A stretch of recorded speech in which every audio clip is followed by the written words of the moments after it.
as do we on this side of the chamber, which is why the review was comprehensive and covered many, if not all, of those areas that he mentioned. I will just ask him to be slightly patient because we will be responding to the review in due course. Owen Thompson. Thank you, Mr. Speaker. Many countries are ahead of the UK in regulating loot boxes in video games and require games to display odds of receiving certain loot in the box items.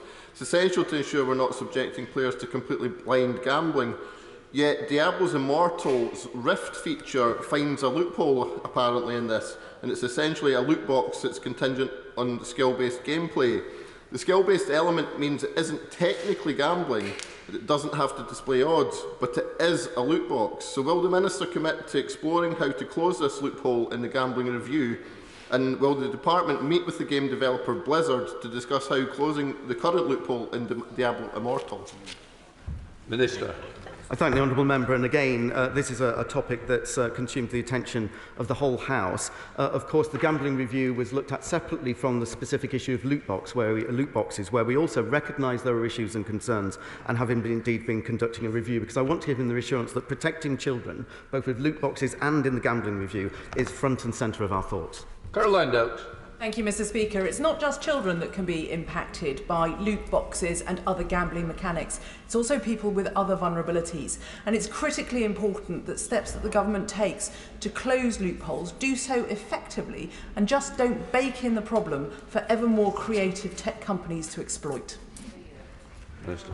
Yeah, the Honourable Lady is making an important point about making sure that the review that we conduct and the conclusions that come out of it are indeed comprehensive. But it's really important as technology evolves and changes and becomes ever more sophisticated, as indeed it does, in particular in the online gambling and gaming space, that we need to keep a close eye on developments, and we will be doing that going forward.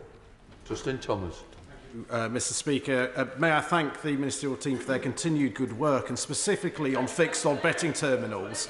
Would it not be a pragmatic and sensible consideration to display the average return rate for 5 seconds at the beginning of play so users can make an informed decision to weigh up enjoyment against the likely returns? Minister. Yes, again, my honourable friend makes an important point, and the White Paper will be looking at those issues, and of course the Gambling Commission looks at those kind of issues on an ongoing basis. He's raising again very important points about targeting, and in particular the most vulnerable in society. It's something we're very aware of. Caroline Harris. Thank you, Mr. Speaker. One could be forgiven for failing to notice a news article yesterday regarding number 10 policy advisors who have links to gambling companies. What would be unforgivable if either of those advisors had in any way attempted to influence the White Paper in a way that could be considered to favour the industry?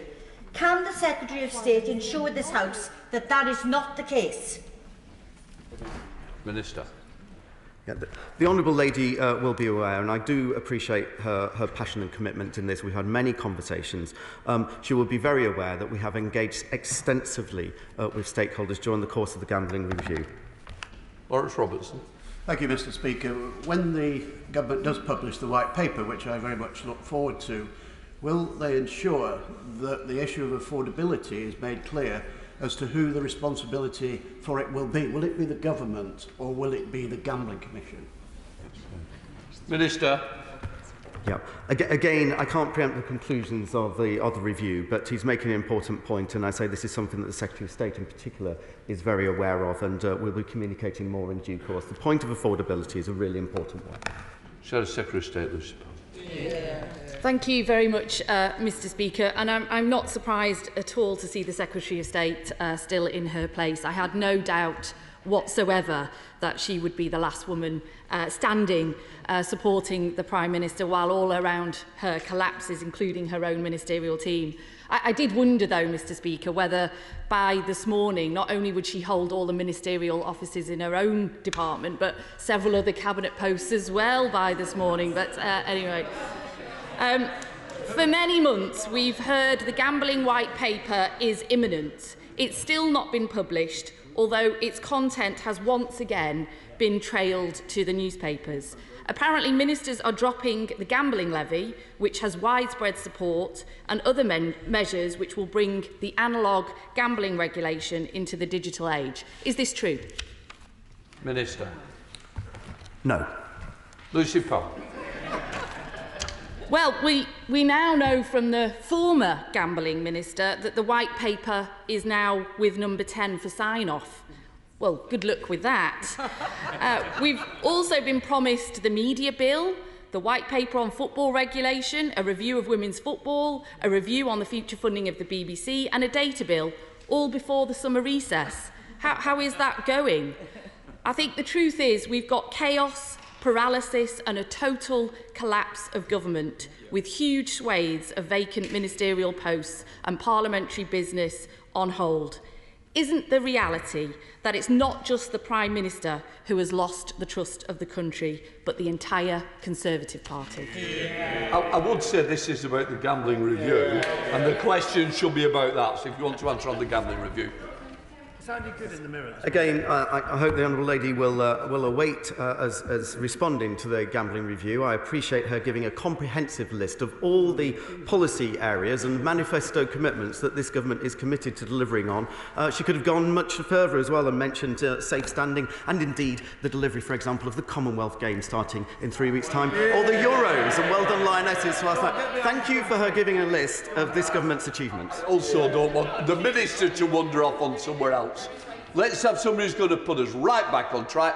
John Nettleson, SNP Sport. Thank you very much indeed, Mr. Speaker. Mr. Speaker, in what could well be our last exchange across the dispatch box, I recognise that the Secretary of State cannot bind the hands of her successor, but as we move away from post-truth politics and culture wars, can she leave doing some good? The lottery is the country's principal gambling addiction. For most, it's innocent fun. For some, it's a problem, an affliction. The now resigned Tech and Digital Minister confirmed to my honourable friend at Select Committee this week that tickets can be charged perfectly legally to credit cards, building up huge debts. When Camelot is replaced, can this be reformed? Minister. Again, I thank the honourable gentleman for his final part of his comments in terms of drawing attention to the fact that we do constantly review the lottery. Indeed, we have made significant changes over time, including age limits, for example, for who can play the lottery. And as he's aware, you can use a credit card if it's along with other shopping. That's the norm in many other countries as well, but we constantly review these exact areas. John Spiller. Number 5, Mr. Speaker. Minister. Yeah, no problem. Thank you, Mr. Speaker. In 2019, the last full year of gambling data unaffected by COVID, the gambling industry contributed £8.3 billion to the economy, or 0.4% of GVA. The sector employs approximately 98,000 people and pays £2 billion a year in gambling duties. According to the British Horse Racing Authority, racing has direct revenues in excess of £1.47 billion and makes a total annual contribution to the UK economy of over £4 billion. Speller. Yes, can I thank refer to my entry in the register and thank the Minister for that comprehensive reply, and urge him in preparing the white paper to take a balanced view of the economic and social benefits and the considerable pleasure for millions who bet quite responsibly, and also the great contribution to the exchequer, and balance that against maybe the very vocal lobby, particularly in some of the media, of those who basically with gambling are prohibitionists. Minister.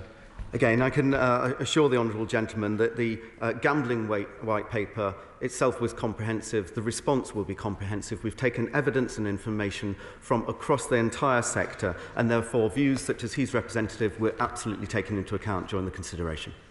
Rachel Maskell. Thank you, Mr. Speaker. Number 6, please. Minister. Sorry, question 6. Oh yes, sorry. Yes, the honourable lady will be aware that just last week, actually, we announced a review into this very area. It's vitally important as well, in particular in tourism-affected areas of the country. And I know her city, which I've had the pleasure of visiting, is indeed one of them. Thank you, Mr. Speaker. Short-term holiday lets and Airbnb are blighting my city. We have nearly 2,000. It's undermining the regulated B&B and guest house sector. It's taking away houses from people in my city desperately to get homes, but it's also causing antisocial behaviour and party houses on residential streets. Will he ensure that the government introduce a licensing system as opposed to a registration scheme, and also enable local authorities to create areas where there are no Airbnbs. Will he meet with me to discuss the crisis we're currently facing? Yes, I'm always delighted to meet the Honourable Lady. She raises some important points, really articulating precisely why it is that we brought in the need for the review, because some of the issues she raised we're very aware of. Now, some of the individual entities, such as Airbnb and so on, are already taking action on areas like antisocial behaviour and the number of people who can be in parties. We expect and require them actually to continue to be responsible and responsive to their customers and indeed local communities. We haven't preempted the conclusions of the review, though, so please, I ask her to please contribute to that review. Come on. The Honourable Lady is absolutely right to identify the issue that she has in York and in other parts of the country. But will my honourable friend also bear in mind that these lets generate income for the area too? And many restaurants and other places would probably go out of business were it not for some of these lets. There we are. Yeah, the honourable gentleman is making an important point, and that's why it is a call for evidence. It's information. We have not come to conclusions or indeed decisions about potential legislation, because there is a balance to be had here. Many people rent out a spare room, and in particular in these straitened times, actually, it's very important that they can get additional revenue where they can. Kevin Brown. Thank you, Mr. Speaker. With the announcement just now that the Prime Minister has resigned as the leader of the Conservative Party, will his temporary occupation of number 10 Downing Street over the summer qualify as a short-term holiday let? Yeah, I'm sure the honourable gentleman enjoying himself. That is nonsense, but I think the important thing to make very, very clear, as you can see today, government continues. Craig Whittaker. Question number 8, Mr. Speaker. Minister, or is it Secretary? Yeah, sorry.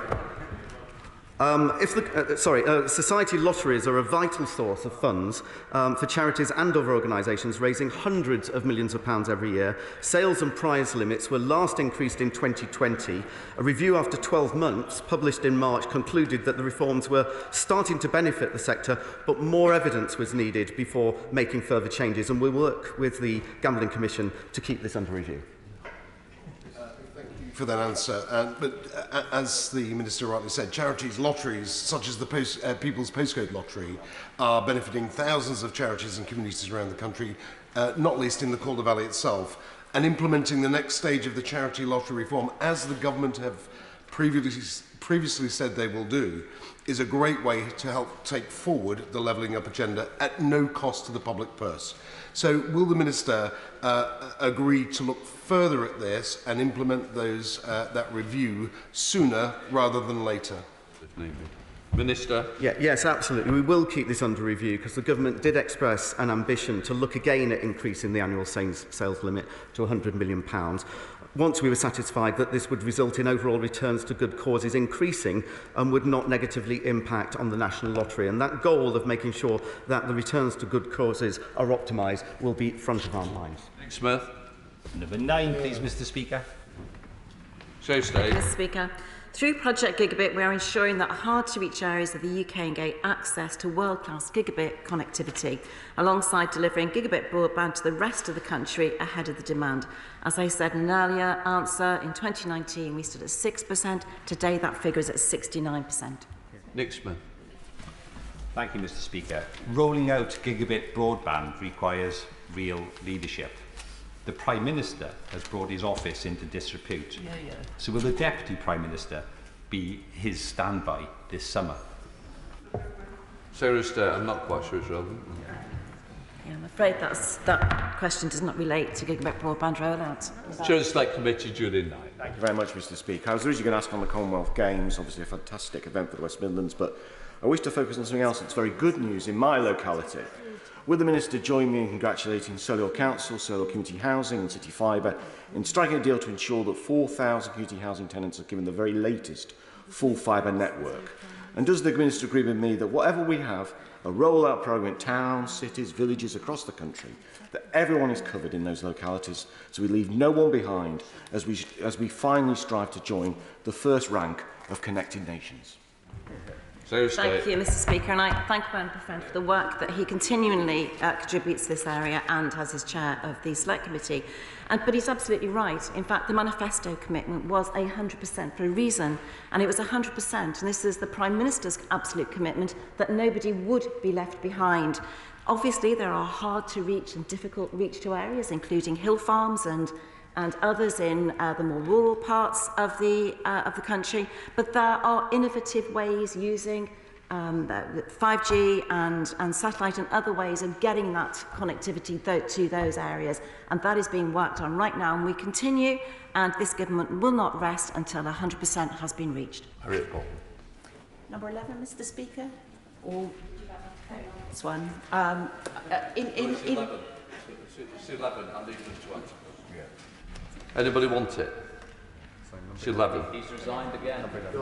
No. Who's doing question 11? Sorry, I didn't hear the Honourable Lady ask the question.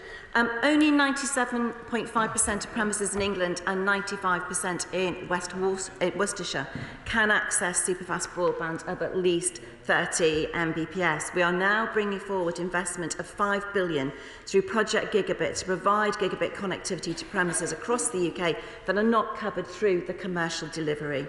We have already provided gigabit coverage to 600,000 premises in areas that previously only had low speeds. We are aiming to commence procurement for gigabit coverage in Worcestershire between September and November of this year. Thank you, Mr. Speaker. The figures that I got from the House of Commons Library for West Worcestershire say that 9% of my constituency is still not covered. And the reason is that it's very cumbersome to put together the groups of people with vouchers to make a scheme viable. And then they're very vulnerable to someone withdrawing their voucher at the last minute. Could the Secretary of State look at ways to improve this so that we can have someone underwriting and strengthening the delivery of this important service to rural areas?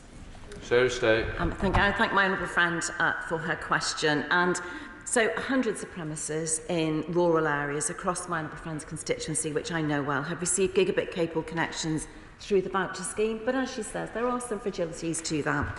We will be bringing forward our Project Gigabit procurement for suppliers to provide coverage to premises not covered by the commercial providers or where vouchers are not the most effective approach. Alongside this, we've introduced voucher priority areas, as we know that in some instances suppliers are able to deliver faster thanks to their participation in the voucher scheme.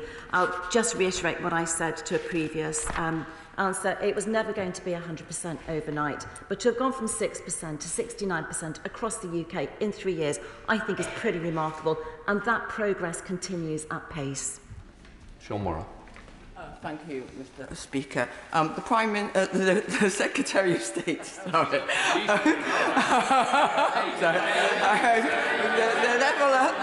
The level of change at the moment is hard to keep track. The Secretary of State refers to the Prime Minister's, the current Prime Minister's, I presume, commitment that no one be left behind. But she knows very well that under successive Conservative governments, the absence of a digital inclusion strategy means that a digital divide has broadened, whether it be between rural and urban, or between those who have the digital skills and those who don't, or those who can afford broadband or those who can't. The last digital inclusion strategy was in 2014. When will a new one appear? So that's just, I'm sorry, but the progress with which we have commenced the rollout of gigabit broadband across the UK has been exemplary. And I would say, Mr. Speaker, that just last week I held a round table with telecommunications providers to urge them to look at social tariffs, to offer lower rates to those people who are left behind and can't afford the rates that others can afford. And work never stops in this area. We're very aware of those who can't access broadband, who can't have digital access. I'm very lucky to have 7 heritage railways in Dwyfor Meirionydd, and steam engines were designed to run on coal, and they're now facing a crisis. Question number 12. Yeah. The government absolutely appreciates the unique importance of the heritage steam railways in this country, promoting our industrial heritage and supporting tourism. We're in regular communication with the industry. I was trying to use time to best effect. As I was saying, there are 7 heritage railways I'm very lucky to have in Dwyfor Meirionydd, and steam engines were designed to run on coal. They are now facing a crisis in the supply of suitable coal following the Russian invasion of Ukraine. The sector is working to develop alternatives to coal as required by the net zero agenda, but they need help. Will he commit to support heritage steam to ensure the survival of our industrial heritage? Yes, I thank the Honourable Lady. We've had several conversations about this topic, as indeed colleagues have across the House. I understand the complexities and the challenges. She'll be aware that some of the issues in order to resolve may be outside of DCMS's portfolio. And of course, ultimately, this is a commercial arrangement in terms of sourcing fuel supplies. However, I would be happy to continue to work with the Honourable Lady and facilitate further conversations across government. Topicals, Robert Logan. Topical number 1, sir. Mr Speaker, in the last few weeks we've seen huge crowds at Her Majesty's Platinum Jubilee, Glastonbury, Silverstone and Wimbledon. The Women's Euros kicked off last night and the Birmingham Commonwealth Games are on their way. It's set to be a great British summer of culture and sport. Speaking of sport, last week I was lucky enough to attend an event celebrating the upcoming Rugby League World Cup. I know the Speaker is a huge fan of the sport, and I know that while I don't share his detailed expertise, I know that he will be delighted that Rugby League's execs have told me, and Mr Speaker as well, I believe, that Rugby League has never had so much publicity and so much attention for the game. And so all I can say, Mr Speaker, is you're welcome. I think you did a great job for Rugby League. We certainly got it promoted. Robert Lagan. Thank you, Mr Speaker. The government deserves considerable credit for its recent announcement to allow safe standing in all Premier League grounds. However, the rule change does not permit for seat locking for safe standing, which is essential if we're going to be able to increase capacity and provide cheaper ticket prices like we see in countries like Germany, which is what the overwhelming majority of fans want to see when we talk about safe standing. So will the Secretary of State agree to meet with me, officials from the FA, officials from the English Premier League and colleagues from the all-party parliamentary group for safe standing so we can discuss this issue and get on and... So I want to assure the Honourable Member that the safety of spectators at football matches was the key priority in the development of this policy. The report did find that keeping seats unlocked would offer greater choice to spectators, which was supported by the data from the spectator survey. But of course, always happy to meet and discuss this further. Minister Jeff Smith. Thank you. Mr Speaker, it does look as though the Secretary of State will shortly have a lot more spare time on her hands, perhaps for more sport and physical activity. But that's much harder if leisure facilities and swimming pools close because of high fuel costs and reduced footfall. Operators are really worried. So what more will the government do to support local authorities and the rest of the sector as they face this Tory cost of living crisis? Secretary of State. So, Mr Speaker, throughout the pandemic, the sectors were support £100 million to the leisure sector throughout the pandemic. We continue to work with and to discuss ongoing issues with that particular sector, but I'm delighted to see that we're seeing improvements across all sectors in terms of leisure. Whittingdale. My right honourable friend will be aware that yesterday was British IP Day, and that the creative industries for which she is responsible rely upon intellectual property protection. Is she aware of the deep concern across the creative industries about proposals to dilute copyright for artificial intelligence, and will she raise this urgently with her colleagues in the Department of Business? Well, I thank my honourable friend both for his question, but his continued support, both for the department and myself. Last week, we published our response to the consultation on intellectual property and artificial intelligence, of which I'm sure he's aware. Following this consultation, we intend to amend copyright law to make it easier to analyse material for the purposes of machine learning, research and innovation. This will promote the use of AI technology and wider data mining techniques for the public good. Tony Lloyd. Thank you. Mr Speaker, you will know that the bulk of the nation's cultural treasures are held in London, and many of them don't see the light of day from one year to the next, and not even to be seen by people with access in the South East. So what will the Secretary of State do to make sure that the nation's cultural treasures are spread amongst the nations and the regions? So, Mr Speaker, this has been an objective of mine since I first arrived in the department. And yesterday I visited the British Library, which holds many of the nation's treasures, which getting both libraries, museums, art galleries to ensure that their collections reach across the country so that everybody has access and can see and enjoy and learn from those national treasures. And the one thing that I will say is that I've asked every organisation, both from the beginning and recently, to look again at what they're doing to make sure this happens. My right honourable friend has already said that the penetration of high-speed broadband has gone up in just 3 years from 6% to 69%, and particularly so in rural areas. But is my right honourable friend aware that actually in parts of Westminster, for example, and Birmingham, actually it is very, very slow? What can we do to speed up urban broadband? No more so. There's some comments. Come on. Well, I'm sure that Mr. Speaker has a response on Westminster, but as of July 22, London has 81% gigabit coverage. It's an urban area. It's easier to cover and easier to reach homes. Birmingham is at 93%.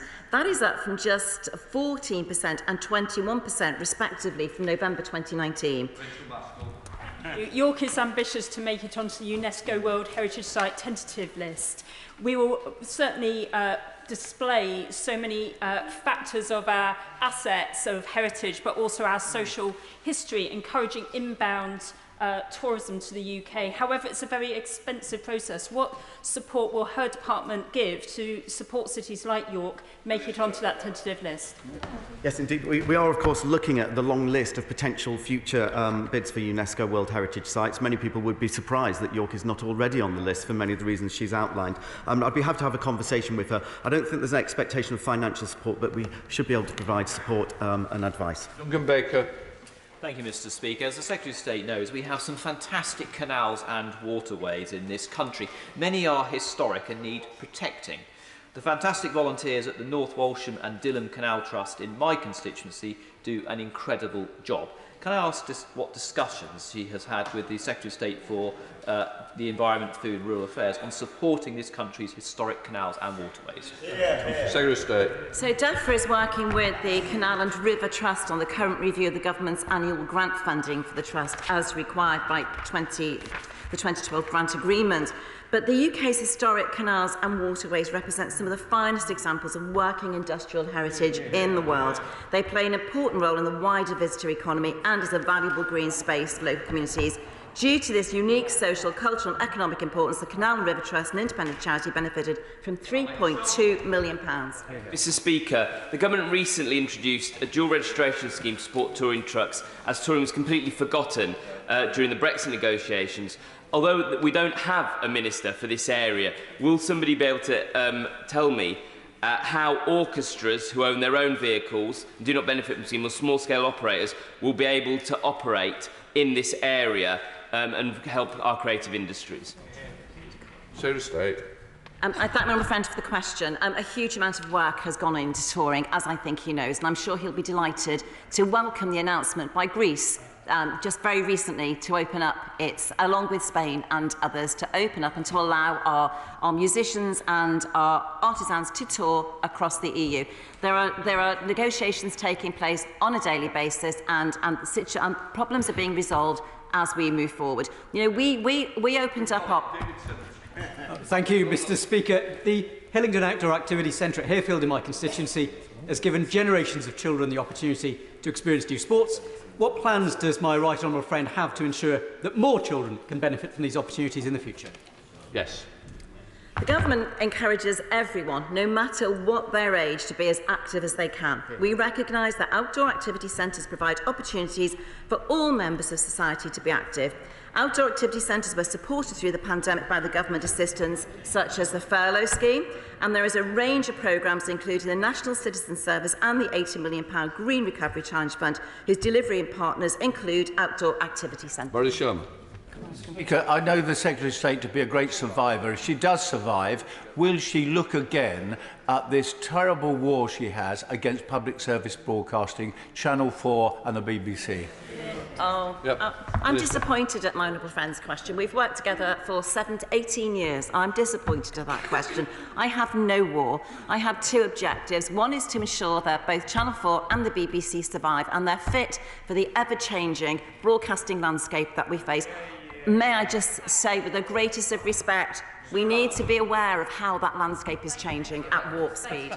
Thank you, Mr Speaker. As mentioned, the Commonwealth Games are fast approaching, allowing athletes from Wales to display their proud individualism under our great union. Would my honourable friend join me in congratulating and wishing Jacob Young from Olympus Gymnastics in Wrexham all the best as he represents Team Wales.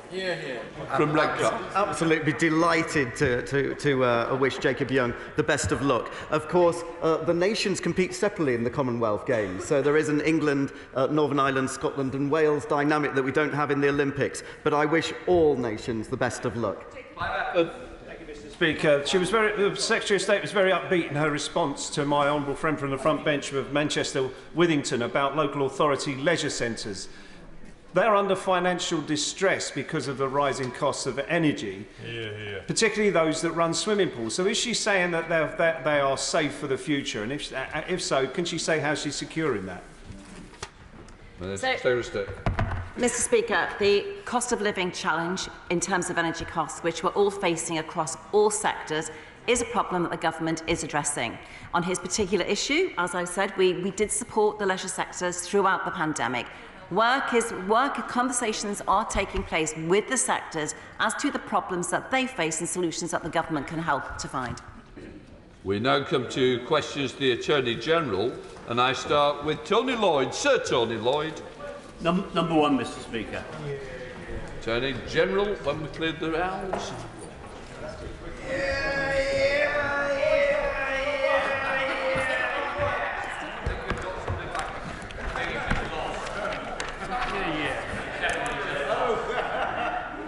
Mr Speaker, before I answer question one, may I just take this opportunity to pay tribute to the superb honourable member for Cheltenham. He was quite simply an excellent Solicitor General who took the difficult decision to resign from government this week. He was an absolute honour and pleasure to work with him, a brilliant lawyer, a dedicated Member of Parliament and a shining example of the highest standards of public service. Mr Speaker, victims are not spectators and they have the right to be informed of their case and to be supported. That is why the government is increasing funding for victim and witness support services to £192 million by 24-25, which represents an uplift of 92% on core budgets in 2021. And a large proportion of that funding has been allocated to police and crime commissioners to commission local victim support services. And for 22-23, the Ministry of Justice allocated about £5.2 million to the Greater Manchester PCC to support services. Tony Lloyd. Mr Speaker, I'm bound to welcome any extra resources to support victims, but nevertheless, the victims and, where appropriate, families of victims are still treated in an appalling fashion in too many cases. Trials that don't come to cases that don't come to court, trials that are cracked, all of the things that go wrong give the victims the impression that they are simply an adjunct to the process. What's the attorney seriously going to do about that? Attorney General. Well, I think the government has already acted in a significant way to put victims front and centre of our criminal justice system so that justice is secured for them. And for 21-22, the Ministry has provided £150 million for victim and witnesses alone, whether that's more ISVAs who are game-changing in the victim experience. I've spoken to victims myself and they've told me personally how transformative the presence of an ISVA can be in their experience through the criminal justice system, or whether it's £20 million for local community-based sexual violence and domestic abuse services. I'm very proud of the track record of this government on supporting victims. Chair of the Select Committee, Sir Robert Neal. Thank you very much, Mr Speaker. And may I thank the attorney and join her in her tribute to my honourable and learned friend, the member for Cheltenham, whose service was absolutely outstanding and exceptional, and who departed his post with great honour and with the respect, I think, of this House and of the profession and the judiciary. Can I thank her for what she has said about victims? It is clear that the government has done a great deal. I'm sure she will be aware, however, too, that in the course, for example, of our pre-legislative scrutiny of the Draft Victims Bill, which is welcome, the Select Committee has heard evidence that, as was said by the Right Honourable Gentleman opposite, although there is good work, there is still patchiness of provision for victims' service in many areas. The Draft Victims Bill gives a real opportunity to improve that and ensure a much more consistent approach. And can I ask from her the undertaking that the government will look with care at the recommendations that we make as a result of that past legislative scrutiny? Well, my honourable friend makes a very important point about the forthcoming Victims Bill, and I'm very proud that this government is introducing specific measures to transform the victim experience of the criminal justice system. That bill will pursue measures to improve victims' experiences, and it looks at what more can be done to ensure that the victim's voice is heard both pre and post-charge. I'm very proud in particular of the code, the Victims Code, that came into force last year, a real reflection of our commitment to victims. Shadow Attorney General Emily Thornbury. Thank you very much, Mr. Speaker.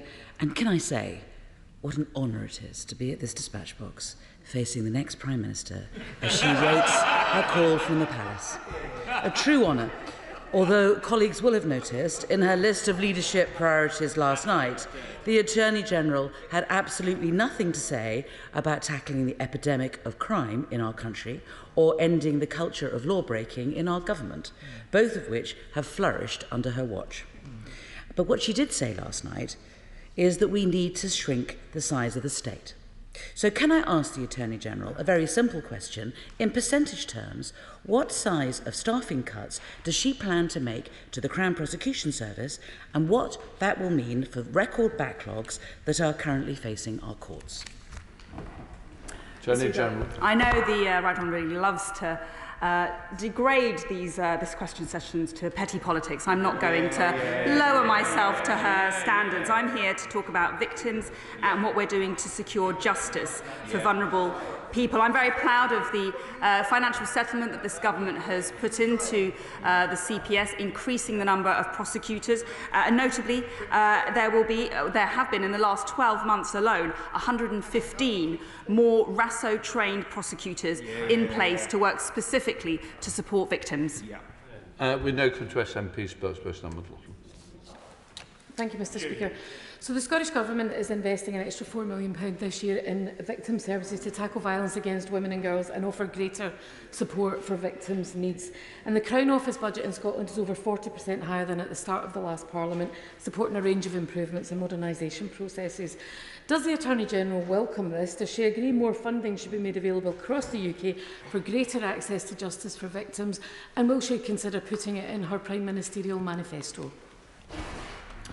Well, the Honourable Lady again raises good points here, but I think we've seen a sea change over the last 2 years when it comes to what the government has been doing to tackle violence against women and girls, whether it's increased amounts of data. We now have localised data dashboards or scorecards to shine a light on how different areas around the country are performing in terms of RASO, but also on all crime and how they're recovering from COVID.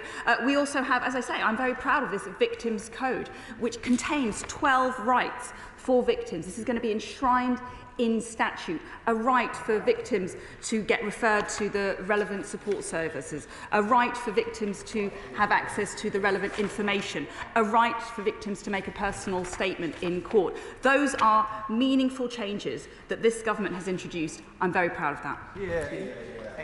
Craig Williams. Number 2, Mr. Speaker.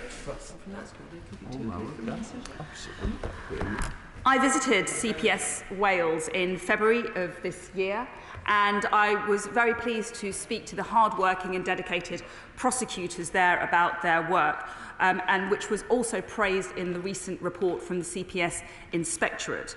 I know the Honourable Member had a productive meeting with the Chief Crown Prosecutor for Wales recently, and I hope that he will join me in commending the area for their very strong performance in terms of recovery from the backlog. Can I thank the Attorney-General for that answer, and it's good to see her in her place. Can I also pay tribute to Jenny Hopkins, the Chief Crown Prosecutor for Wales? As the Attorney-General alluded to, I met her, and her team are doing a terrific job. But the court backlog in mid-Wales, rural Wales, is still quite spectacular. Can I ask the Attorney-General what support she is bringing to bear to support that problem? Attorney-General. The data which we now have access to in an unprecedented fashion actually shows that when it comes to recovery from the backlog and from COVID and court backlogs, CPS Wales and the Wales Criminal Justice Board in that area has actually performed exceptionally well.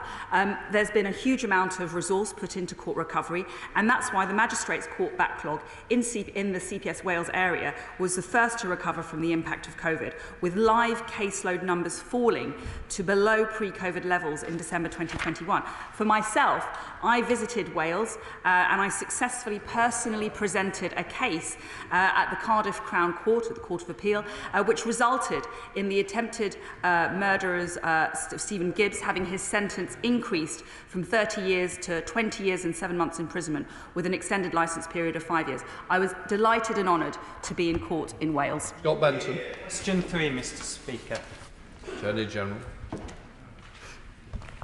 We are united in our combined efforts across government to improve performance for victims and increase the number of successful rape cases that go through our courts. And since we published our Rape Review Action Plan, there has been a steady increase in the number of rape charges, prosecutions and convictions quarter on quarter. We are closing the gap between complaints and convictions. Most notably, the number of convictions for rape offences are up by 27% compared to 2019. I think the Attorney-General's got to group. Well, that was my collective answer to grouping of 3 and 7. That's all I need. That's great. Scott Menton. Thank you, Mr. Speaker. In Lancashire, our brilliant Police and Crime Commissioner, Andrew Snowden, is funding a variety of projects to reduce rape and serious sexual offences. This includes dedicated specialist support services for victims and Operation Night Guardian, which focuses on the night economy. How is the CPS in Lancashire working alongside our Police and Crime Commissioner to improve the rates of conviction for these abhorrent crimes? Attorney-General. My honourable friend is right. I'm pleased to report that CPS North West is an Operation Soteria area, which is an ambitious joint police and CPS programme of work to transform the way that rape prosecutions are handled, introduced very recently under this government. Operation Soteria will provide a renewed focus on investigating the suspect rather than the victim, and will ultimately create a new operating model for the investigation and prosecution of rape. And we are very pleased to be seeing the green shoots of progress nationally, with the number of rape convictions increasing by 29% compared to the last quarter pre-COVID. Blake Drummond. Thank you very much, Mr. Speaker. I have a constituent whose sperm was used by without his consent by his ex-partner so that she could become pregnant. The police have looked at the case and passed it to the CPS, who say that the law does not allow them to prosecute the offence as any kind of sexual assault. Can my right honourable friend look at the law, because it's not just sperm theft, but a form of sexual assault and a violation of his rights? Attorney-General. Well, my thoughts are very much with my honourable friend's constituents, and this sounds like a very traumatic affair. And I want to thank her for raising this case. I know that she's already received a reply from my department setting out the reasons why the CPS could not proceed with this particular case. The CPS looked at all the facts of the case carefully, and it considered all the available offences under current legislation before determining that no offence had been committed under the current law. I will raise the case with my colleagues in the Ministry of Justice so that they might look at the existing statutory framework. Ruth Cadbury. Thank you, Mr. Speaker. Since the Supreme Court reversed the Roe versus Wade judgment, that a 10-year-old girl in Ohio who is pregnant as a result of rape has been forced to travel to Indiana from her home state for an abortion that she couldn't get locally. Will the Attorney General condemn the appalling cruelty that has and will result from the Supreme Court ruling? And will she also condemn the Conservative MPs who celebrated it on social media? Attorney General. I don't think it's the right of a UK government minister to comment on a judicial decision in another jurisdiction like the United States. And that is a matter for the United States Supreme Court and the United States Congress to resolve.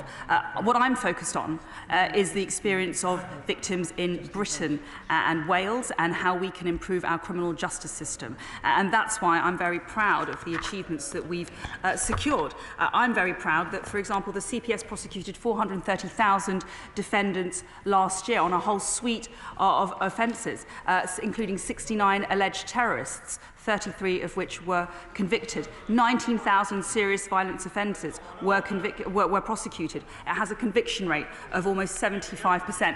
These are the statistics and the facts and the policies with which I am focused. Proud of her achievements when the delay between offence and completion in rape cases is now more than 1,000 days, and there are 50 UK Crown Courts with delays of over 3 years and 18 with delays of over 4 years. Does she agree with the Victims Commissioner that these delays are appalling? And could she possibly take time out from her leadership campaign to look at bringing in pre-recorded evidence and cross-examination in all rape cases in all Crown Courts now? Attorney General. Well, actually, what we're seeing as a result of the pioneering operations like Soteria is a closer collaboration between police and prosecutor. What we know works is when a prosecutor has a good, clear case strategy, has grip of the case, and properly identifies the challenges. And the police are very supportive and involved in the investigation. Close collaboration, early investigative advice and support for the victim is what will cut down the timelines and to ensure that victims get justice in a swifter way. And that's why I'm very proud of Section 28 rollout. The last time we debated this issue in this chamber, the Attorney General told me that any allegation of domestic abuse or sexual assault on victims is horrendous. On no account does anyone in this government condone that behaviour. So why did the Attorney General not call for the Prime Minister's resignation when she found out he'd turned a blind eye to an allegation of sexual assault by one of his own ministers, but did call for his resignation to launch her bizarre leadership campaign live on TV last night? Doesn't that just sum up how she's debased the office she holds and put political ambition before the rule of law? Attorney General. Mr. Speaker, the honourable gentleman could have asked about domestic abuse of victims. He could have asked about RASO. He could have asked about crime prevention and keeping the British people safe. Instead, what he used his opportunity for was to score cheap political points Order. The front bench should not be shouting after asking the question. Let's get this on and move on. When it comes to domestic abuse, our landmark Domestic Abuse Act is strengthening protection for victims and ensuring that perpetrators feel the full force of the law. It includes the first legal definition of domestic abuse. It improves support for victims in the courts. It introduces new offences and strengthens the legislation precisely for victims of domestic abuse. It's a pity he didn't want to talk about that. Question 4, Mr. Speaker. Attorney General. Oh, come on. So rude. Mr. Speaker, we published the review of disclosure and amended disclosure guidelines in May to deliver improvements for police and prosecutors and victims of crime. The new guidelines feature an annex on data protection, which will ease the burden on police handling of digital material. It will leave them more time to be on the streets fighting crime and investigating crime, and I'm very pleased with how they've been received by the profession throughout. Neil Hamby. Sorry. Sorry.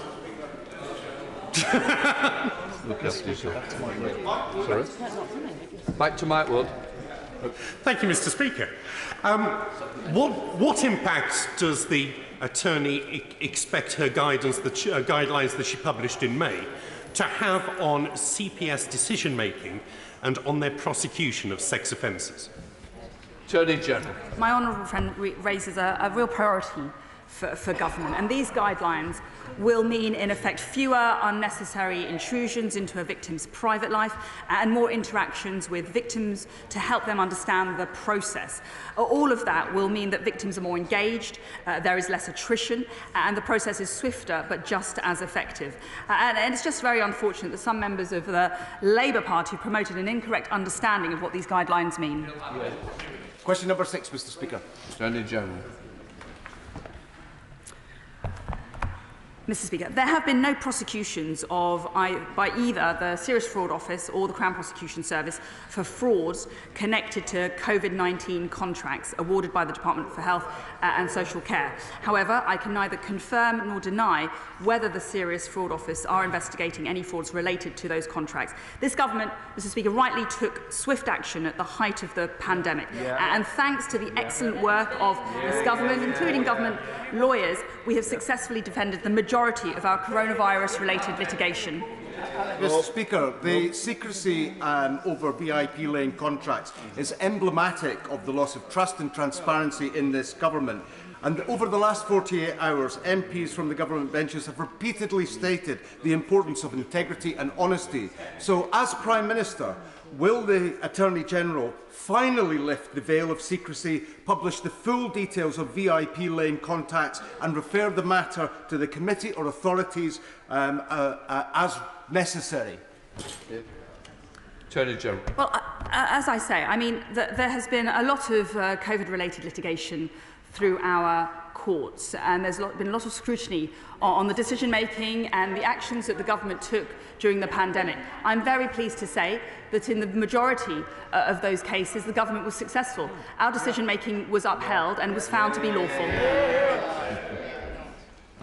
Before I call Barry Sherman, I note that he wishes to raise a case of his late constituent, Ms Kathleen Dawson, who is the subject of an open and adjourned inquest.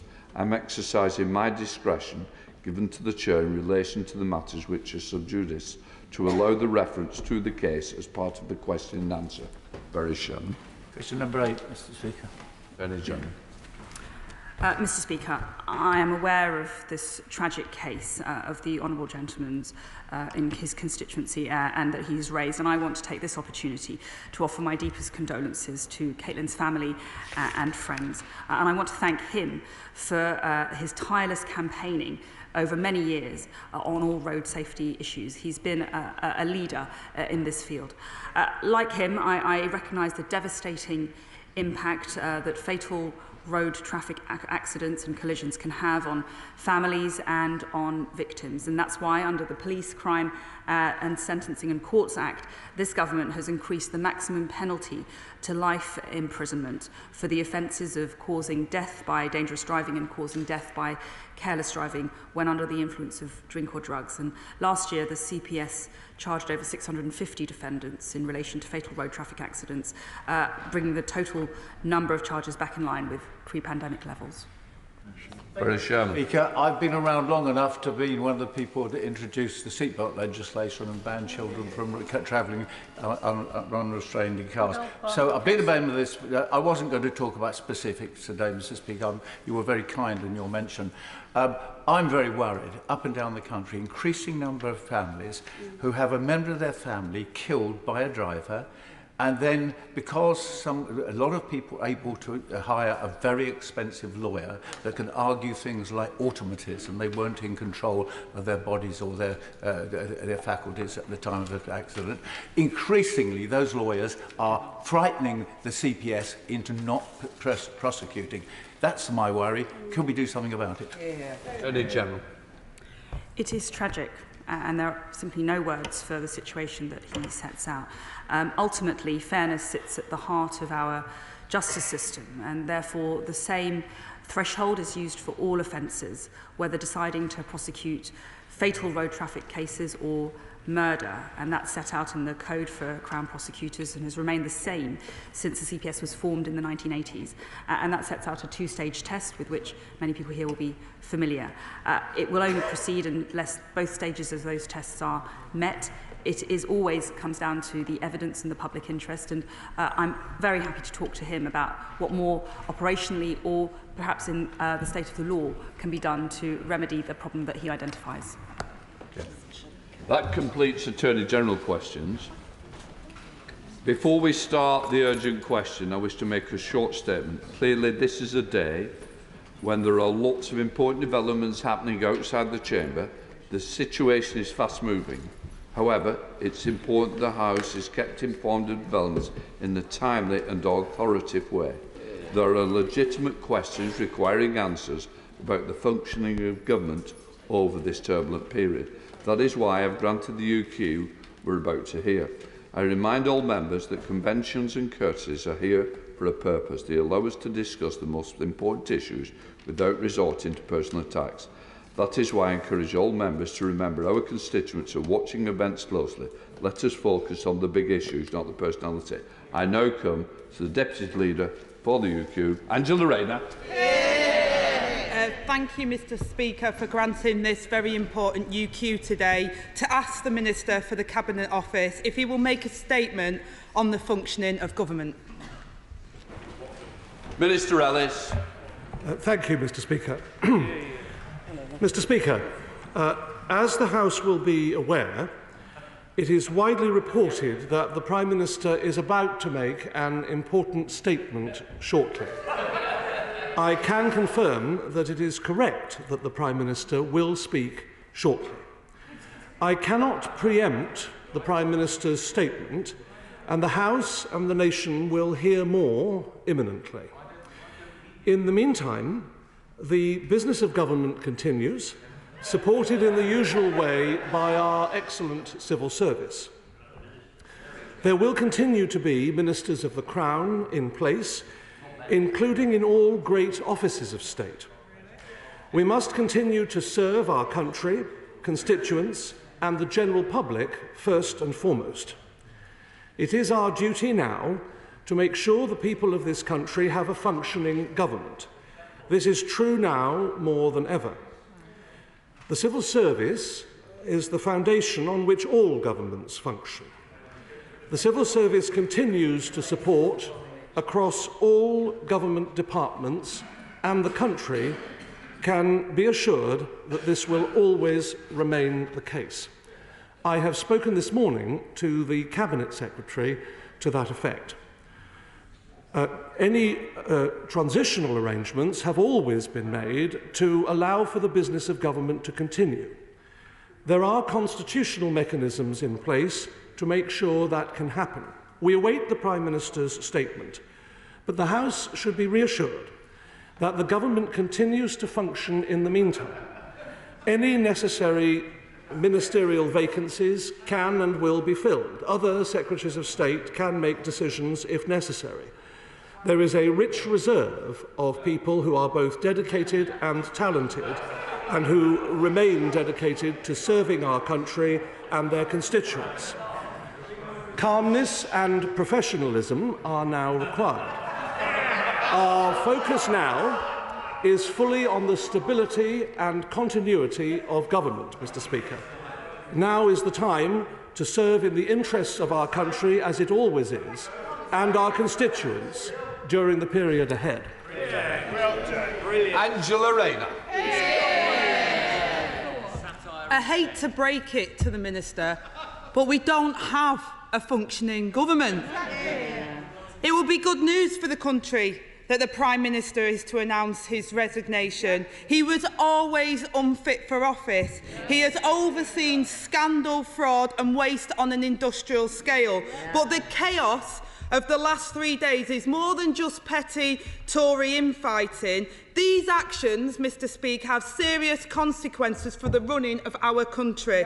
In the middle of the deepest cost of living crisis of a generation, with families unable to make ends meet, a dangerous war in Europe threatening our borders and a possible trade crisis in Northern Ireland, Britain has no functioning government, no ministers in place to pass legislation, bill committees cancelled with no one to run them. Can the Minister confirm whether the 11 committees due to take place today will go ahead? Without ministers, what are the arrangements to pass primary and secondary legislation, and who will answer oral questions? How will this government continue to be democratically held to account? With the new Education Secretary resigning after 36 hours, which must be a record, there is not a single member in the Department of Education. What does this mean for children taking their exams? What does this mean for the impending childcare cost crisis? And our British national security is at risk too, not least because the Prime Minister thinks he can stay on. With the departure of the Northern Ireland Secretary, only 2 ministers are left able to sign security warrants to approve Secret Service use of sensitive powers. What contingency plans are in place to deal with emergencies in the short term, Mr Speaker? The Prime Minister has said he will stay on as caretaker. How many more months of chaos does this country have to endure? With dozens of ministerial posts unfilled, who on earth will join the Prime Minister's government now? And how will a half-empty cabinet run the country until October? Mr Speaker, they will try desperately to change the person at the top, but it's the same old Tory party in government. Minister. Thank you, Mr Speaker. I cannot preempt the Prime Minister's statement, and the House and the nation will hear more very shortly, but government and the civil service will continue to function in the meantime. The business of the House statement will be made shortly, and members can ask questions of the Leader of the House of Commons about the matter of the business of this place. But the House will continue to function and government business will continue to function. Other Secretaries of State can deal with issues for other departments constitutionally and legally in necessary circumstances. John Whittingdale. Thank you, Mr Speaker. Without wishing to preempt the Prime Minister's statement, does my right friend agree that he can be proud of a large number of achievements of his government? But can I invite my right friend to preempt the opposition by making clear that Margaret Thatcher, David Cameron, Tony Blair, Theresa May all left office and were succeeded by new leaders and new Prime Ministers without there being a general election, and that the ship of state sails on? He is, of course, completely correct. Thompson. Thank you, Mr Speaker. Well, I think as I came into the chamber, we were at 59 resignations and counting. It's a remarkable amount of leadership that was shown by the junior ministerial ranks rather than many of the Cabinet. Now, I've been longing since I was elected for a Cabinet of Remainers, but not necessarily of the kind that we've seen clinging like limpets to a rock. Now, today's announcement from the Prime Minister of his intention to resign comes after 2 years and 348 days in office, which by supreme irony is the same number of days as Neville Chamberlain spent in office as Prime Minister. And it's a Prime Minister who achieved Brexit under false pretences, purely as a part of his game to achieve entry to Downing Street. And in that 2 years and 348 days, he's left behind a trail of political chaos, of economic destruction, and leaving any reputation that the UK might have retained as a reliable international partner which stands up for the international rules-based order trampled into the dust. We regularly in Scotland have to put up with patronising lectures about how well our government is performing. Yet we have a government in Westminster where we have an education department with no education ministers, where we have 6 police forces in England which are under special measures, and a government that seems utterly paralysed and unable to deal with the major issues of the day. The idea that the Prime Minister can stay on and preside over this till the autumn is utterly risible. How long can this farce be allowed to continue? And how is it right that 300 Tory MPs will get to choose the next Prime Minister over that time, while denying the right of 5.5 million Scots to choose their own future? The government and the civil service will continue to function in the meantime as they always have done and as they have done historically. Well done. Sir Christopher Cho. Mr. Speaker, may I thank the Prime Minister for his great service to our nation and also to the people of Ukraine. And I think that people will rue the day that he was forced to resign. But can I say to my right honourable friend that isn't there a lot to be said for having a smaller cabinet, fewer ministers and hardly any parliamentary private secretaries? And can we have a pilot to show how successful that's going to be? Minister. Well, he makes a perfectly interesting point, but is somewhat outside the range of my responsibilities. Dame Angela Riedel. Thank you, Mr. Speaker. I have here a list of all of the resignations from government. Mr. Speaker, I wouldn't read them out, but there's plenty of tasty quotes in there that will be of use later on. The Minister can't sensibly argue that we have a functioning government when this number of people are missing. There are no people, ministers, to do statutory committees and legislation even as we speak. So what is the way forward? He can't just blather at the dispatch box when the government's disintegrating around him. The business of the House of Commons will continue, and there are ministers to continue in place. I cannot preempt the Prime Minister's statement, but I've spoken to the Cabinet Secretary today, and government and civil service will continue to function in their public duty. Sir Robert Neal. Thank you, Mr. Speaker. I'm grateful and have to my right honourable and learned friend and have great sympathy for the position in which he finds himself. He and I have had to take some pretty rough cases in court in the past, and he's drawn a few short straws recently in that regard. And he's done so with dignity, if I may say. But can I ask him just to take this away? Whatever one's views on the Prime Minister, and I accept the importance of the continuity of the government. In fact, there's no need for a general election at all, and plenty of precedent for that. But will he take away the serious question mark that many have as to how long a caretaker Prime Minister can remain in place when there is really concern as to whether the government can be fully and effectively manned? Might it not be in everybody's interest to speed up the transition as much as possibly can be done? Leader, sorry. I thank my right honourable and learned friend for his kind remarks. He's right, of course, that a general election is not constitutionally necessary. The Prime Minister was before the liaison committee yesterday and said as much. And we will await events. I cannot preempt the Prime Minister's statement. Mr. Carmichael. Mr. Speaker, can I say I'm delighted to hear the Minister speaking positively about the role of the civil service. It contrasts rather well with the way in which the government in recent years have done nothing but traduce and undermine their position. But I have to say to the Minister, the Prime Minister could not remain as a caretaker. That is just putting the bull in charge of the china shop. And this is not all about ministers and politicians. This is about our constituents and the public services on which they depend and for which now months this government has been unable to deliver for them properly. That's why they all need to go. The substantive matter that the right honourable gentleman mentions is not a matter for me, but I will say that ministers on this bench and in this House will serve the Crown and serve this country as they always have done. Thank you, Mr. Speaker. I thank my honourable friend for his statement. I'm glad, that, without wishing to preempt the Prime Minister, I'm glad he has finally come to his senses and will be making this statement shortly. I am very, very sad that in the last 48 hours, so many honourable and right honourable colleagues have felt the need to resign from government.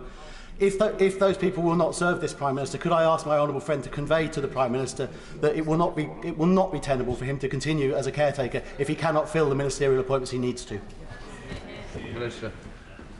I'm sure my friend's comment has been noted. Sir Stephen Timms. Thank you, Mr. Speaker. It is a great relief that we will no longer have a Prime Minister who keeps on saying things that turn out subsequently to be untrue. Will the Minister reassure us that the change will take place in hours, not months? And does the Minister recognise that effective democracy depends on ministers telling the truth? Yes. I can only say that the Prime Minister will make a statement shortly. Sir Matthew Offord. By those who enthusiastically supported decisions such as voting for Owen Paterson shows how they were unfit to serve as ministers in the beginning. But the governance of this country cannot be allowed to fail. So I would like to ask, when are these vacancies going to be filled? They must be filled immediately, and we cannot allow decisions to be made by other Secretaries of State from other departments. The country deserves better than that. The government will continue to function, and I have spoken to the head of the civil service to that effect. Dr. Ruperhart. Thank you, Mr. Speaker. The Independent reports that the PM and Tory ministers resigning are entitled to £420,000 of severance pay. At the same time, we've got a government gripped by paralysis and we have a cost of living crisis. Can he confirm now from that dispatch box that they will be forfeiting their right to this? Because we do not reward failure. The matter that the Honourable Lady refers to is set in statute. So it is a matter for the law, and that law would have been passed by this House. Rachel McLean. Thank you very much, Mr. Speaker. It was an enormous honour to serve as a Minister in the Home Office until yesterday, tackling violence against women and girls. I know that's a cause that all members of this House care deeply about. While we are discussing these matters, victims of rape, sexual assault, stalking and spiking continue to deserve justice, and they will continue to be victims of crime. Will my right honourable friend give his continued support to the vital work of Operation Soteria and the rape review? Will he join me to put on record my thanks to Detective Chief Constable Maggie Blythe, Chief Constable Sarah Crew, Assistant Commissioner Louisa Rolfe and many other serving senior police officers who I know will capably continue to drive forward this work? And will he also thank the civil servants in the Home Office who I know will continue to do this essential work? I understand it's good to get on record, but there's a lot of other people I've got to try and get in. Minister. I will do as she says, and I also commend her for her championship of this very important area. The rape review and the work thereof should, of course, continue. John Cryer.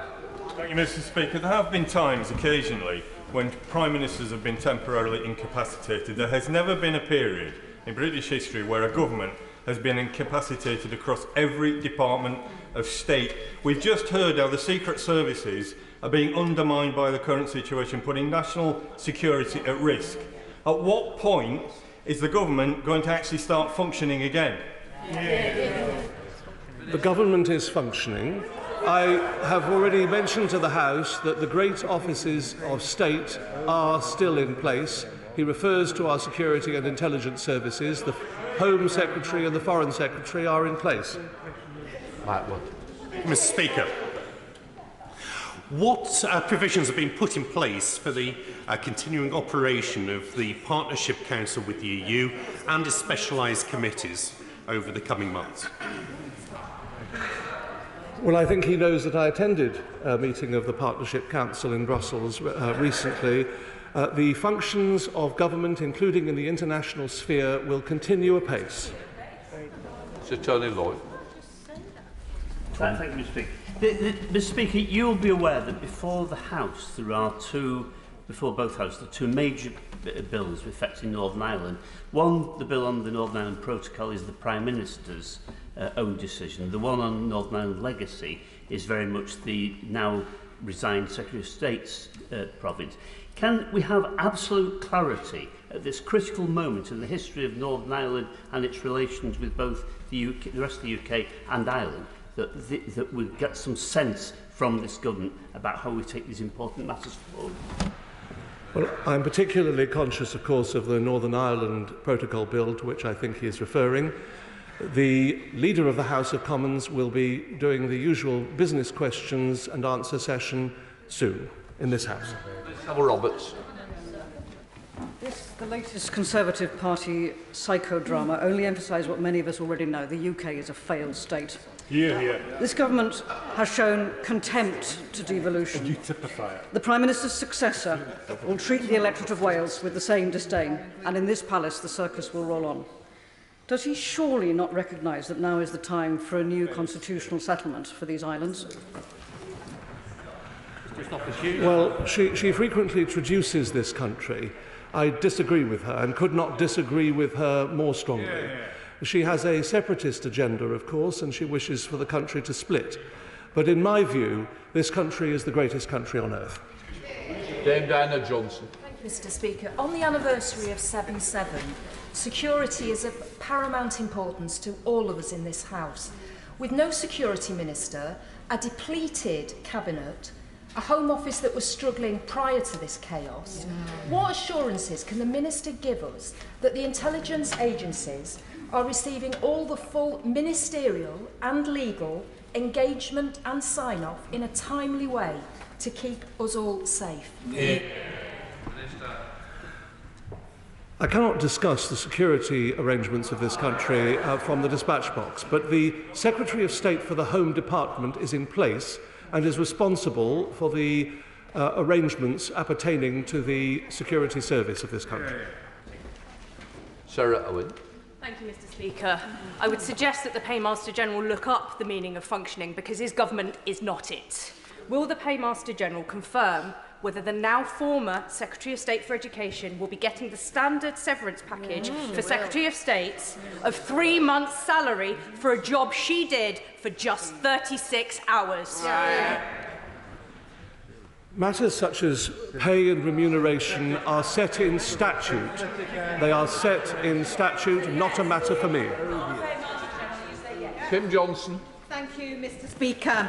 The members of Parliament who have eventually forced out the Prime Minister have blindly stood by him during the no-confidence vote, have not miraculously found their principles or their voices, but doing so out of their own naked interest, self-interest. Does the Minister agree with me that a damaged and flailing Prime Minister should go immediately and not hang around like a bad smell until the Tory conference in autumn? It says here. I cannot preempt the Prime Minister's statement, but the business of government will continue functioning as normal. Mr. Speaker, it's good to see the Paymaster General, one of the last remaining living crew on the ghost ship HMG. So in an effort to assist the burden of the skeleton crew that remain, would perhaps he like to arrange for the signing of a Section 30 order to begin the process of moving some of the functions of government to a fully functioning set of ministers in Holyrood? No matter who forms the government of this country, the union of the United Kingdom of Great Britain and Northern Ireland is of paramount importance, as the people in Scotland themselves decided in the referendum in 2014. Matt Robert. Thank you, Mr. Speaker. Mr. Speaker, the current situation is clearly unsustainable. As we've heard earlier from my right honourable friend, it's damaging crucial decision-making and also it's harming our reputation abroad. Could the Minister please take this back to the Prime Minister and urge an urgent resolution and inform the House as soon as possible? The Prime Minister will be speaking shortly. Olivia Blake. Thank you, Mr. Speaker. Clearly, the idea of the Prime Minister continuing as a caretaker will be worrying many, many people. But it's interesting to hear from the BBC that MPs are privately briefing that they're worried about issues, maybe half-jokingly, that the PM might take us to war to avoid leaving office. What are you going to do? What is going to be done to make sure that the opposition can hold a caretaking Prime Minister who has lost the faith of the country and his own government to account? Politics. May I gently recommend to the Honourable Lady that she does not listen to gossip and rumour. The fact of the matter is that responsible government in this country will continue. Mans. Very grateful, Mr. Speaker. Mr. Speaker, with the resignation this morning of the Secretary of State for Education, following on from her entire Commons ministerial team, the Education Select Committee never even got to ask her about her plans. Mr. Speaker, it's become abundantly clear to almost the entire population that the only functioning cabinet that there's been in 10 Downing Street for months, if not for a few years, has been the drinks cabinet. So when will the remnants of this government's front bench accept that they've been in collective denial for just far too long? Well, I think the Honourable Gentleman asked a rhetorical question, but I would say to him this, that this government will continue to function as the country would expect. Naz Shah. Thank you, Mr. Speaker. Looking at many Tory MPs in the lobbies and everywhere, looking at them, I'm using this word sadness. You know something, had it not been for the fact that each and every one of them on those benches upheld and let this Prime Minister carry on, he should have resigned. He should have resigned when Partygate happened. He should have resigned when Durhamgate happened. Exactly. He should have resigned when his ethics advisor resigned. He should have resigned a long, long time ago. But each and every one of them kept him here, and now they're trying to take the moral high ground that he's finally on his way out. So I will not feel sorry for him. How do we hold them to account, Mr. Speaker, when there isn't a governing government? How does the opposition hold them to account? The people who put the Prime Minister in place are the 14 million people who voted in the general election for this Conservative Party. Barishan. Mr. Speaker, this is one of the greatest crises any of us can remember. And in the national interest, surely, even for a short period of time, until the recess, we should work across benches to sort this crisis. And I don't want any laughter here, Mr. Speaker, but I have a great deal of experience in education. There's no education minister on a short-term period. I will be very happy to help. But unpaid, Mr. Speaker, unpaid. But this, our constituents would want us across benches to work together, forget this petty politics, and get this government working again. Well, I thank the Honourable Gentleman, Mr. Speaker, but his services are not required. And the reason his services will not be required is because there are a plethora of talented and dedicated individuals on the benches behind me who will serve in this government. Thank you very much, Mr. Speaker. For many people in Scotland, the outgoing Prime Minister is Westminster personified. Backward, unfit for purpose, delusional and disgraced. And now, just like the union he is the Minister for, he is isolated, broken, bereft of ideas, and his time has come. The party is over. So can he tell me, will there be a leaving do in number 10 tonight? Because we'll be raising a drink in Coatbridge, Christ and Bellsill. Well, Mr. Speaker, I don't think there's any serious answer expected from that frivolous question. Andy Slaughter. Thank you, Mr. Speaker. Given a majority of government MPs now say the Prime Minister lacks the integrity and honesty required for that post, can the Minister explain what is the basis for the Prime Minister staying in post for a further 3 months? I would recommend that the Honourable Gentleman awaits a statement which is due from the Prime Minister shortly. Margaret Greenland. Thank you very much, Mr. Speaker. The Minister will be aware that our constituents contact us about extremely important matters, and they contact us when they've explored every other avenue to get a resolution to their problems. And we write to ministers on their behalf. And I'm extremely concerned on behalf of my constituents about what this means, not only for the casework that we have already sent to ministers, some of it of extreme importance for people's actual health and survival, but also going forward. It's untenable that the Prime Minister stays on until the autumn. Would the Minister please explain to me how it is that we can have a situation where there is no functioning government, but the Prime Minister thinks he can stay on? Well, there is a functioning government and there's a functioning civil service who will continue to do their duty in supporting the operation and functionality of the state, as they always have done. It's not to worry about the fact that a government elected with a majority of 82 years ago can carry on functioning because we have the civil service. But levelling up is a government priority. The bill enacting levelling up is in front of the House of Commons at the moment. If the government is functioning, can he tell us whether that committee is going ahead in 26 minutes' time? Well, there is a Business of the House statement in the usual way, and she will be able to ask that question of the Leader of the House of Commons. Terry. Thank you, Mr. Speaker.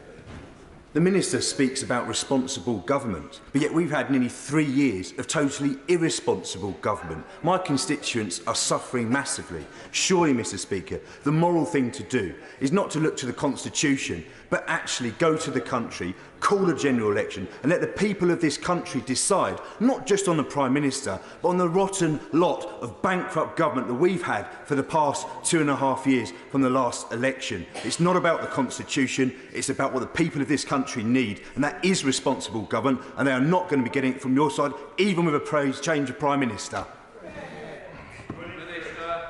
The business of government will continue functioning as the public would expect it to do, and I reject the characterisation that he makes, and I suspect that the vast majority of the general public in this country would also reject that characterisation. Thank you, Mr. Speaker. The Prime Minister should be making the statement in this House, frankly, not anywhere else, so that we could be able to question him about the functioning of government, and I think, Mr. Speaker, you'd prefer that as well. But let me just ask him this. There are two major crises facing the country at the moment. One is the cost of living crisis, which is facing many, many millions of families, and the other is the situation in Ukraine and across NATO. There's a real possibility that a government might have to deploy further troops in the next few months for proper reasons. A caretaker government can't do that. Simply can't. The rules forbid them from doing that. And yet, I fear that this Prime Minister, the disgraced, deselected Prime Minister, will be more dangerous in these next 3 months, if he's allowed to have another 3 months, than he's been in the last 3 years. So can he please make sure that we have a proper government soon, in other words, before the summer recess? Well, we have a proper government, and the proper government continues. I have to say to the honourable gentleman that he talks about cost of living in Ukraine, but I have hardly heard him or his honourable colleagues speak of those subjects over the past 6 months. They have mostly been talking about personalities.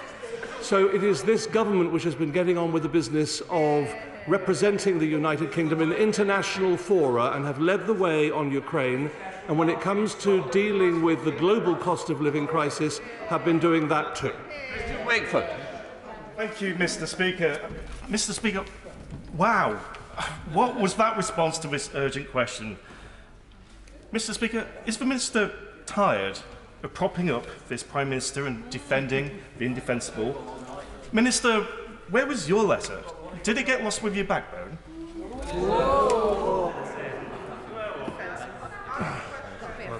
I'm not answering any questions along those lines, Mr. Speaker. We'll resign then. Yeah. Thank you, Mr. Speaker. Today it appears a number of bill committees will be cancelled on issues of utmost importance, from national security to levelling up, as my honourable friend just raised, and tackling fraud, because there are no ministers to attend them. The Minister says the business of House will continue, but it will not. It obviously is not doing. Committees are being cancelled. In no other workplace would such crucial work go undone. Can the Minister explain why his Prime Minister and why his party think this is acceptable? I'd say to the honourable lady, as I have said before, that when it comes to the legislative business of this House, that is a matter for the Leader of the House of Commons, who holds cabinet position and who is in place, and who is, within a short period of time, due to give his regularly scheduled weekly question and answer session, and she'll be able to take advantage of that in this House. Nick Smith. Mr. Speaker, the Prime Minister has brought his office into disrepute. Our country shouldn't have to put up with him any longer. Will the Prime Minister be leaving Number 10 this weekend? Yeah. He will need to wait for the Prime Minister's statement later today. Janet Davey.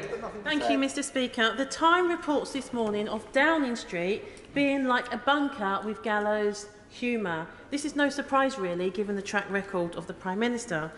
The Prime Minister is now set on staying in post until summer. Now, if this happens, is the Minister concerned about what further damage the Prime Minister will do?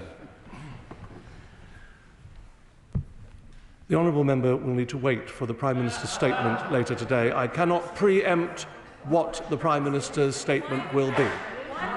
Emma Lowbat. Thank you very much, Mr. Speaker.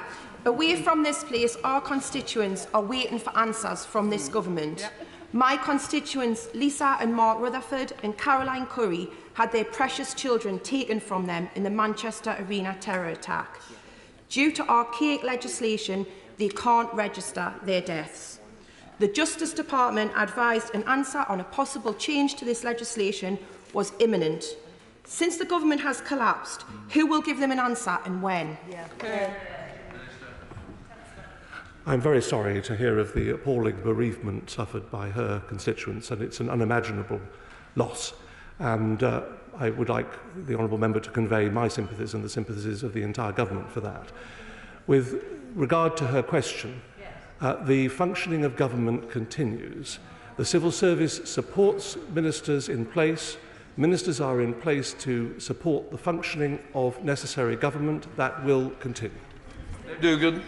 Thank you, Mr. Speaker. Can I point out to the Minister that we do in fact have functioning government within the United Kingdom. We have a functioning government in Edinburgh and we have a functioning government in the Senedd, in Cardiff. And where government does not function across these islands, in Westminster and in Northern Ireland, they have one thing in common, and it's the dead malign hand of this Tory government. So what possible confidence can the people of these islands, the people who want to stay in this broken union and the millions of us who don't, what confidence can we have in who is coming next? Because they all stood by and watched what this Prime Minister did for 6 months or more. It is the Westminster government that represents this country, and the union of the United Kingdom will continue apace, despite his opposition to it. Jill Morrow. Thank you, Mr. Speaker. The Minister praises the civil service while planning to cut 91,000 of them. I echo his praise, but they cannot be expected to cover for the lack of ministers, or for that matter, for the British people's lack of confidence in this dysfunctional government. So, will the Minister say, will the missing ministers be replaced? And does he accept that they are all tainted by the Prime Minister's disgrace, and what is needed is a fresh start? Ministerial appointments are not a matter for me, but the functioning of government will continue apace. Rachel Maskell.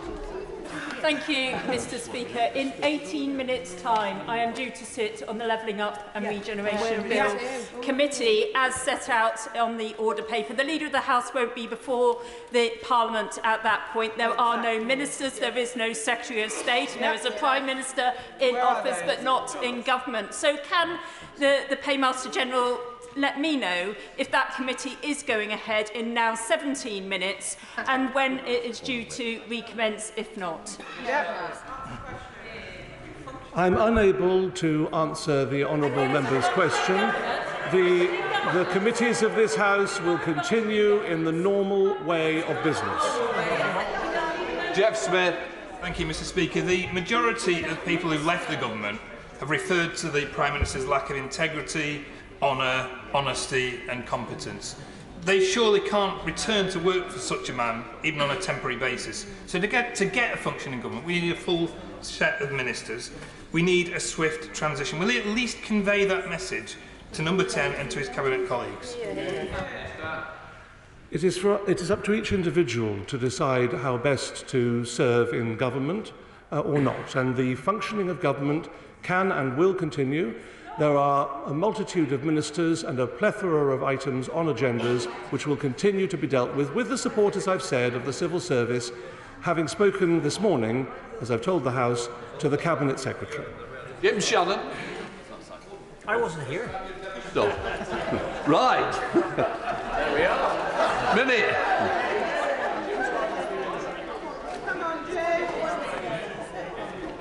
Question about everybody settle down.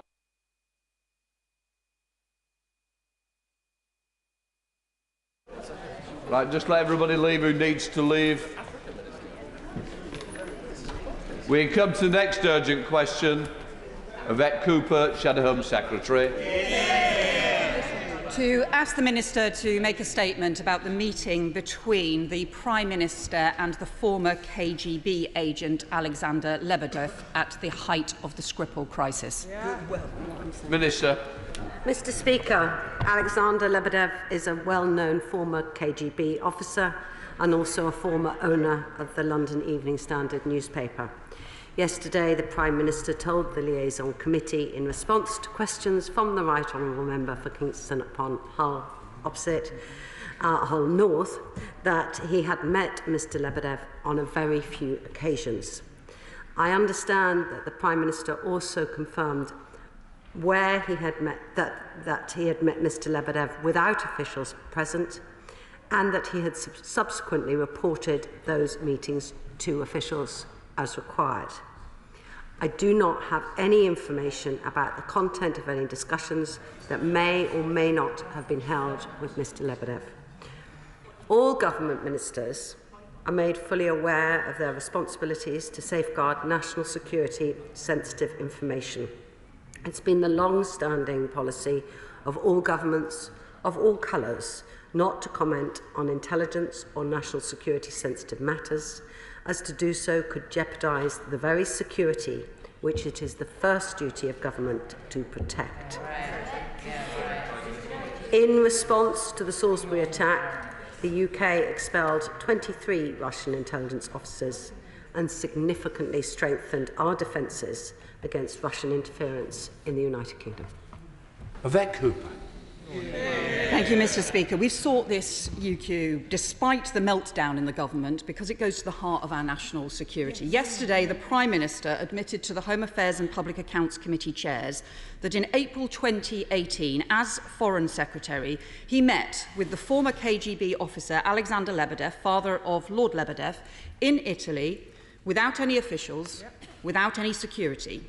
He went there straight from a NATO meeting where the top item on the agenda was Russia, at the height of the Salisbury poisoning crisis, after Sergei Skripal and his daughter Yulia had been attacked, and before Charlie Rowley and Dawn Sturgis had been exposed to the remaining Novichok. This was a chemical weapon attack by Russian agents on British soil that targeted 2 British residents, had life-changing effects for a British police officer, and killed a British citizen. On the 20th of May this year, Alexander Lebedev was sanctioned by the Canadian government, a Five Eyes partner of the UK, for being one of the 14 identified people who have directly enabled Vladimir Putin's senseless war in Ukraine and bear responsibility for the pain and suffering of the people of Ukraine. The UK has not yet sanctioned him. The charges against the Prime Minister are not just about lack of integrity, they are about complete disregard for basic national security and the patriotic interests of this country. And those charges lie not just with the Prime Minister, but with all of those who have enabled him and covered up for him on this issue.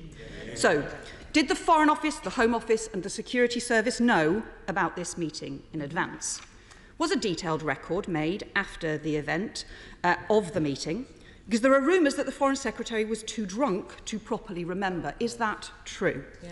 There are also rumours that Alexander Lebedev was trying to arrange a phone call from the meeting with the Russian Foreign Minister, Sergei Lavrov. Is that true? Did that phone call happen? The record of Minister's interest says the Foreign Secretary accepted hospitality in Italy for himself and a guest, but he travelled home alone. Who was that guest, and did that put him in a compromising position? The Prime Minister referred yesterday to several meetings with Alexander Lebedev without officials. When were the others? Were any of them while he was Prime Minister? And the Shadow Security Minister has been asking for confirmation that this meeting happened for months. So why have Home Office Ministers, Cabinet Office Ministers and Foreign Office Ministers all been covering up? It is bad enough covering up for parties and breaking the law, but covering up over national security is a total disgrace. It puts all our safety and security at risk. It's not just the Prime Minister, it is the whole government that is letting the country down. Staff. I'm not expecting to take everybody. It's going to be short with a lot of other business. Mr. Speaker, I take issues of our national security extremely seriously, which is why I am at this bench today. Day after day, ministers in this government, especially those in the Foreign Office Ministers, make decisions affecting the safety and security of UK citizens, in the case of the Foreign Office Ministers, especially UK citizens overseas.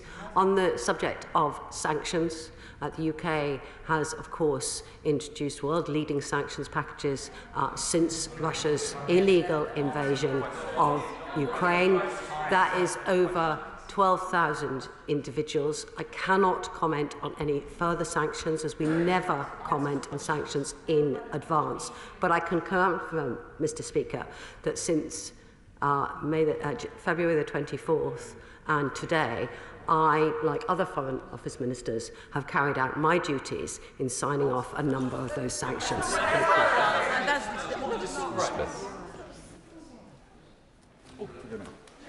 Thank you, Mr. Speaker. The last 48 hours of this hapless government have been quite disgusting to any decent person who's been submitting to the spectacle of it.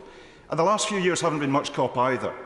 Somebody who is deeply inappropriate for public office, not least the highest office, aided and abetted and enabled by venality and cowardice by people who are now falling over themselves to compete for sanctimony and hypocrisy.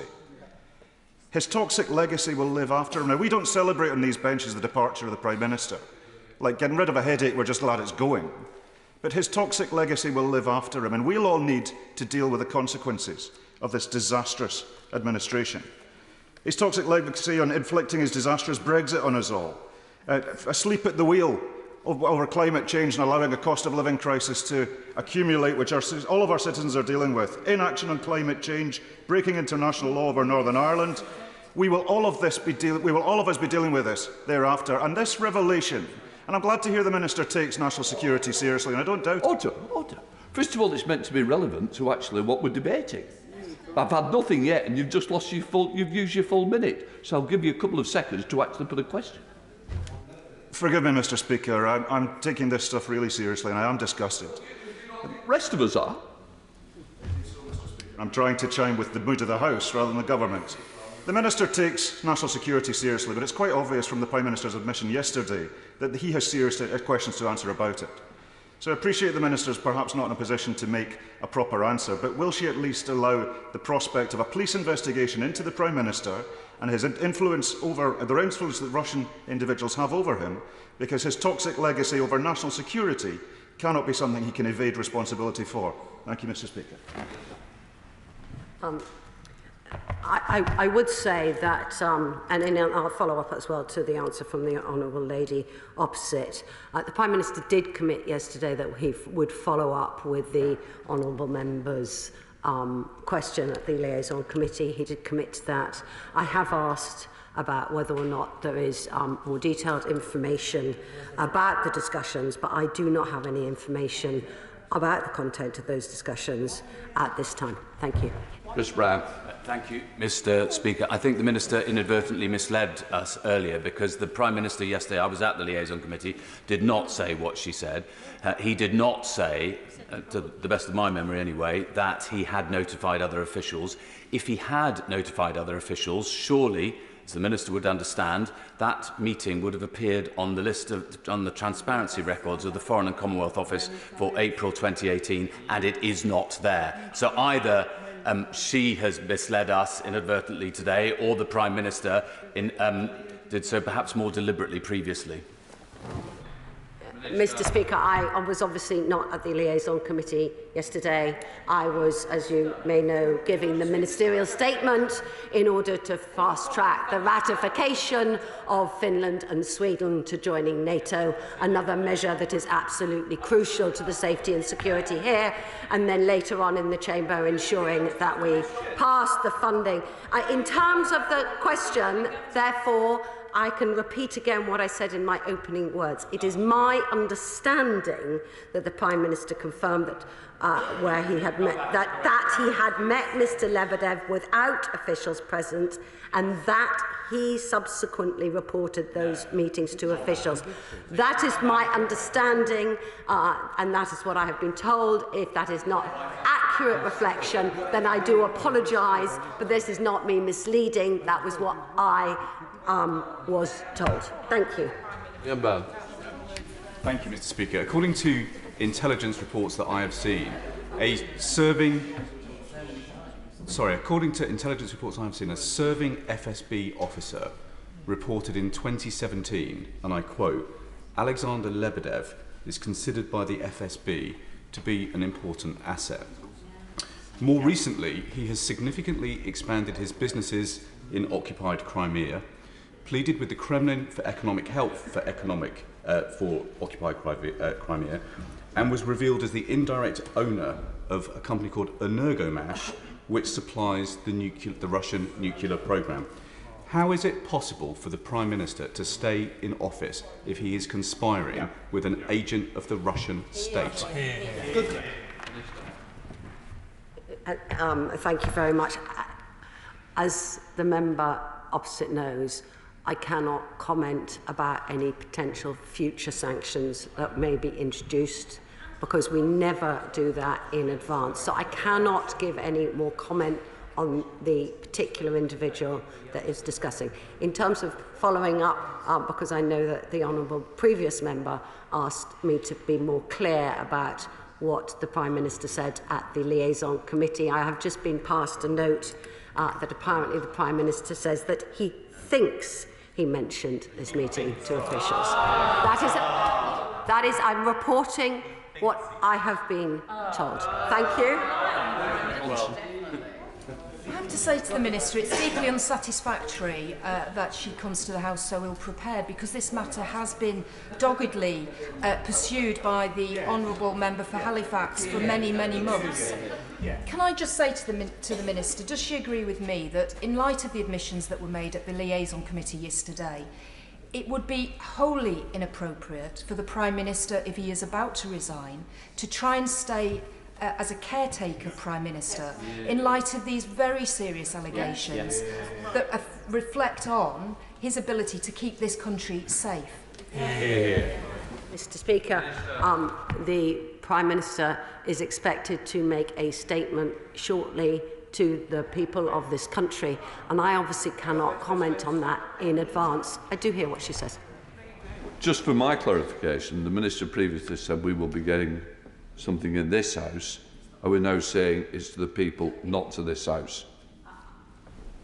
I understand that he's intending to make a press statement that to the people of this country.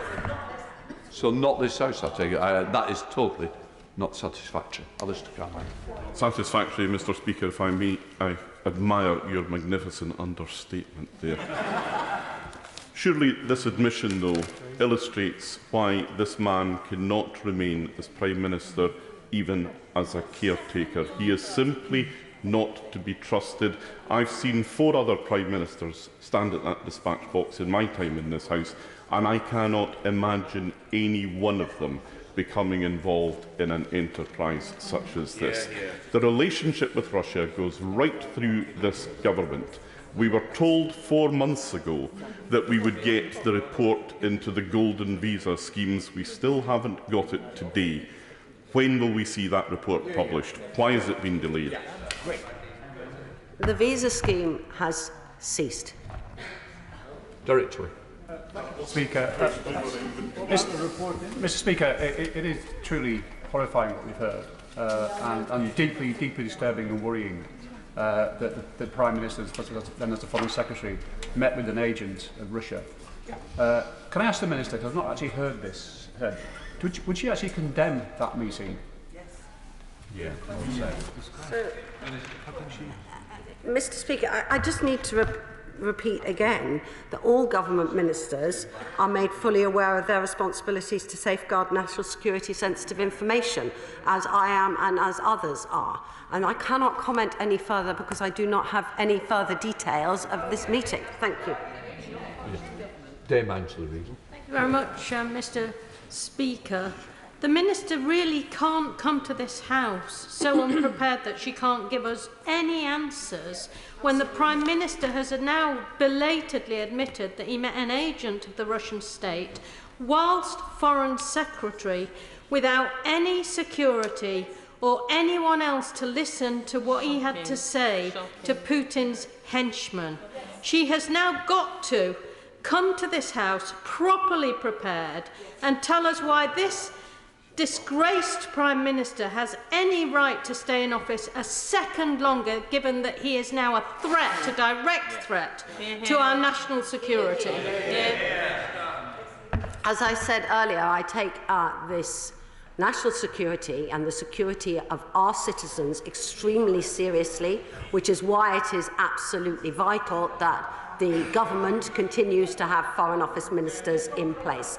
I have inquired as to whether or not there are further details of the meetings, and these alleged meetings, and I do not have any further details at this time. Thank you. Mr. Speaker, given that the then Foreign Secretary went from the NATO meeting to these meetings, did he have any government papers with him in his possession at the time? And secondly, we know that the Prime Minister has been very careless in the past with his mobile phone number being available in public, I think, for 15 years. Did he have his personal electronic devices with him at the time? And if he did, were they searched and examined by the security services after that meeting? Mr. Speaker, as I have said again, I do not have any further details at this time. I have asked to see if there are further details, but I do not have the details at this time. The Prime Minister, however, has announced that he is stepping down and will be making a statement shortly, as we know. Thank you, Mr. Speaker. Why did it take until yesterday for the Prime Minister to admit that he'd met a KGB agent in secret? Will there be a published report on this matter? Mr. Speaker, he was questioned yesterday and he answered the question yesterday. Today is today. Thank you. Thank you, Mr. Speaker. As we know, the Prime Minister often goes into meetings, has conversations, and then has a lapse of memory. He had a lapse of memory after the meeting with Alexander Lebedev. Has he now recalled and informed the Minister of the conversation, that meeting? Because it's not just a national security matter, but Alexander Lebedev owns businesses in illegally occupied Crimea, which is Ukrainian, not Russian territory. So it's a matter not just for us, but also for the country of Ukraine. Mr. Speaker, at the time, let us remember that at the time we had this devastating attack against a civilian on UK soil involving chemical weapons. That led to a massive effort by the Foreign Office to coordinate the expulsion of Russian diplomats from embassies all across the world. At this current time, the UK is also working with our allies across the world to counter Russian disinformation and to help remind the people across the world about the brutal and illegal invasion of Russia against Ukraine. In terms of the information that he requests, I do not have any further information at this time. Thank you, Mr. Speaker. Firstly, I hope that in answer to my question and those of my colleagues, where the Minister has said she doesn't have the information at this time, I do hope we will get answers in writing in due course. But my question is, what reassurance can the Minister give us that the Prime Minister has had no meetings with any other KGB agents or other people who pose a threat to our national security? In terms of writing, I understand that at the Liaison Committee yesterday, the Prime Minister committed to follow up in writing with the chair of the Home Affairs Select Committee. So there is a commitment to put information in writing, and that is important. I cannot comment on any other further meetings. Thank you, Mr. Speaker. I don't think the Foreign Minister understands quite how serious this issue is, not only about our own national security, but at this time where Ukraine is defending its own right to its own land, it is completely undermining President Zelensky. So what analysis has her office undertaken to understand the impact of the Prime Minister's secret meetings? So can I just say that that Russia is a top national security priority for this government. We have made huge strides to counter the threat by the Russian state. The National Security Council agreed the Russia strategy back in 2017.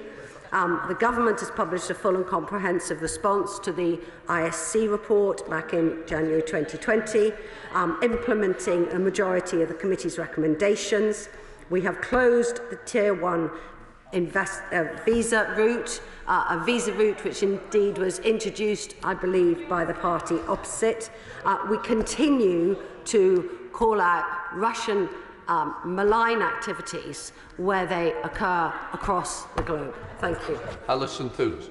Thank you very much, Mr. Speaker. Open Democracy has reported that the Conservative Party has received £62,000 in donations from Russian-linked donors since the current escalation of the conflict in Ukraine began, including a further £50,000 from Lyubov Chernukin, who is married to Putin's former Deputy Finance Minister. Mr. Speaker, we know that money buys influence. What analysis has she done of the influence that buys and where it goes in national security implications? Mr. Speaker, transparency of information about political donations is really important. Only individuals on the UK electoral roll or UK registered companies are allowed to make political donations. It is an offence for political parties and other campaigners to receive donations from impermissible sources, and that includes donations from foreign nationals living abroad. That is the law, and that is the law that all parties, including the Conservative Party, need to uphold. Ian Mance. Mr. Speaker. Mr. Speaker, given the revelations of the last 24 hours and the suspicions which have existed for quite a number of months, if not years, why would any of our allies now share any sensitive information with us while the current Prime Minister remains in office? Because the UK has been leading the international efforts to stand up for Ukraine against Russian aggression. That is why allies across the world have been working with the UK, because we have been helping to lead the efforts to stand up for the people of Ukraine in the attack against their sovereignty, their democracy and their freedom.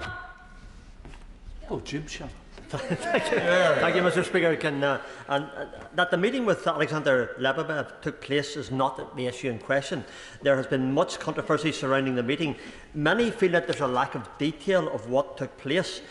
Can I very respectfully say to the Minister who I have fondness for, will a full disclosure of all that has been discussed be made available with Alexander Lebedev? Will the threat to national security, given Lebedev's close links with the KGB and the Kremlin, be disclosed at the same time as well? Thank you. Mr. Speaker, I cannot disclose any further information at this time. I understand members want further information. He will also recognise that we would not disclose any information that might further put our own security of our citizens at risk, and that is extremely important about why we do not disclose information from time to time if it was to put people at risk. However, in answer to the questions that were asked by the Honourable Member, the Chair of the Select Committee yesterday, the Prime Minister did commit to write to her. She has that commitment from him. He has, of course, said since then that he will be stepping down and is expected to give further information on that. Thank you. Right. Just before we start business questions, I'd like to refer to the exchange between the Leader and myself last week about the Youth Parliament, that we will have to lay for the Youth Parliament, but I would like to point out that the letter from me had not arrived to the Leader's office in time before business questions. I want to clarify that he was absolutely correct on that, but I do accept that the Leader will now take it forward with great heart and I'm sure with great speed. Right, let us start with business questions. Can I come to the Shadow Leader of the House, Thangham Debada? Mr. Speaker, to ask the Leader of the House if he will give us the forthcoming business. Good luck, Leader. Speaker, it will be a pleasure. The business for the House commencing the 11th of July will include Monday the 11th of July, consideration of a business of the House motion, followed by all stages of the Energy, Oil and Gas Profits Levy Bill, followed by a debate on motions relating to the liability of trade unions and proceedings in tort, increase of limits on damages, Order 2022, and the Draft Conduct of Employment Agencies and Employment Businesses Amendment Regulations 2022. Tuesday, the 12th of July, remaining stages of the Online Safety Bill, Day 1, followed by debate on a motion on restoration and renewal of the Palace of Westminster. On Wednesday, the 13th of July, will be consideration in committee of the Northern Ireland Protocol Bill, Day 1. Thursday, the 14th of July, a debate on a motion on Srebrenica, followed by a general debate on protecting and restoring nature at COP15 and beyond. The subjects for these debates were determined by the Backbench Business Committee. On Friday, the 15th of July, private members' bills. The provisional business for the week commencing the 18th of July includes Monday, the 18th of July, consideration in committee of the Northern Ireland Protocol Bill, Day 2. Tuesday, the 19th of July, a conclusion of consideration in committee of the Northern Ireland Protocol Bill, Day 3. Wednesday, the 20th of July, conclusion of remaining stages of the Online Safety Bill. And on Thursday, the 20th of July, business to be determined by the Backbench Business Committee. The House will rise for the summer recess at the conclusion of business on Thursday, the 21st of July, and return on Monday, the 5th of September. Thank you, Deputy. Thank you, Mr. Speaker. I thank the Leader of the House for the forthcoming business, although his government is clearly not in any position to deliver it. The Prime Minister is resigning. We're hearing on Twitter there may be cabinet appointments happening, but we've had bills cancelled this morning. There is no doubt, as we have been saying for months, that this government is simply unable to govern. Inflation reaches the highest for 40 years. 59 members of the government, when I last printed out a copy of this speech, I think we're up to now, have resigned. An economic growth grinding to a halt. The Hours in Post Chancellor spending his first day on the job asking his boss to quit, not planning for how we're going to deal with the cost of living crisis. Now, as backlog Britain bulges, his Attorney General has been on television announcing her leadership bid. This is far beyond merely a distraction. This is a Tory government paralysed by sleaze and scandal, and with a shameful act of desperation, a Prime Minister dragging the country down with him as he goes, but I'm afraid to say his party has propped him up to do it. Yeah. Even if the Prime Minister is now Prime Minister in name only, and frankly that situation does need to change, there appears to be no one left to drive the work of government forward in Whitehall. Now, the Leader of the House has constantly been telling me that his government is getting on with the job. They're clearly not. We were told that appointments would be made last night. We're still waiting for ministerial posts in the Treasury. Schools, there's no one there. Justice, environment, employment, housing, levelling up, the flagship levelling up policy. Levelled to where I understand there's only one minister left standing. When will these ministers be replaced? What qualification do you now need to be a minister under this government? Who knows? Who knows?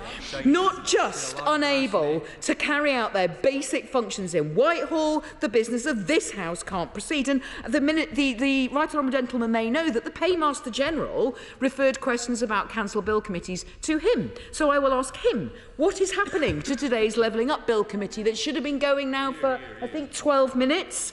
I asked the Leader of the House, when will that be rescheduled? The Northern Ireland Cabinet Secretary resigned just a few hours ago. Where does that leave the Northern Ireland Troubles Bill? What is the plan for all of this? He's announced the Northern Ireland Protocol Bill for the 13th, 18th and 19th of July. Now, considering the seriousness of this legislation and the impact it has on our country's reputation, and the fact that this Prime Minister he is now a caretaker only, what mandate does this government have to proceed?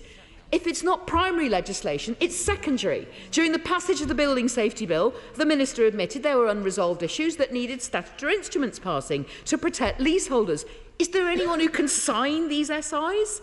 Mr. Speaker, in excruciating liaison committee appearance yesterday, the Prime Minister admitted that he'd met the former KGB agent with links to Putin without officials present in Italy when he was the Foreign Secretary. Now, I'm glad that my right honourable friend was able to ask questions, with your permission this morning, Mr Speaker, but not a single one was answered. Yep. Now, this is on security, Mr Speaker. If my right honourable friend is not able to get answers to questions when there was a context of a chemical weapons attack on British soil in which British people died, how is this a government that is functioning? And I ask the Leader of the House, with the greatest respect, can he tell us how does any of this look like a functioning government? Yeah. Now, week after week, the Leader has failed to answer my very specific questions on the appointment of a new ethics advisor. Now, given the new revelations, just the new ones regarding Lebedev, surely the Leader of the House could agree with me today and hopefully answer my question today that a new ethics advisor is needed. Could he tell us when will this vacancy be filled, and can he guarantee that investigations ongoing prior to Lord Geit's resignation will be completed? Because, Mr Speaker, the first duty of any government, as we all know, is to keep its people safe. When the Security Minister resigns on the morning, we cannot allow this to drift into evening, let alone the weekend, and for this Conservative Party to continue to put national security at risk. Every single Tory MP, every single one, should take a long, hard look in the mirror, ask themselves how we got here with a government that's collapsed before our eyes, putting the British people through an excruciating and dangerous act of desperation, with a caretaker Prime Minister, as my honourable friend has said, is even more dangerous as a caretaker than an actual Prime Minister. I may disagree with the Leader of the House politically, but I have huge respect for his office and for that of the Prime Minister. But, Mr Speaker, they propped him up, they were complicit, they have overseen 12 years of stagnation, declining public services and empty promises. We need a fresh start with the Labour government. Leader. Thank you, Mr Speaker, and I think that there's a very clear difference between the two sides of this dispatch box. Now is the moment for calmness and for professionalism, not for ranting and not for overexcitement. Can I start, Mr Speaker, by saying the Honourable Lady mentioned national security. I think before we proceed, we should just recognise that it is the 15th anniversary of the 7/7 bombings. The Home Secretary is the Minister responsible for national security. She is in office. She is still the Home Secretary. She is in control of our national security, and there is no issue over our national security at any level at this moment in time. She mentioned the business. I presented the business of the House here this morning. That business will be delivered. That programme for the next 2 weeks. There are ministers in place to deliver that. And I would just gently say to her, she said, how are we going to proceed with the Northern Ireland Troubles Bill? Well, actually, we've concluded the Northern Ireland Troubles Bill in this House. If she paid attention, that bill is now concluded. I would say she's very concerned about legislation. There were only 4 members of the opposition in this House to debate that motion. That's how seriously they take the troubles in Northern Ireland. There were 0 Liberal Democrats. Only 4 of them could be bothered to turn up to debate that. She mentioned Salisbury and the issue over the chemical weapons. She supported a leader of the opposition who wanted to send the evidence back to Russia for them to consider. Just pause for a moment and think about who she supported at that moment in time. And I think we've got. It's all right heckling and saying we've got nothing to say. We're getting on with the business of government in a calm way. There are some bill committees that will not run today, but they'll be back up and running very soon. And she finally finished with Lord Geit. I declare my interest, Mr Speaker, at the beginning of that, in that I'm assured that there are processes in place and those matters will continue to be reviewed and the results of those will come forward very soon. Mr Speaker, as the Leader of the House continues to have confidence in the Prime Minister, my question requires a simple answer. Does the Leader of the House agree with the Prime Minister that if a complaint is raised against a Member of Parliament that is so grave that it triggers an investigation, that that Member of Parliament or Minister should not be promoted or continue on the front bench? So my question to the Leader of the House is simple. Does he agree with the Prime Minister? Leader. Mr. Speaker, I'm not sure how that question is relevant to the business of the House in any way, shape or form, but if the Honourable Lady wanted to apply for an adjournment debate on any matter, she'd be welcome to. Can I just say, those who were late, please don't embarrass me by standing. Can we now come to the SNP spokesperson? We're all waiting for Pete Wishart. And we will certainly can, Mr. Speaker, and thank you ever so much. And he's away, and hasn't the Leader of the House been curiously quiet over the course of the past 24 hours? One of the few Johnson loyalists that was left standing last night, I thought we might have found him chained to the radiator with his beloved Prime Minister in the bunker this morning. But can I reassure him, he's a rank outsider to follow his Prime Minister. I think he's something like 80 to 1 just now to take over for the Prime Minister, but I think that's even a long shot even for him. But what a mess they have made of this. This is a Prime Minister who can't even leave the scene without almost burning the house down. He's the first Prime Minister in history who, when receiving that tap on the shoulder from the men in grey suits, told them to go and get stuffed. Surely there is no way on earth that he can remain in a position as any sort of caretaker, particularly with all the big issues that we have to consider and address as we go through the summer period. He's more an undertaker than a caretaker. And what a joke, can I say to the Leader of the House, of a business statement this is, with a government at half capacity. There's barely enough ministers to respond to debates and to answer the questions, and business has been cancelled for the rest of the day. What happens to all these vacant positions? Will they all now return to the post? Does the Levelling Up Secretary now get his job back? And, Mr. Speaker, we need to debate this Prime Minister's legacy, because he will go down in history as one of the worst Prime Ministers in history at one of the worst possible times. In just 3 years, he's managed to decimate our international reputation, our economy and our democracy. He will be the 4th Prime Minister in 6 years.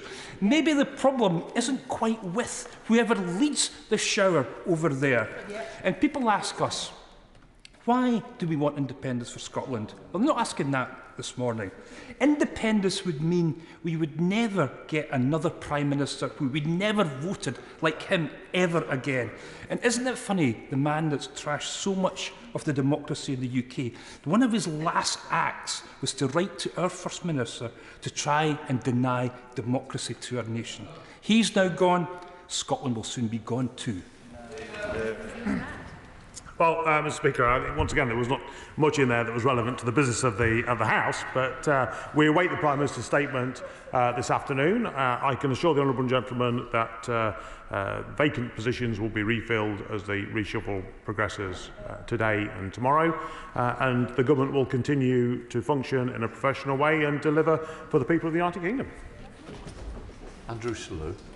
Mr. Speaker, can we have an urgent debate in government time, because I've already had a debate in Westminster Hall, on increasing general practice capacity where we have huge increases in population. The Leader, I think, has similar issues that I have in my constituency. They exist all over the country, and I think it would show to our constituents that, notwithstanding what has gone on over the last few days, the government gets this, they take the issue seriously, and that serious work will go on this issue over the next few weeks and months. Well, thank you, Mr. Speaker. And can I pay tribute to my honourable friend who's done a lot of work on this matter, and pay tribute to his leadership on this. He'll be aware that we are investing £1.5 billion to create an extra 50 million GP appointments by 2024. We want people to feel confident that when they have a problem, they can see a GP face to face, but I think it is something which is worthy of further debate, and I know my honourable friend will continue to press. I would encourage him to seek a debate in this House. Ian Mearns, Chair of the Backbench Committee. Very grateful, Mr. Speaker. Can I thank the Leader of the House for announcing the business and the Backbench Business Committee debates for the 14th of July. And can I also give the House notice that on the 21st of July, which has been allocated to the committee, that it would be our proposal in the first half of the day to have a debate on United Kingdom sanctions for human rights abuses and corruption. And Mr. Speaker, for quite a few years, the final Thursday before the summer recess has been a time which, when allowed, has been allocated to a debate on matters to be raised before the forthcoming summer adjournment. And the committee has agreed that it would be a fitting tribute to name this debate after Sir David Amess, who was truly taken from us last October. So our proposal is that this tribute would see the debate renamed the Sir David Amess Summer Adjournment Debate. Sir David was renowned amongst our colleagues for his regular appearances at our committee and his impressive contributions to pre-recess adjournment debates. So, Mr Speaker, the Backbench Business Committee would like to honour his memory by naming the debate after him. I've raised this matter briefly in the House after Sir David's loss and had the support of the then Leader of the House. And, Mr Speaker, I've written to the Chair of the Procedure Committee, to yourself and to the Leader to this effect. Well, Mr Speaker, can I pay tribute to the honourable gentleman and to his committee for the work that they do. Thank him for announcing the debate that he mentioned, and also from the dispatch box offer my full support to his recommendation to call the debate the David Amess debate. I'd be delighted. I hope I have the opportunity to respond to him in that and other members in that debate, and I think it's a very fitting tribute that he's introduced. Thank you, Mr Speaker. I know this may seem very mundane given the drama that's happening around us, but it's very important to my constituents. We've got several fantastic sustainable businesses, and I recently met with Kit Change, who make leggings and sporting tops out of plastic bottles that have been recycled, and Third Rock, who make sustainable activewear for climbing out of old carpets and discarded fishing nets, which is really important. But in my discussions with them, we've talked about the challenges and opportunities they face, in particular in relation to financing their small businesses. Please could we have a debate in this House about financing for small business who focus on sustainability and ethical sourcing of products? Well, I thank my honourable friend for her question, and I would say it's not a trivial matter. I think the businesses up and down this country are the backbone of our economy. The government provides extensive business support for small and medium-sized enterprises, including sustainable businesses. The British Business Bank programmes are supporting over 1.77 million smaller businesses with £89 billion worth of finance. And I know she'll have the opportunity at Bay's questions next week if she wanted to highlight the fantastic recyclable business that she has in her constituency. John Pryor. Thank you, Mr Speaker. Can I associate myself with the comments made a few minutes ago about David Amess, my former neighbour, David Amess. One of the many consequences of rising energy prices is that hundreds of swimming pools in this country face closure in the next few months. This has been raised this morning under DCMS questions, but it's not technically really a question for the Culture, Media and Sport Department. It's more Treasury and Energy.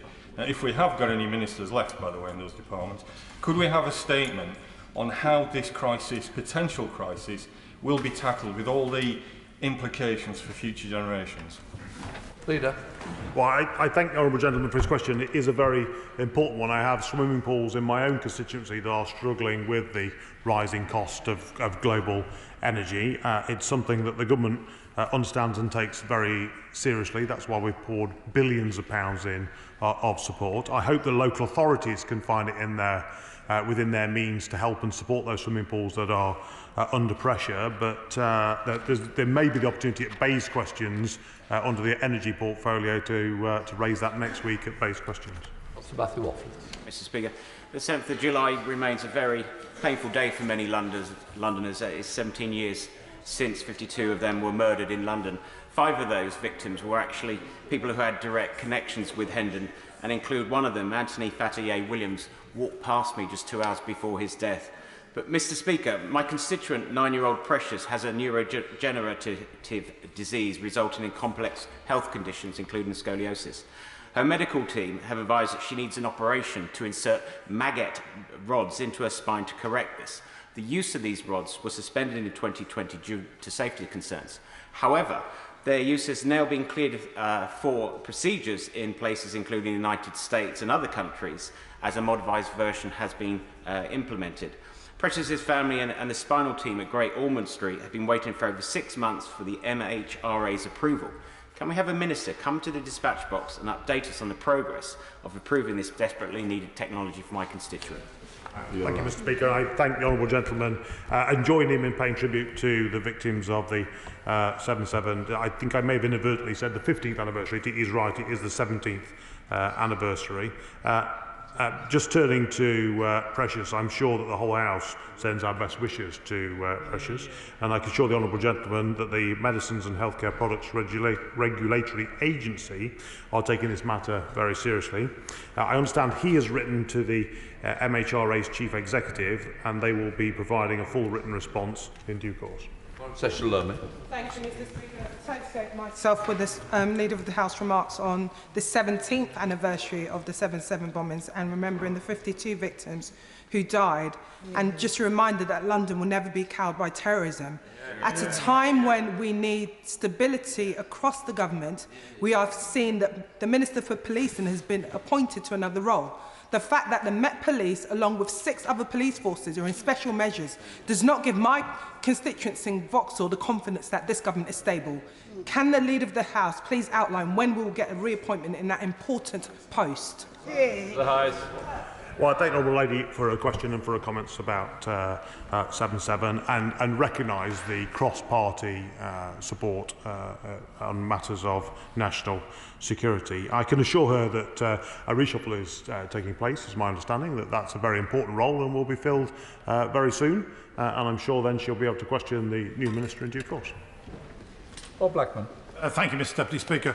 Of course, as we commemorate the terrorist attacks on London, people should remember that the day before was a day of great joy, when London had been awarded the Olympics, and it was then tinged with sadness because of the terrorist atrocities that took place the following day. Over the course of the pandemic, the Department for Transport have continued to bail out Transport for London to cover the cost of the loss of income on fares. However, the Department have refused, quite rightly, to cover the cost of the Mayor of London not doing what he should have done in dealing with TfL's finances. Now, the current deal, Mr Deputy Speaker, runs out, I believe, next weekend. We desperately need an announcement from the Department of Transport for what's going to happen after next weekend in terms of financing for London Transport, because we cannot have a position continuing where the Mayor of London refuses to take the action that is required to reduce costs. Well, I thank my honourable friend for his question and recognise that the challenge that Londoners will face if that transport system does not operate. He's right to draw attention to the amount of support that the government has offered, and he's also right to hold the Mayor of London to account. I will pass on his comments directly to the Secretary of State, but I hope that the London Mayor will take firm action, get a grip of transport for London and not rely upon the cash from the government that he's requesting. Chris Bryant. Thank you, Mr Deputy Speaker. All of the events of today sort of started with the Prime Minister throwing the kitchen sink at trying to preserve Owen Paterson in post, which of course the Leader of the House was instrumental in as well. The Standards Committee has produced a new code of conduct. It's ready to go. We've published it. We've also published a new procedural protocol, which would put in place, although there has been a sort of form of appeal in the past, a formal appeal through the independent expert panel, which is chaired by High Court Judge Sir Stephen Irwin. We can't use that, including for new cases, unless the government tables the motions, and I had hoped that we'd be doing that before the summer recess. I would urge him to think again about the last week and whether there's a means of us doing it before the summer recess, because otherwise there's a real danger that we'll be in legal jeopardy because we won't know how to deal with an individual case that might come along, which might be just as serious as that of Owen Paterson. Well, I thank the honourable gentleman for the work that he's done and for the work of the committee. We had the final reports, I think, late last week, which the government is now considering. I know he's very keen to move forward, as is the government. I don't think it will be possible to have that debate before the summer recess, but what I'm happy to do is sit down with him at some point over the next week or to try and arrange a time which we can plan our way forward. Daniel Kaczynski. Thank you, Mr Deputy Speaker. This year alone, my right honourable friend will know that we're spending nearly £190 billion of taxpayers' money on the NHS. Spending on the health service is increasing every year as a percentage of overall government spending. We're very proud in Shropshire And my right honourable friend, the member for Ludlow, and I secured £312 million for major modernisation of our local A&E services. Not a penny of that money has been spent 4 years after we have secured it. Can we have a debate in government time about the quality and efficacy of various levels of NHS management? Because certainly in my trust, I am starting to lose confidence in them. Well, I thank my honourable friend for his question and pay tribute to the work that he does holding local health authorities to account in Shropshire. He'll be aware that the government has introduced a £39 billion package through the health and social care levy. That is a huge investment in our health services, but he is right to highlight that also has to go hand in hand with reform and restructure to make sure that that taxpayers' money is invested properly and is spent efficiently. Harry Sherman.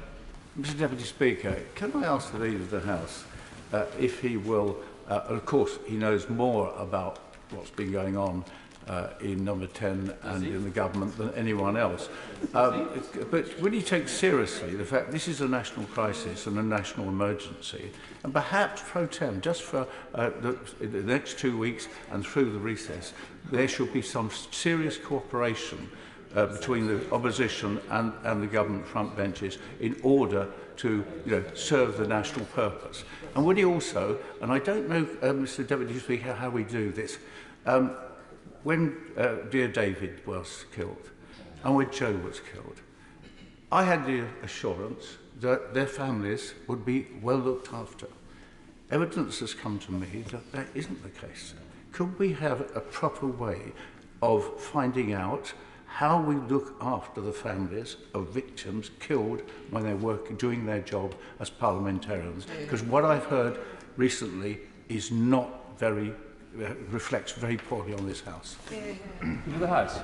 Well, I thank him for his question. I'm more than happy to pursue that away from the dispatch box if he wants to raise that with me privately and send me the information that he's in possession of. I think clearly there is a responsibility for us to look after families of those people who sadly were murdered brutally. I think it's also worth just reaffirming that there are support mechanisms out there for security, and I know through the Speaker's office and through the security services within the House of Commons, if any members are concerned about their own security or that of their family, there is support out there.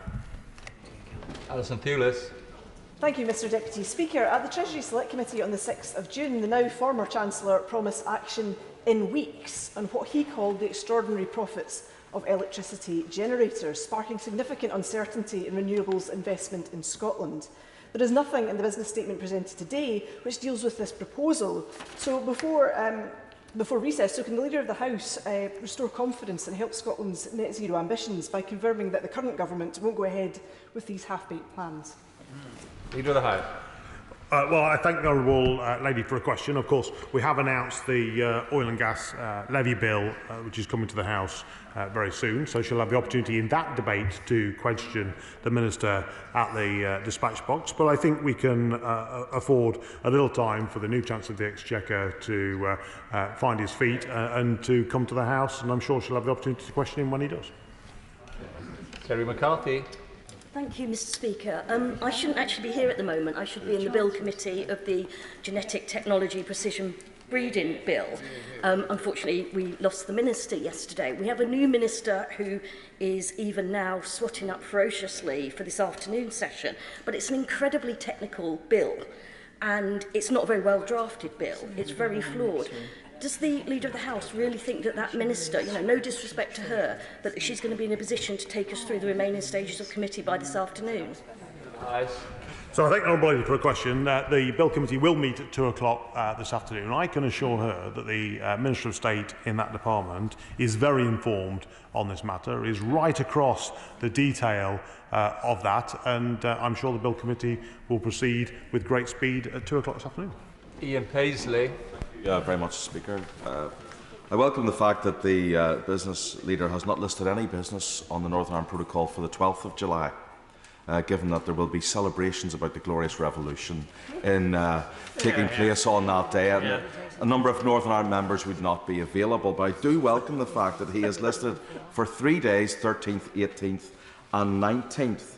Can I confirm that as personalities are changing at the top, that the policy on this matter, the Northern Ireland Protocol Bill, will not change, and it is the government's intention to complete this business by the end of this particular session? And could I recommend to him the evidence that the Northern Ireland Affairs Committee received from the renowned international law expert Professor Alan Boyle of Edinburgh Law School, where he confirmed that all of his advice to the government is that the Protocol Bill does not breach international law?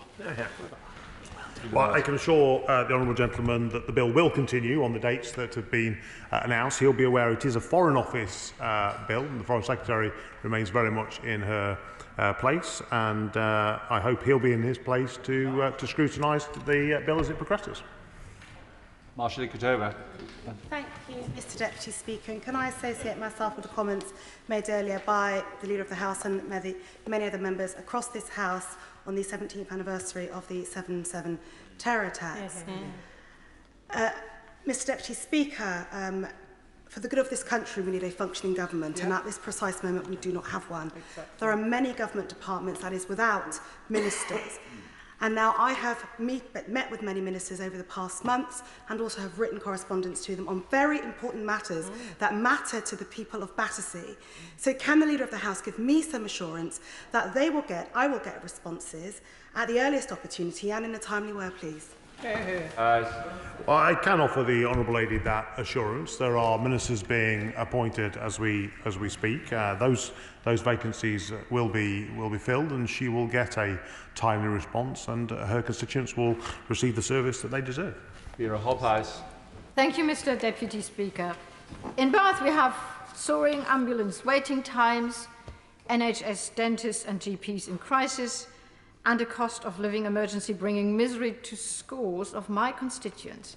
There is no functioning government left. How is it possible that the Prime Minister can continue in office even as a caretaker amidst the chaos that he has created himself? Will he bring forward a debate and vote of no confidence in the Prime Minister?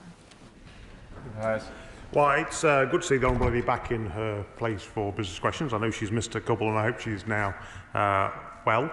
I can assure her that there is a functioning government. The government, there are a few vacancies that are currently being filled. They'll be filled very soon, and level of service will continue at the high level it has for some time. Jake Twigg. Thank you, Mr Deputy Speaker. Can I say to the Leader of the House, in view of the Secretary of State for Defence's comments to the Defence Select Committee this week on the ongoing situation in Ukraine, can we have an urgent debate in government time to examine the need to increase defence spending and defence personnel? Well, the honourable gentleman will be aware of the commitment we've made for extra cash for Ukraine and for the security the security situation. I hope he would recognise that that warfare is changing, and that the requirements of the MOD have changed over the last few decades, and that's why the MOD are reviewing what their requirements are. We have a Secretary of State currently who's very much across his brief and is very much in place and will remain so for the near future. Stephen Doughty.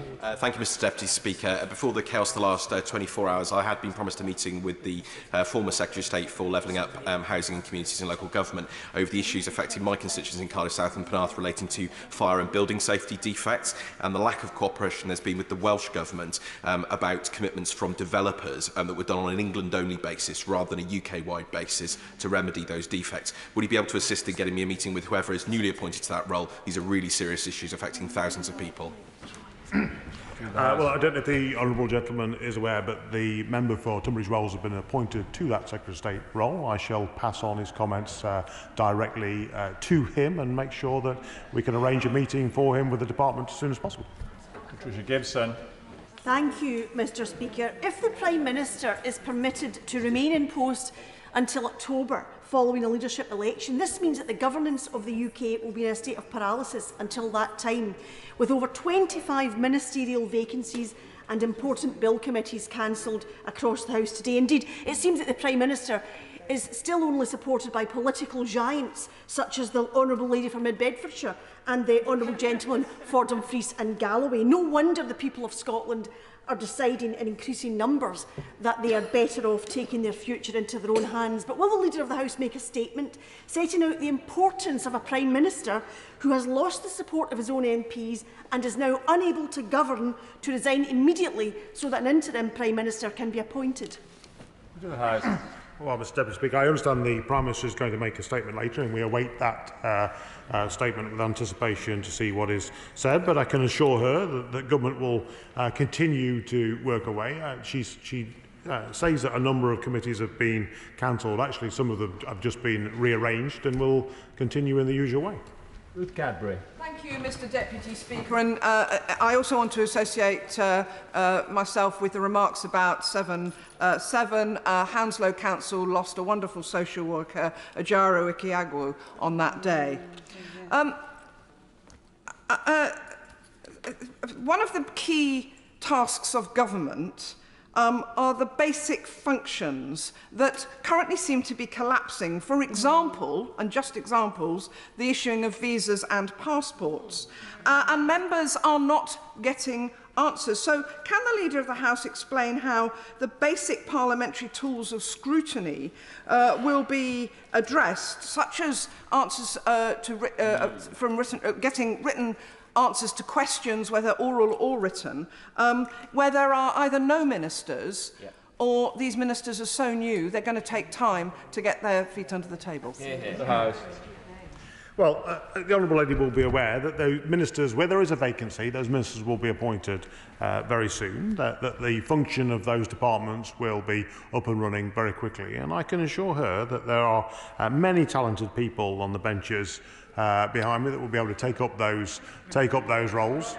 Well, they're probably all waiting by their phones, but I can assure her that once they're in place, they'll be ready to give her the level of service that she requires. Dame Diana Johnson.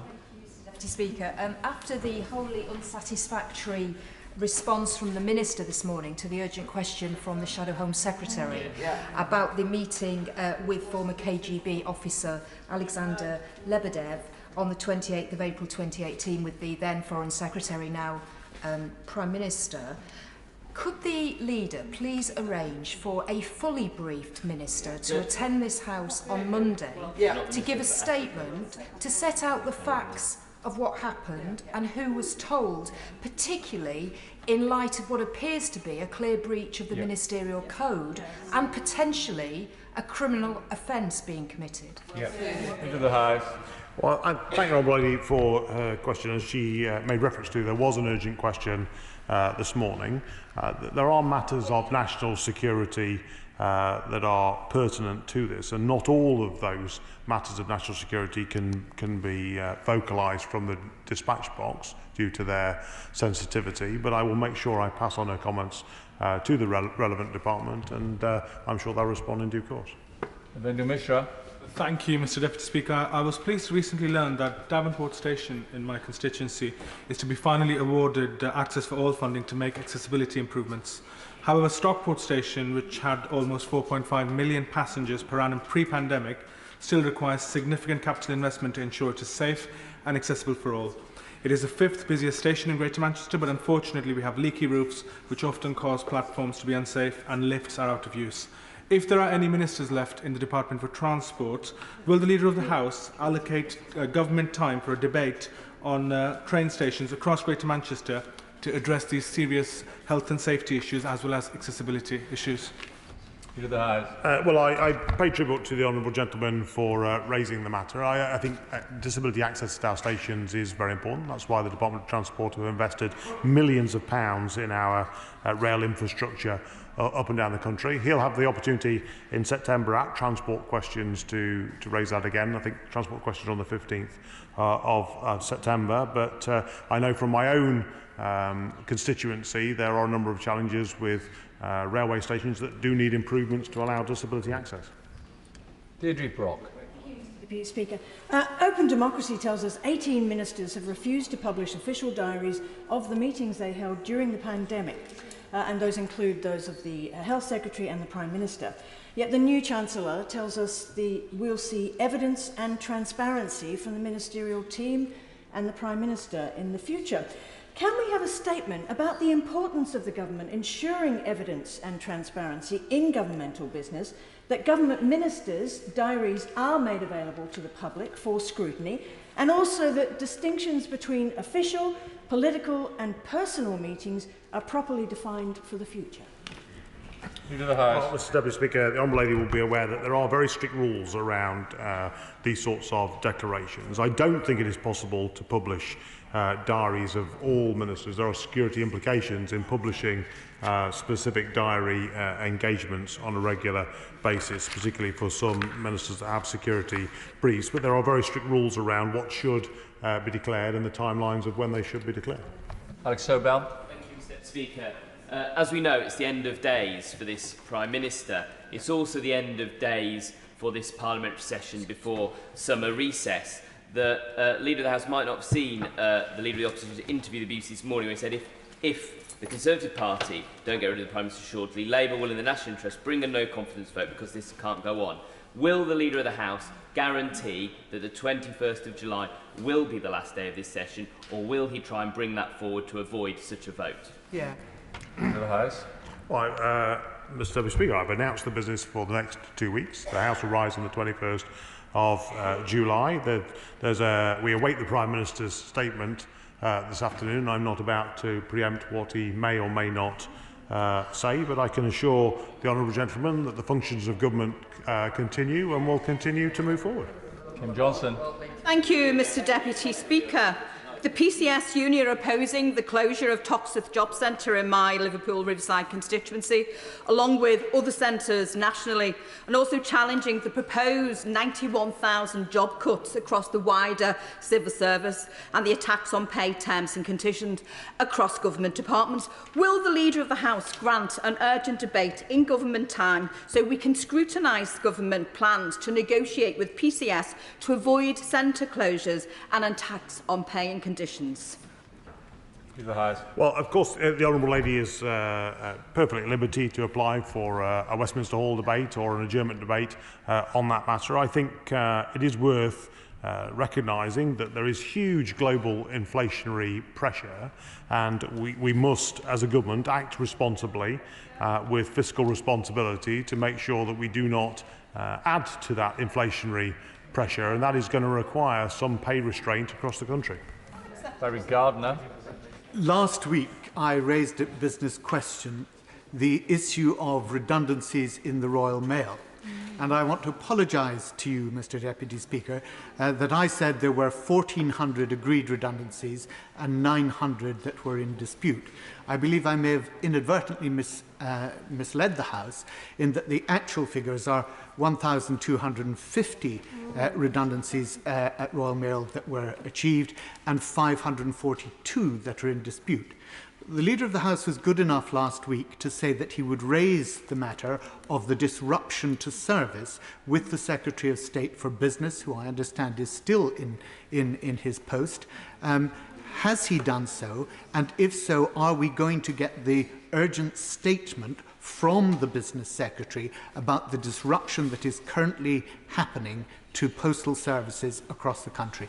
Leader of the House. Mr Deputy Speaker, I thank the honourable gentleman for his question. The direct answer is yes, I have written to the Secretary of State.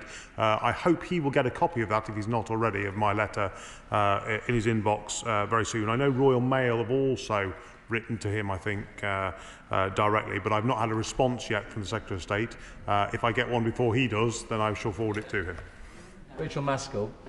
Thank you, Mr Deputy Speaker. Greater than the crisis in Downing Street is the crisis we're seeing currently in the Donbass and across Ukraine. However, the Prime Minister remaining in office is playing into Putin's hands and undermining President Zelensky. So will he convey my concern and that of many other members to the Prime Minister that he can't continue in office if he wants to support the people of Ukraine, and therefore bring a statement to this House about the impact of his behaviours on our foreign policy? Leader of the House. Well, I mean, I gently say to the Honourable, number one, we await the Prime Minister's statement this afternoon. I don't want to preempt what he may or may not say, but I think most people in the country would recognise that the Prime Minister has been the leading voice in taking the fight back to Putin and supporting Ukraine in the world. He's shown great global leadership on this matter, and if it wasn't for this Prime Minister and his efforts, Russia would now be in Kiev and I think probably across the whole of Ukraine. Jim Shannon. Thank you, Mr Deputy Speaker. Yesterday, the Yazidi Justice Committee published their report entitled State Responsibility and the Genocide of the Yazidis. Murder and mutilation of women, families, lives destroyed forever. It is undoubtedly, Mr Deputy Speaker, difficult reading. This report highlighted the duty of governments to prevent genocide occurring when a high risk has been identified. Given the situation in Afghanistan and the current threats to the Hazaras, I believe it's time to debate approaches on how the United Kingdom can help prevent future genocides. I ask the Leader of the House, I do it every week because I believe these are important issues to raise in this House. Will the Leader of the House make time for a debate on this very, very important matter? Thank you so much. Leader of the House. Well, I thank the Honourable Gentleman for his question. I've not had the opportunity to read the report, and it does sound quite a harrowing report to read. He is a true champion of religious freedom around the world, but it's something that the government does take very seriously. I shall make sure I pass on his comments to the Foreign Secretary, who I know shares his level of concern about the terrible actions around the world that some states commit. Helen Morgan. Thank you, Mr Deputy Speaker. Since my election, I've been campaigning on the issue of ambulance response times in Shropshire, and as a result of that campaign, local health leaders have been preparing for a visit from the Minister in the coming weeks to see how they've been doing to improve that situation. My understanding is that the Minister resigned yesterday evening, and so now that visit is on hold or postponed or maybe even cancelled. I'd like to ask the Leader of the House if he can bring a debate in government time on the national ambulance situation, because people are dying avoidable deaths, not only in North Shropshire, but across the House, and it's time we saw the government get a grip of this across the whole country. Leader of the House. Well, the Honourable Lady will have the opportunity at Health Questions on the 19th of July to question Secretary of State directly, but I hope she will recognise the huge investment that's been put into our health services up and down the country by this government. Ambulance waiting times are something that I know the government is working hard to improve on and to support her constituents and those across the whole of Shropshire. Before I do that, can I thank the Leader of the House for his statement today on what has clearly been a very busy day for him and responding to questions for over 3/4 of an hour. So thank you very much. Point of order, Angela Eagle. Point of order. Thank you very much, Mr Deputy Speaker. We've had two statements today where ministers have come to the dispatch box and told us that they have no knowledge of the things they're meant to be answering UQs on. This is completely undermining the point of having UQs. Certainly, Mr Speaker, when I was a government minister, we wouldn't have thought of coming into the House of Commons and merely saying, oh, I don't know, nobody's told me, I don't know what the information is. Could I ask you, Mr Deputy Speaker, I know that the Chair doesn't have any say on the content of ministerial responses, but this does seem to be a sinking of standards to such an extent that it's causing UQs to become a laughingstock, and this cannot surely be right for accountability of government ministers to this place. I'd like to thank Dame Angela for her point of order, and as she has stated, it's not the responsibility of the Chair for either the contents of responses or indeed who gives that response. I suspect the only thing I can say is we live in interesting and exceptional times over the last 48 hours, but I'm sure the Treasury bench will have heard exactly what she has said and will get that through to the relevant government departments. Thank you very much.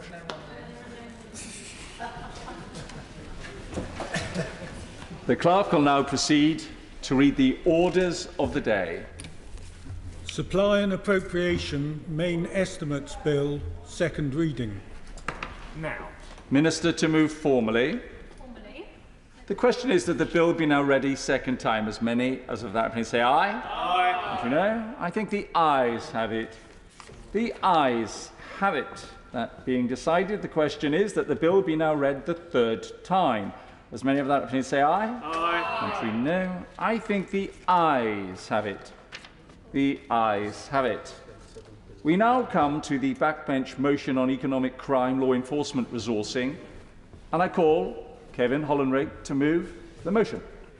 Thank you, Mr Deputy Speaker, and to the Backbench Business Committee for granting this very important debate. And my honourable friend, the member for Barking, who is also working very closely with us together on this particular issue. Too often in this place we talk lots about legislation and not often enough about implementation. And if you look at the motion itself, the economic crime cost the UK economy at least 290 billion a year, and probably a lot more than that, a lot more than that. Our agencies are significantly under-resourced and very fragmented. And I'd like to say that things are going to get better. Actually, I think they're going to get much worse. And that's not being a criticism of the government or any of our agencies, although there are criticisms to be levelled. But the reality is things are moving so quickly in this space, in the ability of organised criminals to move money around, and these are people who deal drugs, these are people who traffic people across continents, these are people who fund terrorism, these are people who steal assets from foreign jurisdictions and foreign nations. I mean, it's just set out an example of how easy this is becoming. And these are all the same instances of running through one platform, a hackers group called Lazarus, which is actually effectively a state-funded agency for North Korea, which funds the North Korean weapons program. Hydra, which is a darknet drug dealing network, Grand Effects, which is run by organised criminals, Russian government agencies. The thing they have all got in common is they used a crypto exchange platform called Binance, run by a guy, set up by a guy called Chen Peng Zhao. Between 2017 and 2021, this is an investigation by Reuters about how those organisations used Binance to move money around, totally anonymously. Now, this at the point up till 2021 was regulated by the Financial Conduct Authority, but still, that crypto exchange, which moved bitcoins and lots of other currencies through that exchange, totally anonymously for those kind of enterprises, for people funding that kind of terrorism and other nefarious enterprises, all you needed to do to register an account on that exchange was enter an email address. That's all you need to do. No know your customer checks, no know your client checks, no ID requirements. Just enter an email address, which could easily be a fake email address. So that money was moved around totally anonymously. And the owner of this organisation, Mr. Zhao, had said to his own staff, as recently as 2020, in his talking about his staff, how he grows his enterprise, he was driven by one thing and one thing only. He's still driven by this. And this platform has now been banned within the UK in terms of regulated activity, but that doesn't stop UK people actually using it, because obviously that's the internet works. But to his staff, he said, do everything to increase market share. He talked about know your client checks as being unfortunately a requirement. Unfortunately a requirement. And in the investigation by Reuters, £2.35 billion have moved around in this way for those nefarious ends. And this is just scratching the surface. A couple of £1 billion when we know the amount of money just washing through the UK is in the hundreds of billions of pounds. And the UK plays a key role in this, and it's a role we must acknowledge and we must take responsibility for clamping down on. But we're getting nowhere near that at the moment, Mr Deputy Speaker.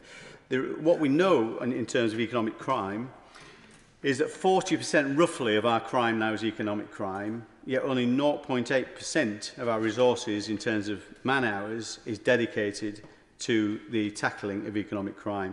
So there's huge disparity. 290 billion a year as a conservative estimate, I think it is fair to say, which represents about 14.5% of our GDP across the UK economy. Yet, in terms of the application of resources, adds up to 0.04% of GDP. So this massive gulf in terms of the cost to society, the cost of this nation, and cost in many ways, not just financial cost, of course. It is, as I say, it is drug dealing, people trafficking, all the things we're trying to tackle, and yet the money's going out through the back door to all these illegal enterprises. We know Action Fraud reports and the impacts on individuals, and as constituency MPs, I think we all deal with individuals who have had money stolen from their accounts through things like authorised push payment fraud. And that adds, actually, according to Action Fraud's figures, and that's not the most fit-for-purpose organisation on this planet. Anybody who's used that knows that just goes into a black hole. That's what the Action Fraud is. It's going to be revised, but again, just changing the name of something doesn't make it work. I think that's £2.35 billion a year goes in that kind of small-scale fraud, which damages directly our constituents and small businesses. According to...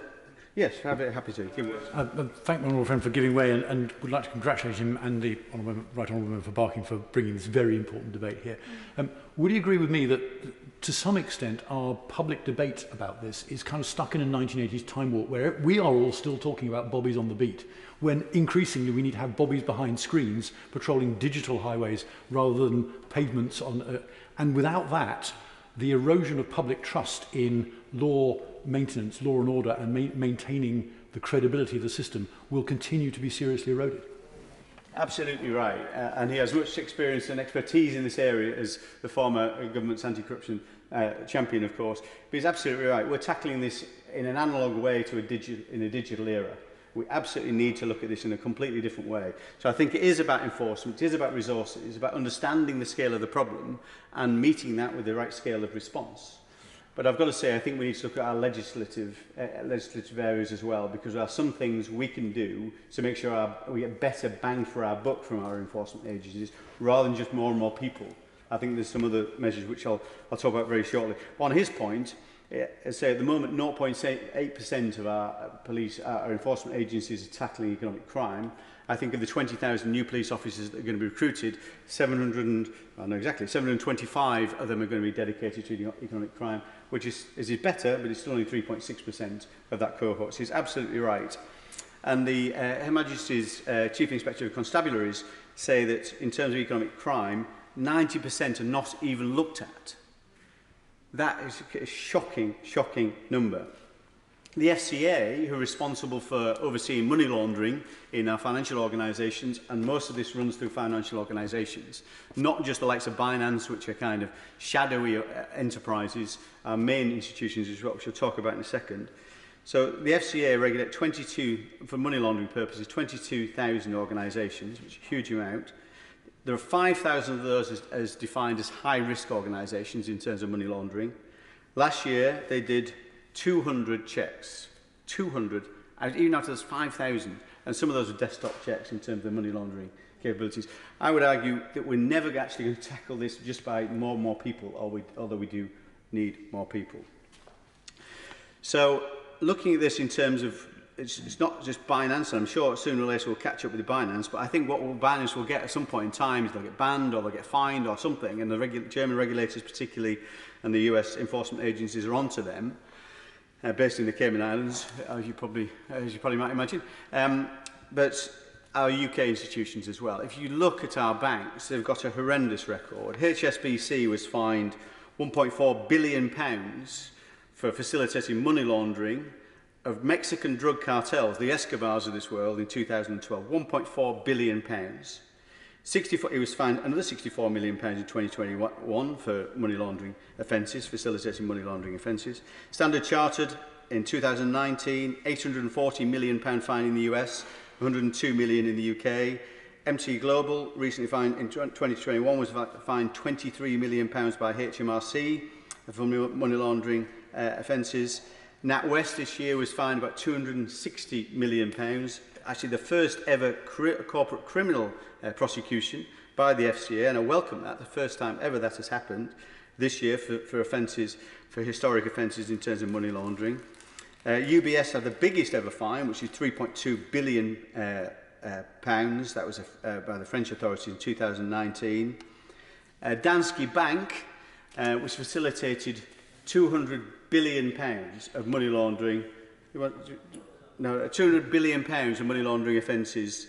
It hasn't been fined yet, but it's been this has been identified. It will be fined. But £200 billion of Russian money coming out of Russia, being spread around the world, all going through small banks in Estonia, in Danske Bank. Horrendous. So we talk about how Putin funds his invasion of Ukraine, and he funds it by keeping this coterie of people around him, stealing Russian assets, making the wealthiest person in the world. There is no doubt about that. But we are facilitating this. UK companies were involved in some of the shell companies in terms of moving that money around. I could quote other examples of economic crime that I've been involved in on the all-party group on fair business banking. Lloyd's HBOS, where there was proven criminal fraud that was proven in 2017, and the cover-up associated with that is an utter disgrace. And yet we're due to see the Dobbs review later this year, which will should identify the scale of the cover-up that Lloyd's have covered up that fraud that went on at HBOS. And then also we saw RBS, GRG, of course, which devastated tens of thousands of businesses, effectively defrauded businesses their assets. All those occasions, all those businesses, all they ever got was a fine. Not a single person in any of those cases, not a single person in terms of senior executives has gone to jail. And that's what we need to do. We need to have personal liability, because this stuff will just be seen as a cost of doing business. That's the reality. Very happy to give way. On that point, my honourable friend has spoken with real knowledge and clarity around these crimes and in regard to constituents and the global impact, and the two are very much interlinked. And in my own constituency, I've seen many constituents impacted by hundreds or thousands of pounds, which is filtering into this global impact. How does my honourable friend think we can tackle this, that people don't feel this is beyond them in terms of the answers? Because we're talking on a global scale, but this is affecting individuals, and the two are inextricably linked, and they want to see action in regard to that. It's absolutely the right question, and these problems are not that difficult to solve if people are willing to apply the right rules. So the money that she talks about from a constituent is probably obviously there's a organised criminal, probably organised gang behind it, who's contacting the constituent and saying, I can move your money over here, and they do that, and then that money's moved through a mule account, probably in one of the banks, major banks, and off somewhere else offshore, and then disappears off into the ether. Of course, the banks can clamp down on mule accounts. That's the reality. If they had the right incentive to do that, or the willingness to do that, this stuff can be stopped. But people will not stop it until it's in their interest to stop it. And that's what we need to make sure. Yes, we need the enforcement. Yes, we need the people. But we need the people that currently are facilitating that, which are largely UK-based in terms of this context, just to be willing to do that. The UK plays this particular role within all this stuff in terms of economic crime. And the UK is seen as the place where money is laundered, not necessarily where it's kept, all that's different in terms of things like kleptocrats or Russian oligarchs, but the money is usually laundered in the UK, then off elsewhere, off into other jurisdictions, largely the US, actually. But and the reason that is the case, of course, is a consolidation of expertise we have in the City of London, of which the City of London is something we should be very proud of. But a consolidation of expertise, both financial organisations and the advisors that sit around them, which are also culpable in this regard. We have strong regulations in some areas, very weak regulations in others. And particularly when we're offshoring, we're moving in terms of offshore regulation. And the UK has this particular relationship between domestic regulations and what happens offshore. Very happy to give way to the Honourable. For giving way, and he's absolutely right. That point is one point I wanted to intervene on. The banks are very strict with local customers, and as they should be, by the way, and as it is right to do so. But unfortunately, as the Honourable Gentleman referred to earlier on, the movement from money, Mr. Deputy Speaker, from Estonia to Northern Ireland was on the Panorama programme, I understand it was, where it showed £200 million of money moving. I'm very conscious that the government seems to focus upon the ordinary account holder and regulates that person in a very strict way. But when it comes to the big monies moving, it doesn't seem to have any level of regulation. And does he agree with me that that's where the focus needs to be, the bigger picture? Well, I think he's right. I think the regulations are there. It's just that the penalties are not sufficiently appropriate. And they're sufficiently down the line. Although Danske Bank knew it was doing wrong when it was moving that £200 billion of money out of Russia into other parts of the world. It knew it was doing wrong, or the people within the organisation knew they were doing wrong. It just that it was their incentive to not do anything about it because they made a huge amount of money as it flew through their systems, of course. Now, if you're the local manager or even the mid-tier manager or even the senior exec, you're thinking, well, we're making money, nobody's going to find out. If we find out, it'll be a fine down the line, I'll have gone anyway. Where's the incentive to clamp down on it if I'm going to make lots of money out of it? Everybody's got their budgets to hit at the year, and everybody's got their targets and their bonuses on the back of it. That's the problem. The penalties need to be different. The enforcement needs to be different. The penalties need to be different. The other key aspect about the UK, and the UK as a place to wash this money through, is we have the overseas territories, of course, tax havens that work on the same basis of common law around the tax haven, be that Jersey, be it the Caymans, be it British Virgin Islands. So if you're going to launder money, you don't want to pay tax on it, so you want to make sure you put it through a jurisdiction with low taxation or zero taxation. So this is why the UK has got such a role to play in facilitating this, but also the role we need to play in clamping down on it. And clamping down isn't what we do really very well here. Our enforcement agencies have success to some regard, but we're nowhere near as successful as other jurisdictions, for example, like the USA. And if I can give you some figures on it, they're just far more focused on this. In terms of bribery, they have similar bribery laws to the UK. They introduced theirs in 2011. In 2020, they fined organisations in the US £1.85 billion for bribery offences. That's more than the UK has done in 10 years. In terms of money laundering sanctions, it's a very similar number. In 2019, the UK fined our banks £260 million in the entire year in terms of money laundering offences, the US £7.5 billion, including £2.5 billion of criminal sanctions. If you look at almost every agency we have, it's underfunded and under-resourced in terms of tackling this problem. So what do we need to do? Well, I know my honourable friend, the Right Honourable Member for Barking, will talk about some other measures, but I'm going to focus on my key measures that I think we need to do. The one thing we need to do is ring-fence a budget for tackling economic crime right across the piece in terms of the UK to see exactly how much we're spending on tackling organised crime, and we need fewer agencies, and it needs to be more consolidated so the lines of reporting are less fragmented and more direct. Action fraud cannot just be a rebadged enterprise. It needs to be something meaningful, and the offences that are reported into it, people need to think they're actually going to be done something about. I was recently nearly scammed through WhatsApp, actually, and managed to realise it wasn't actually my son contacting me. It was some other person. But I think, shall I report that to action fraud? Well, what's the point? What's the point? Not going to do anything about it.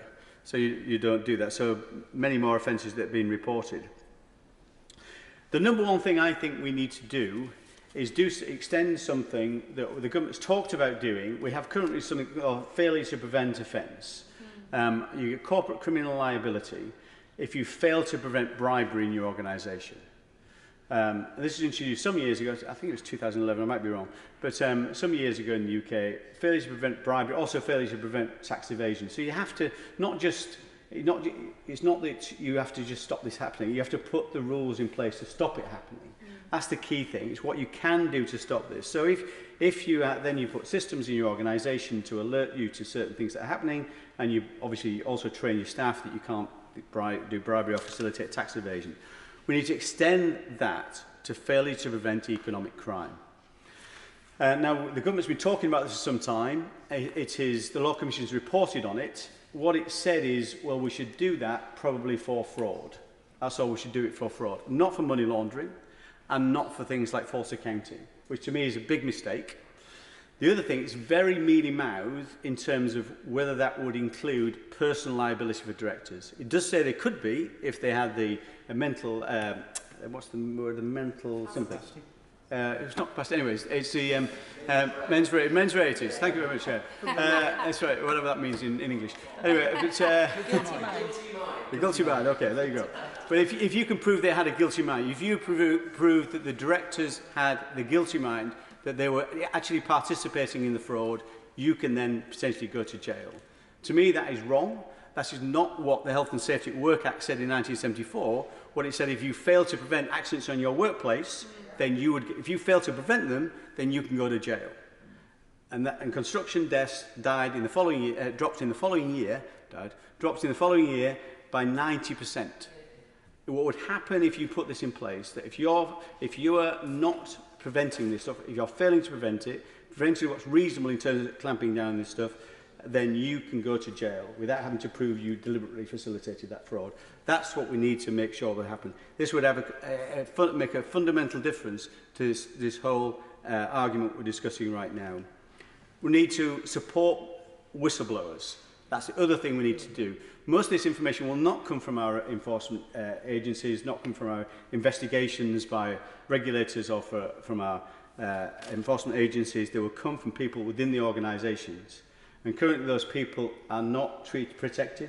They are not compensated. Just to remind the mover of the motion that the guidance is up to 10 minutes. Oh, and we're now on more than that, times 2. So perhaps with a bit of focus, he could now bring his remarks to a conclusion. I've got so much to say on this. I do apologise, Mr. Speaker. Whistleblowers, one final thing I think we should do, as well as beefing up the numbers, one final thing I think we should consider doing. What we've done on unexplained wealth orders, we did it in the government's legislation it brought forward, it was welcome it brought forward in the last session.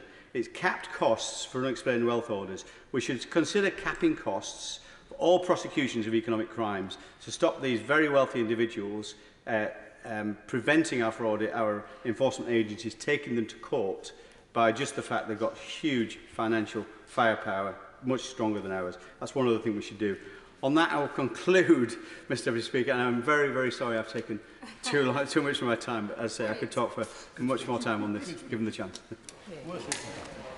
Remind him that at the end of the debate, he has 2 minutes to conclude, not 4. The question is, as on the order paper, Dame Margaret Hodge. Thank you very much, Mr. Deputy Speaker. It's a bizarre day to be debating a really important issue. And I'm grateful to the Backbench Committee for selecting, and it's a privilege to follow the Honourable Member for Thurston Moulton, with whom I'm working very closely on many of these issues. I'm going to say something a little bit general and then move to it. I hope you're not being too... Are you being... Mr. Deputy Speaker, have I got 10 minutes or a little bit more? No, you're not constrained, but all I would say is... I'll keep it tight. I'll keep it tight. Okay, but it is shocking, but it's true, that it was the tragedy of the war of Ukraine that got our government to start thinking about the serious threat that this country is facing at both our economy and our society, with the spiralling menace of illicit finance and all that goes with it. I've said it many times in this House, and I'm going to repeat today, that we will never, ever enjoy sustained good economic prosperity on the back of dirty money. We have earned the reputation on which our superb, successful financial sector now was built. We've earned it by being a trusted jurisdiction, and we must maintain that. Today, we're in danger of losing that trust. The US sees us as a high-risk jurisdiction. They see us as being very similar to Cyprus. London grad is becoming a popular term among many. We've moved off our perch as the world's leaders in fighting economic crime. Moody's have downgraded us. We're slipping down the ranks of Transparency International's Corruption Perception Index. Everything is moving in the wrong direction. And it's no surprise, because as the Honourable Member for Thirsk said, this is massive now. £290 billion is more than a quarter of the total public expenditure of this government. And it's an annual figure. And in all of our views, those of us that are in this, concerned in this area, it's a conservative figure. And the latest figures, there were figures out last week by UK Finance, suggest that in 2020 there was an 8% increase in fraud. And fraud, of course, is the biggest component of economic crime. Much of the illicit finance, but not all, comes from Russia, Russian companies and from Russian individuals. And for too long, as the various select committee reports that we've had on this subject, for too long we have turned a blind eye on the threat Putin's kleptocratic regime poses to our economy. Why did we do nothing after the assassination of Alexander Litvinenko in 2006, or after the poisoning of Sergei Skripal in 2018? Two brutal attacks on British soil.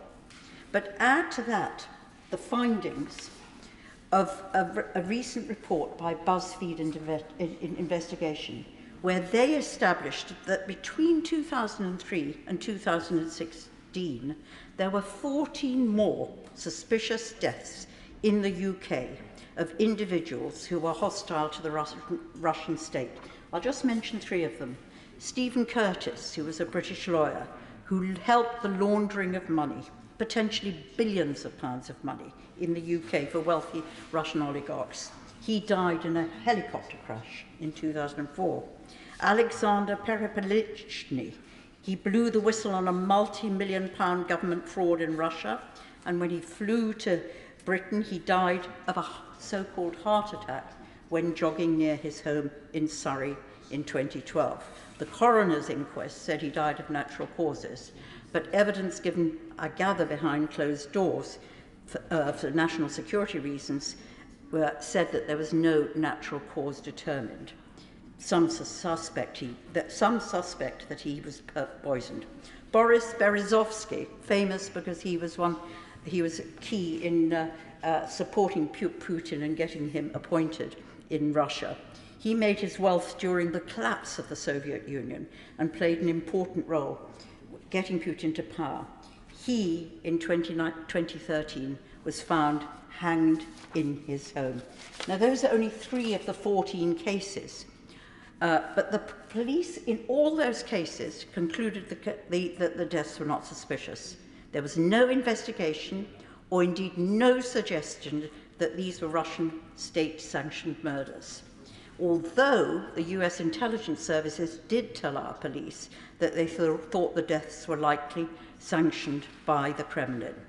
Were the police just incompetent? I doubt it. Or was there pressure somewhere else, either from our security services or from our government, to turn a blind eye on the possibility that these were state-sanctioned murders? American intelligence officials told BuzzFeed, the journalists, that Russian killers had been able to kill in Britain with impunity. And they said that one of the reasons for the reticence of the enforcement agencies to act was, and I quote, a desire to preserve the billions of pounds of Russian money that pours into British banks and properties each year. So as we debate today the failures of our enforcement agencies in tackling illicit wealth, we should bear in mind that the problem goes well beyond the funding, the skills, the effectiveness of the enforcement agency. If we are really to eradicate dirty money, we require action on a very wide number of fronts, as indeed the 2 APPGs have said, and we've put together I think, a good manifesto which could form the start of concerted action to rid us of this terrible, terrible bad. And I talk about it, and we talk about it in this manifesto as being action on 4 fronts. We need smart regulation, we need much greater transparency, we need proper accountability, and we need enforcement. And enforcement is the issue that we're debating today. All those measures are interdependent. And I worry a lot that what we hear about the economic crime bill that should be with us in the early autumn is that the response of the government is too little and too fragmented. Reform of Companies House, we've been arguing that for a long, long time. Necessary but not sufficient. Reform of the anti-money laundering regulations, again, necessary but not sufficient. an open register of property ownership, property owned by foreign companies, necessary but not sufficient. We need action on many fronts in a coordinated way if we are to clean up dirty Britain. Today we are focusing on enforcement. Our performance is abysmal. Our record in successfully bringing the bad players to account is miserable, and our commitment to doing the job properly is questionable. And the evidence is overwhelming. The Honourable Member has already talked about some of the evidence. The Bribery Act was introduced in 2010. Look at the UK. We've had 99 criminal convictions and 6 deferred prosecution agreements. USA, very similar legislative framework, have had 236 convictions in the same period. We have never, as I understand it, I couldn't find it, and if I'm wrong, I stand to be corrected, but I think we've ever pursued a criminal persecution against a bank for money laundering or sanctions busting. We use civil measures, we never use criminal measures. In 2019, we got fines, we had civil fines of £260 million. In the same year, the Americans pursued criminal action and secured £2.5 billion against just 6 banks. And they secured £5 billion in civil fines. We have the FCA finding, as the Honourable Member said, but I think it's worth repeating because it's so shocking. HSBC, we fined them £64 million in 2021 for AML failures. In America, nearly a decade before, they were fined £1.4 billion for their anti-money laundering offences. Chartered Bank, Standard Charter, it's a British bank. We ought to be the ones who are really responsible for ensuring that they behave themselves. What do we get from them? Fines for wrongdoing under anti-money laundering regulations, £102 million. What do the Americans get? £842 million. That's over 800% more. Yet we know from the FinCEN files that too many of our banks, too many individuals who work in our banks either passively collude with economic crime or actively promote and facilitate money launderings. And the banks that are implicated are so often British-based banks, HSBC, Barclays, Standard Charters, the biggest British banks.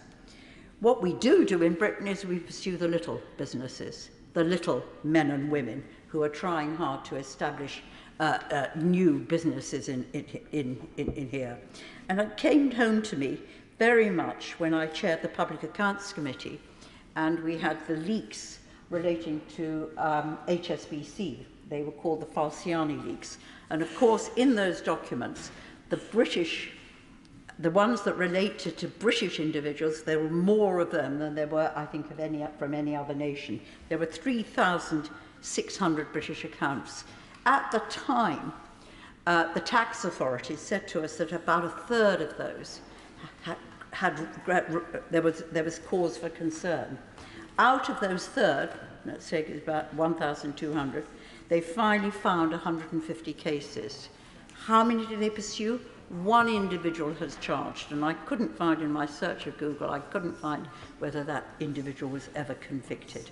Look at how other countries dealt with it, and every other country managed to charge more people, fine more people, and get some compensation. The only thing that happened with us was the Rona Fairhead, now in the House of Lords.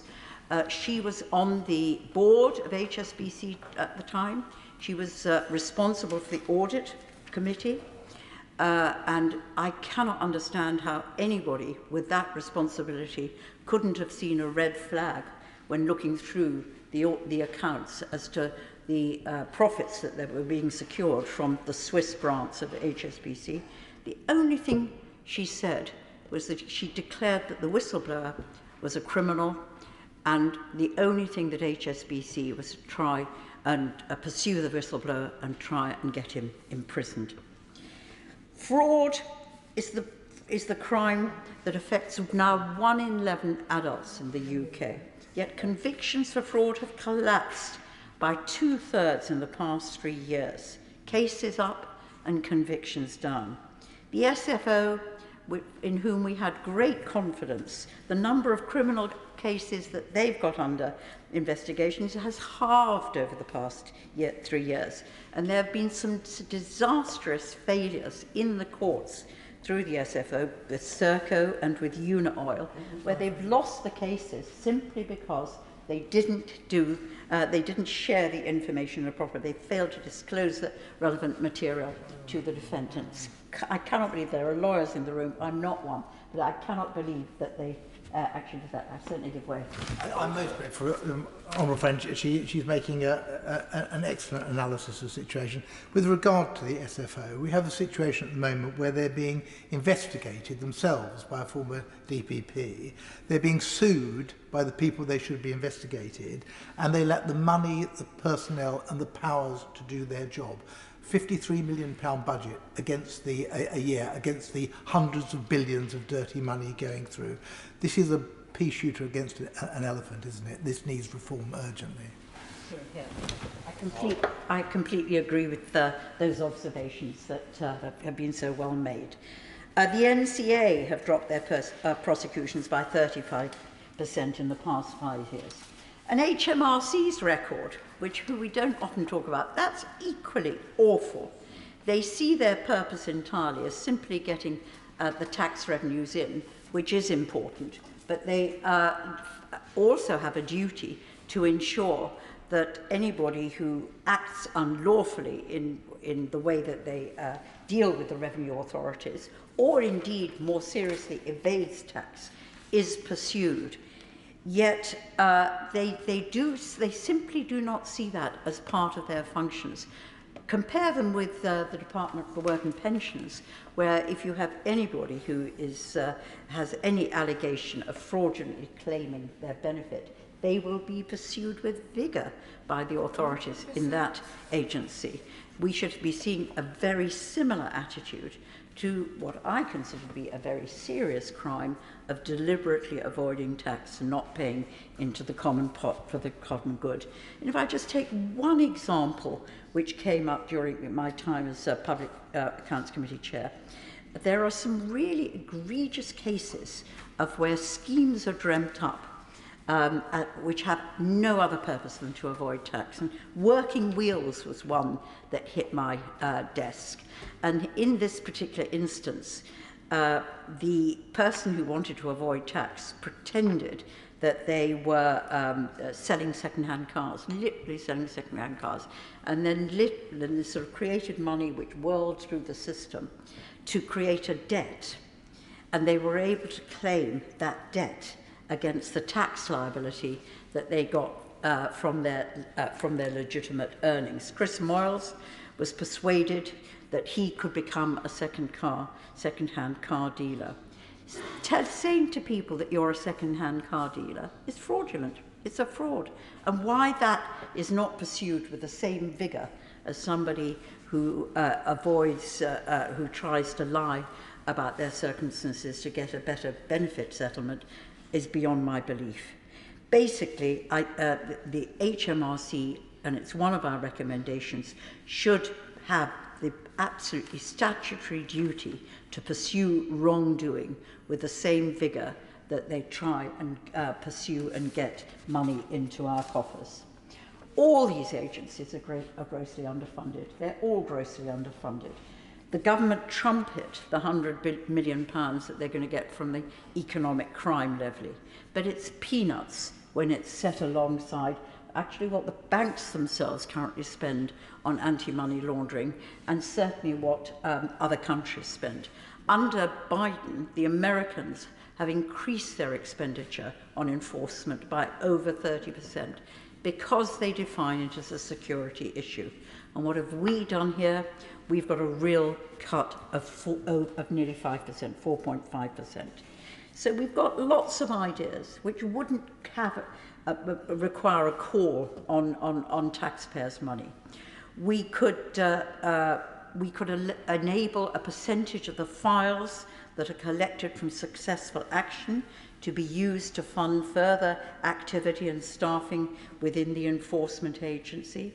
We could follow the American examples and say that costs incurred by the defendant, were we to lose cases, should in no way be met from the public purse. They just get no contribution to costs. Why should people who we are alleging of wrongdoing have, in relation to government funding, be allowed that?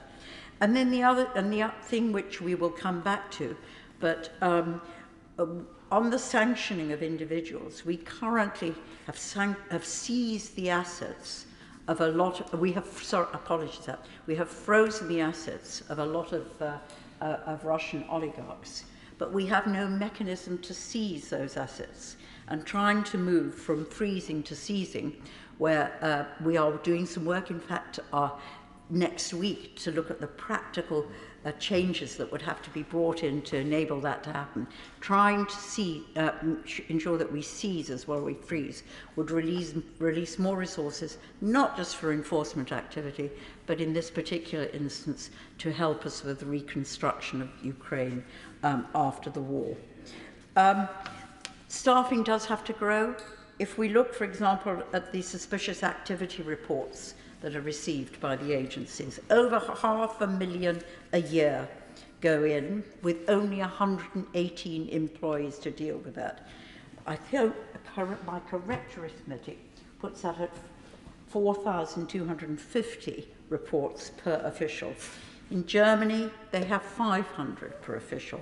In Australia, they have 1,400 per official, all better staffed than we are here. And this is so much an invest to save activity. It is a nonsense that government doesn't distribute its resources in a way that enables that to happen. There is also the chaos of our existing infrastructure of regulation. It's fragmented. And as again, the Honourable Member said, lots of stuff falls through the back hole. I get a lot of whistleblowers and people coming to me with cases, refer it to one agency, who then tell me to refer it to another, and it disappears and I never hear again.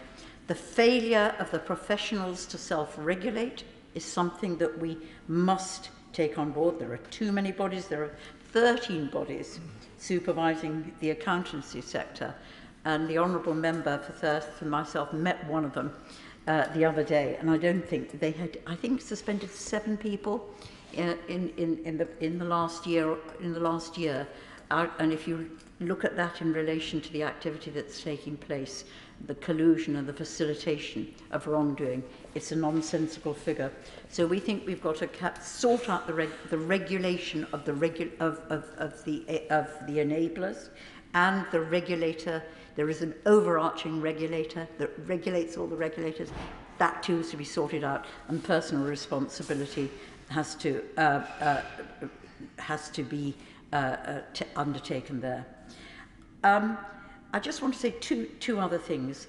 The most egregious case that I've come across, which is a comment on all our regulatory systems and our failure to enforce, is one that relates to the Lebanon. There was a tragic explosion in the Lebanon, which resulted. It was in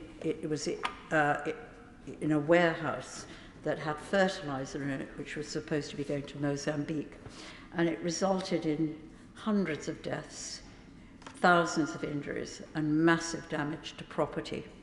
And a few weeks after that occurred, I got a phone call from a Reuters journalist with whom I regularly work, and he told me that the company that owned the fertilizer was a British registered company.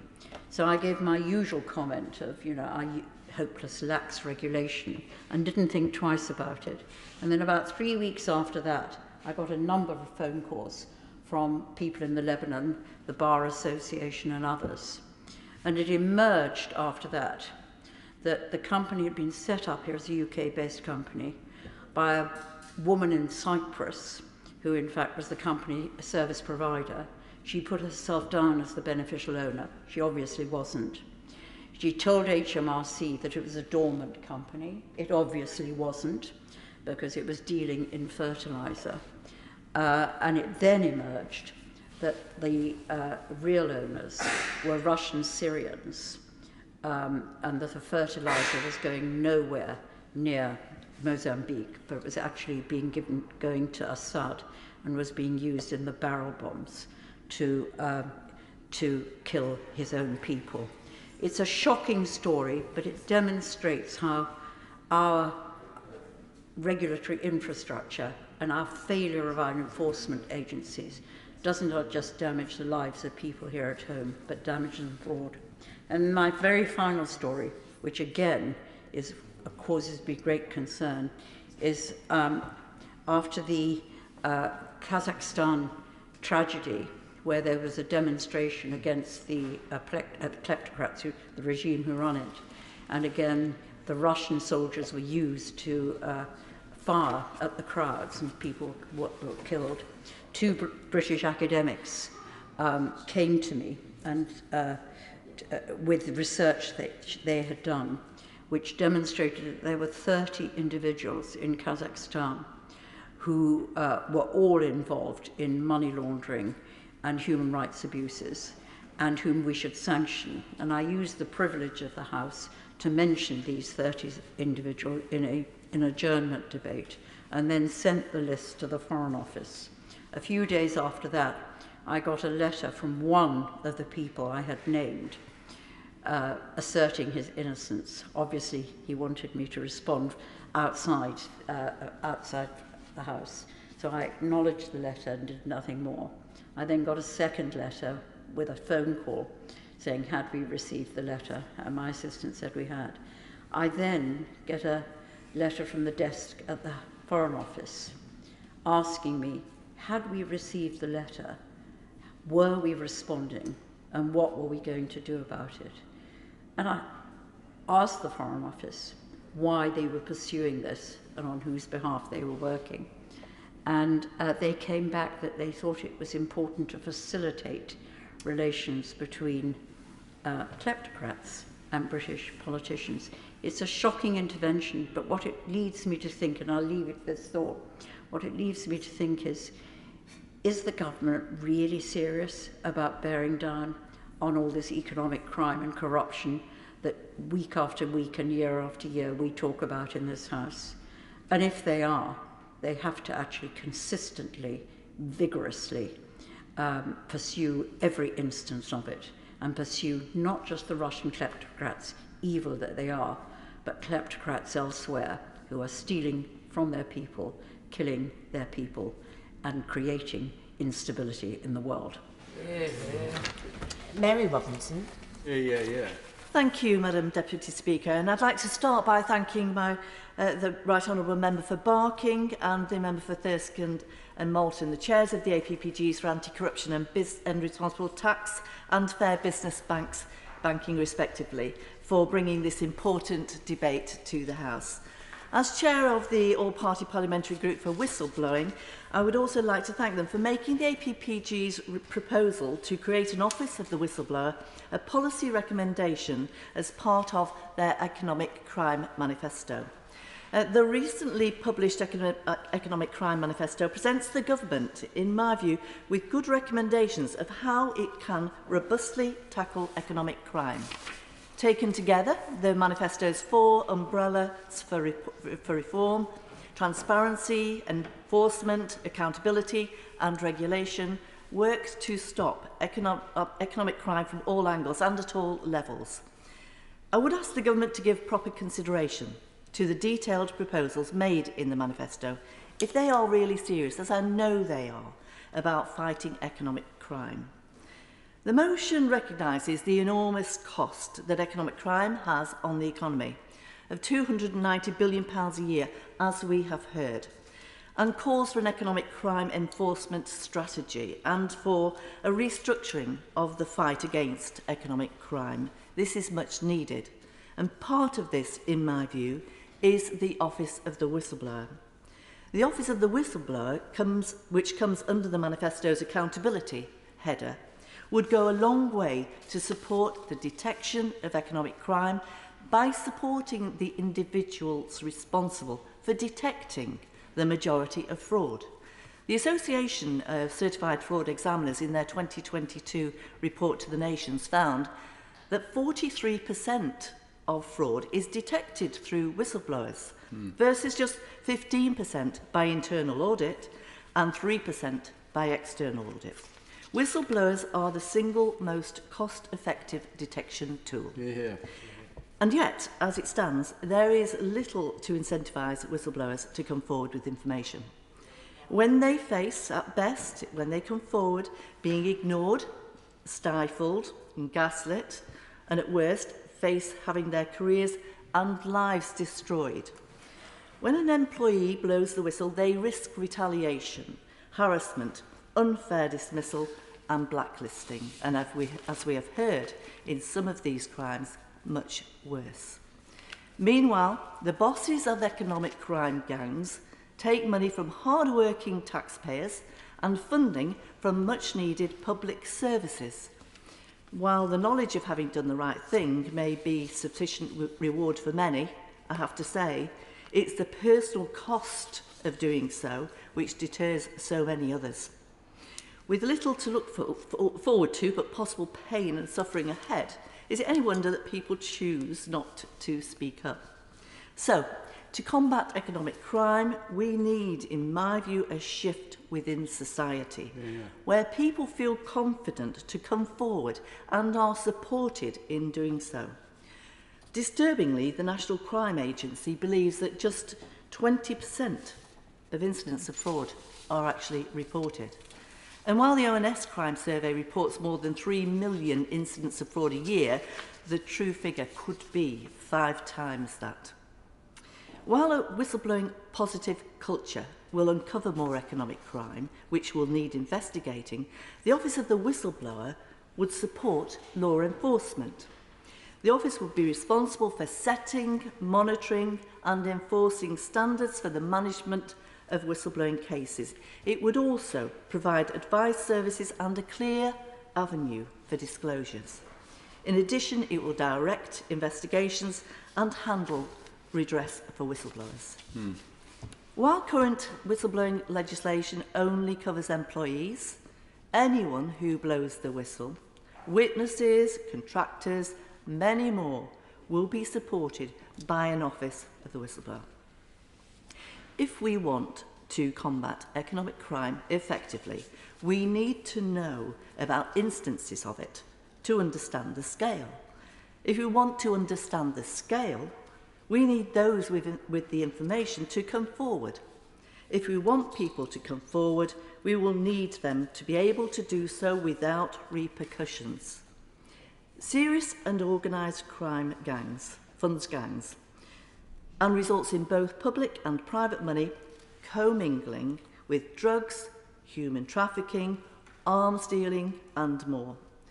At a time when both the state and individuals can least afford it, billions of pounds are being funnelled into illegal activities. This, despite modern, sophisticated crime detection techniques. Despite government efforts over recent years, we are continuing to lose vast sums to criminals. To me, this suggests a new approach in handling economic crime is needed. And I thank the Right Honourable Member for Barking and my Right Honourable friend for bringing forward this important debate. And therefore, I am happy to support this motion. Ian Byrne. Thank you, Madam Deputy Speaker. Let me start by thanking the Right Honourable Gentleman and my Right Honourable friend for bringing this debate to the House and for all of their work, bringing together what is a just superb set of proposals in the Economic Crime Manifesto. This debate, even on a day like this, is important for us to have for this simple reason. At the heart of every autocracy, every dictatorship, and every tyranny is corruption. And those who enable that corruption enable dictatorship, tyranny, and autocracy. And as a country that led the Industrial Revolution, that is a proud hub of the global financial services industry, it is imperative on us. Just as we once destroyed slave trading around the world, so we must destroy economic crime around the world in the 21st century. That's why this debate is so important. So I commend the all-party groups on the publication of their Economic Crime Manifesto, and I want to draw the House's attention to the Foreign Affairs Committee's contribution to this debate that was published last week, because the conclusion that we reached as a committee set out clearly on paragraph 14 is actually a pretty damning indictment of where we have ended up. The substance of the conclusion that we came to is that it was this government's unwillingness to bring forward legislation to stem the flow of dirty money is likely to have contributed to the belief in Russia that the UK was a safe haven for corrupt wealth. That means that the ecosystem of wealth managers, of lawyers, of PR merchants, of bankers, of estate agents that enabled Putin's kleptocrats, they have contributed to the strength of Putin in Russia and therefore the prosecution of war in Ukraine. That is the conclusion that we came to on the Foreign Affairs Committee last week. I'll give way to one. Very well on the subject, as he always does. We've heard that the oligarchs use Londongrad as a playground, but not just for leisure and lifestyle, for criminal activity as well. And that is because law enforcement is too weak. And what adds insult to injury is that when journalists and private investigators step up to expose what is going on, they are then subject to the institution in this country, the courts, through slap litigation, to being punished, and the people who are getting away with this are the people who should be in the dock. Exactly. But my friend is absolutely right, because there are actually sort of 5 parts of the Economic Crime Manifesto I just want to very quickly run through, because they have got to be at the core of the next economic crime bill. So one of the virtues of us having this debate today, in this moment of great flux in our politics, is I hope to put on the record the cross-party consensus that there now is about what are the provisions that need to go into the Economic Crime Bill 2. Although many of us were arguing for it for a long time, we know that it was brought to the House and rushed through the House in record time for obvious reasons. Many of the amendments that improved that bill came from participants in this debate. But what we are saying to the government today, through the good office of the Minister, is that it did not go far enough. It did not begin to touch the scale of the problem, and therefore there is an expectation on the government in the Economic Crime Bill 2 that they look at this Economic Crime Manifesto, they look at the Foreign Affairs Committee, and they look at the text of this debate when they are drawing those provisions together. The starting point, of course. An excellent speech. And I also recommend that the Minister, or the Minister responsible, when that Minister is in place, also reads the Treasury Select Committee report on economic crime, which also sets out some similar recommendations to the Foreign Affairs Select Committee. You're right. I mean, the joy of the Minister in his position must surely be that members of this House have done the heavy lifting for him. Between us, we have actually sketched out a pretty comprehensive catalogue of the clause. We haven't quite put the clause numbers on, but actually I think we've got most of the measures set out. Those measures have got to start with information about the crime. That's why we need the whistleblower provision, because whistleblowers are so often the source of intelligence. That is why we do have to reform the suspicious activity reporting regime. That needs widening so that it bites on more organisations, like estate agents and so on. But we have also got to find a way of pooling the intelligence that comes out of those those suspicious activity reports, and then finding a way of focusing on where we think the harm is greatest.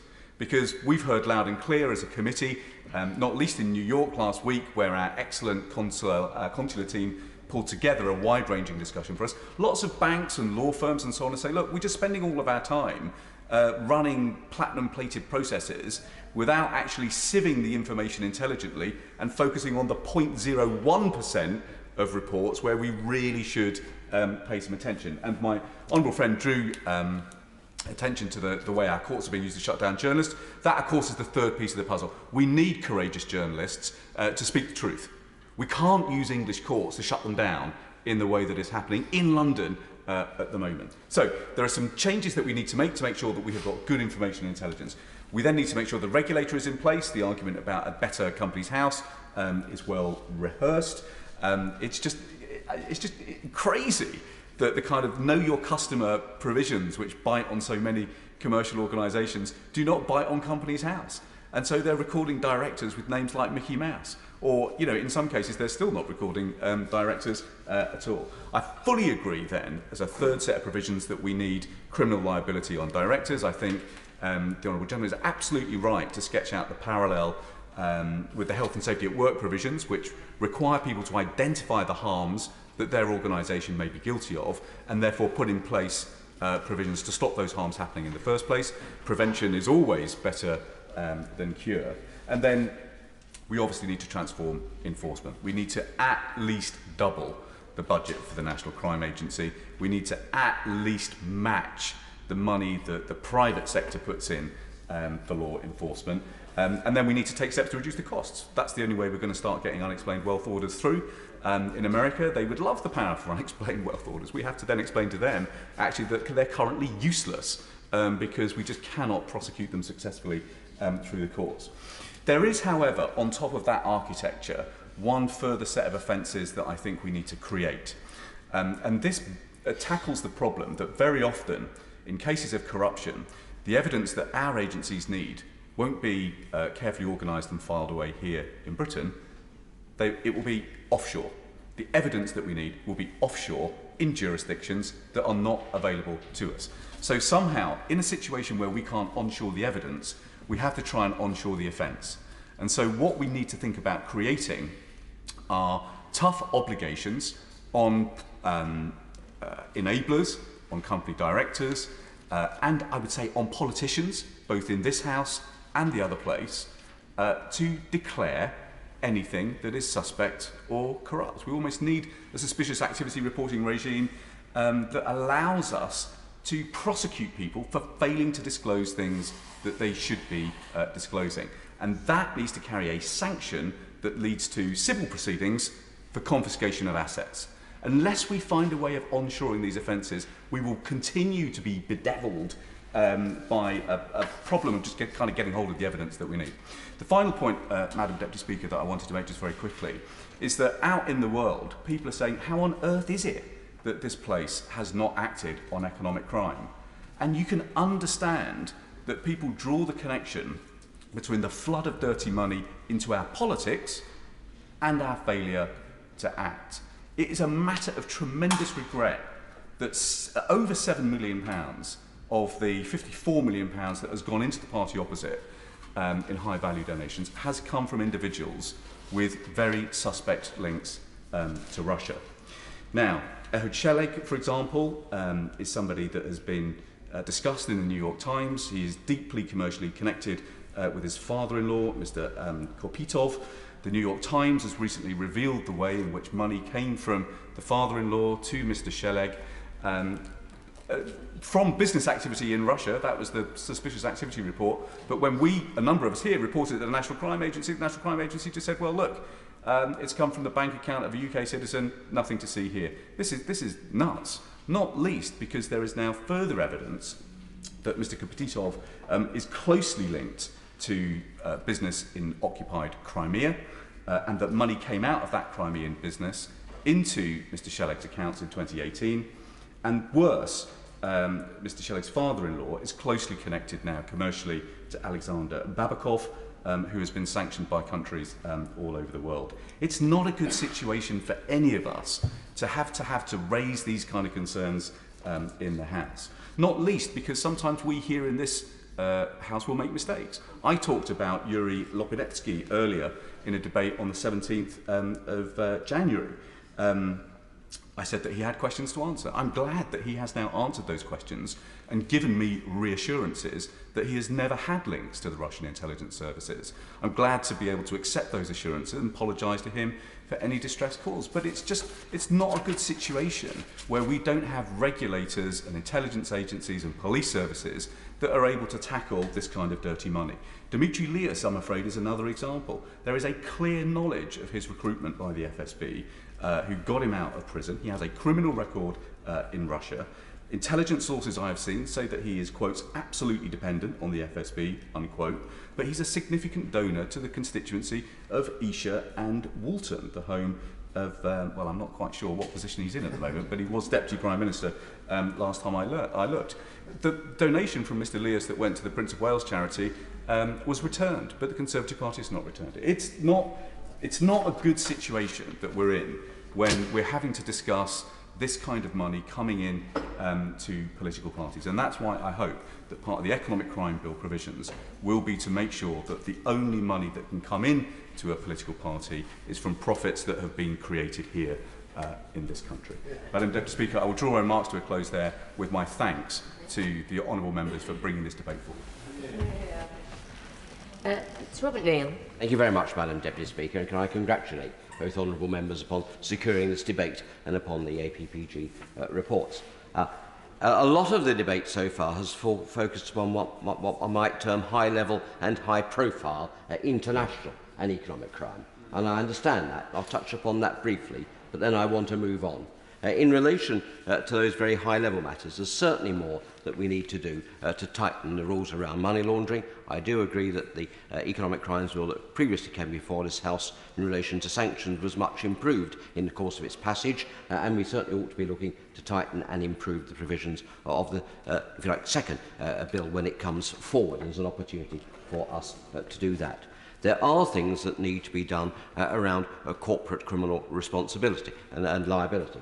The issue which the Honourable Member for Thirsk and Malton referred to does relate to what's called in law the identification test. It relates to the mens rea or the guilty knowledge of the controlling mind and will of the company.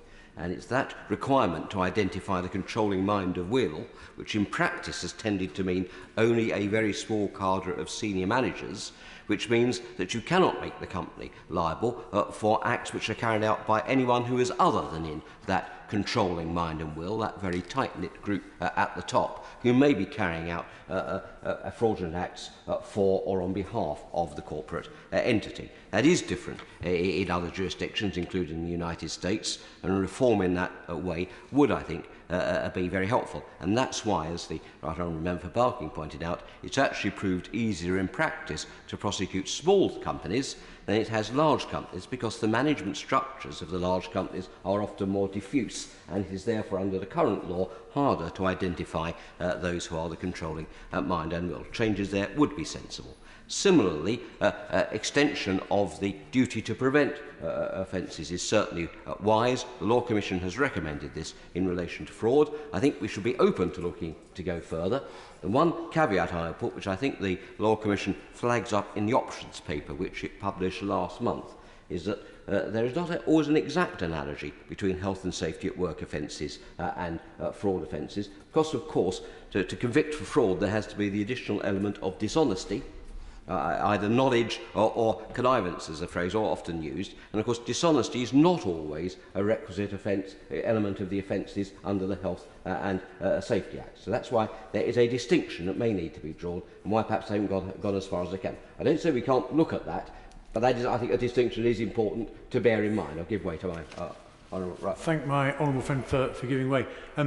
Would he care to venture an opinion on the report put out by the Law Commission on their recommendations about the potential for fixing the controlling mind legislation and legal approach? Is that actually something which could be improved sufficiently to provide a decent alternative to the failure to prevent, or is it something which is fundamentally unfixable and that path does not lead to success? It does offer a sensible way forward, and I would urge the government to adopt it and work to implement it swiftly. They did so after very considerable work pulling in a great deal of expertise and advice around it. So I think there's no reason why we couldn't move on controlling mind tests quite quickly, even if we need to look a little further at the duty to prevent test. Again, neither of those is unfixable, but they do offer, I think, a sensible way forward in relation to the controlling mind test, and I hope the government will act on it. The other matter I wanted to mention on the larger scale frauds is the work of the Serious Fraud Office. It certainly has controversy and there are some issues that it needs to answer at the moment in relation to the conduct of certain cases. And I hope very much that we'll have a full publication of Sir David Calvert-Smith's report into one of those cases. On the other hand, to its credit, with a staff of about 250-odd people, it has secured to the Consolidated Fund, through deferred prosecution agreements, of which there are now 12, something like £1.6 billion has actually been recovered through payments under deferred prosecution agreements. In terms of resourcing, if a modest percentage of that were ring-fenced and rather going back to the Treasury, were actually held and reinvested in the budget of the SFO and their allied crime-fighting agencies, that will be a massive step forward in resourcing them to deal with serious international and corporate crime. In one of the cases that we spoke about recently when we visited the SFO as the Justice Committee, the disclosure material had involved something like 1.9 million documents. That is a massive task to deal with. They could invest in more artificial intelligence for searching the documents. Some legal complexities around that, but doable. It's done in commercial civil litigation already, but you need to invest in that. So some ring-fencing and reinvesting some of that money we get from the DPAs would, I think, be money very well spent. But having then talked about those large-scale matters, I hope, Madam Deputy Speaker, we won't forget in this debate that there's a great deal of, quote, small-scale fraud, small-scale perhaps in the global picture, but it's very big and important to the victims of fraud. And the Justice Committee carried out a number of hearings recently about fraud in the justice system. And the first point to take on board, I think, is evidence we heard from victim support, is do not think that fraud is a victimless crime. We were it's all too easy to do and to say.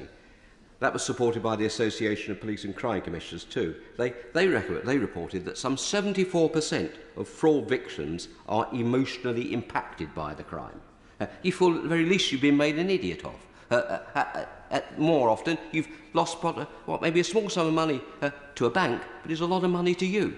You feel vulnerable thereafter. You feel almost betrayed. So it is not a victimless crime, and we should never let that thought to be otherwise. And of course, that's of the people who are talked to because they've reported the offence of fraud. There are estimated to be 3.7 million incidents of fraud, but the majority of those, according to Her Majesty's Inspectorate of Constabulary and Fire and Rescue Services, are not in fact reported. So we need to do a lot more on that everyday fraud that we get. Of course, I give way to the honourable gentleman. He's talked about this subject as well as the major frauds that we've talked about. I was shocked really to find out that in 2020-21, fraud accounted for 39% of all crime. The average investment fraud deprived people of £14,000, which is a very significant sum of money to an individual. Isn't part of the problem here that we're not taking this seriously enough? If we were, we would not be relying on action fraud anymore, which I thought the government had agreed to wound up and replace it with something effective. I mean, I've got sympathy with that. It is extraordinary that it's nearly 40% of fraud, but only about 20%. Fraud is about nearly 40% of all crime, but only about 20% of police resources go onto it. So it is disproportionately low. And you're right about, the gentleman is right about the failures of action fraud. I mean, every one of us will have seen that in our own constituency caseloads, and it's very clear from the evidence that we heard that action fraud is not working effectively. In all, the stats we heard were that 876,000 frauds were reported through action fraud, CFAS and UK Finance in 2021.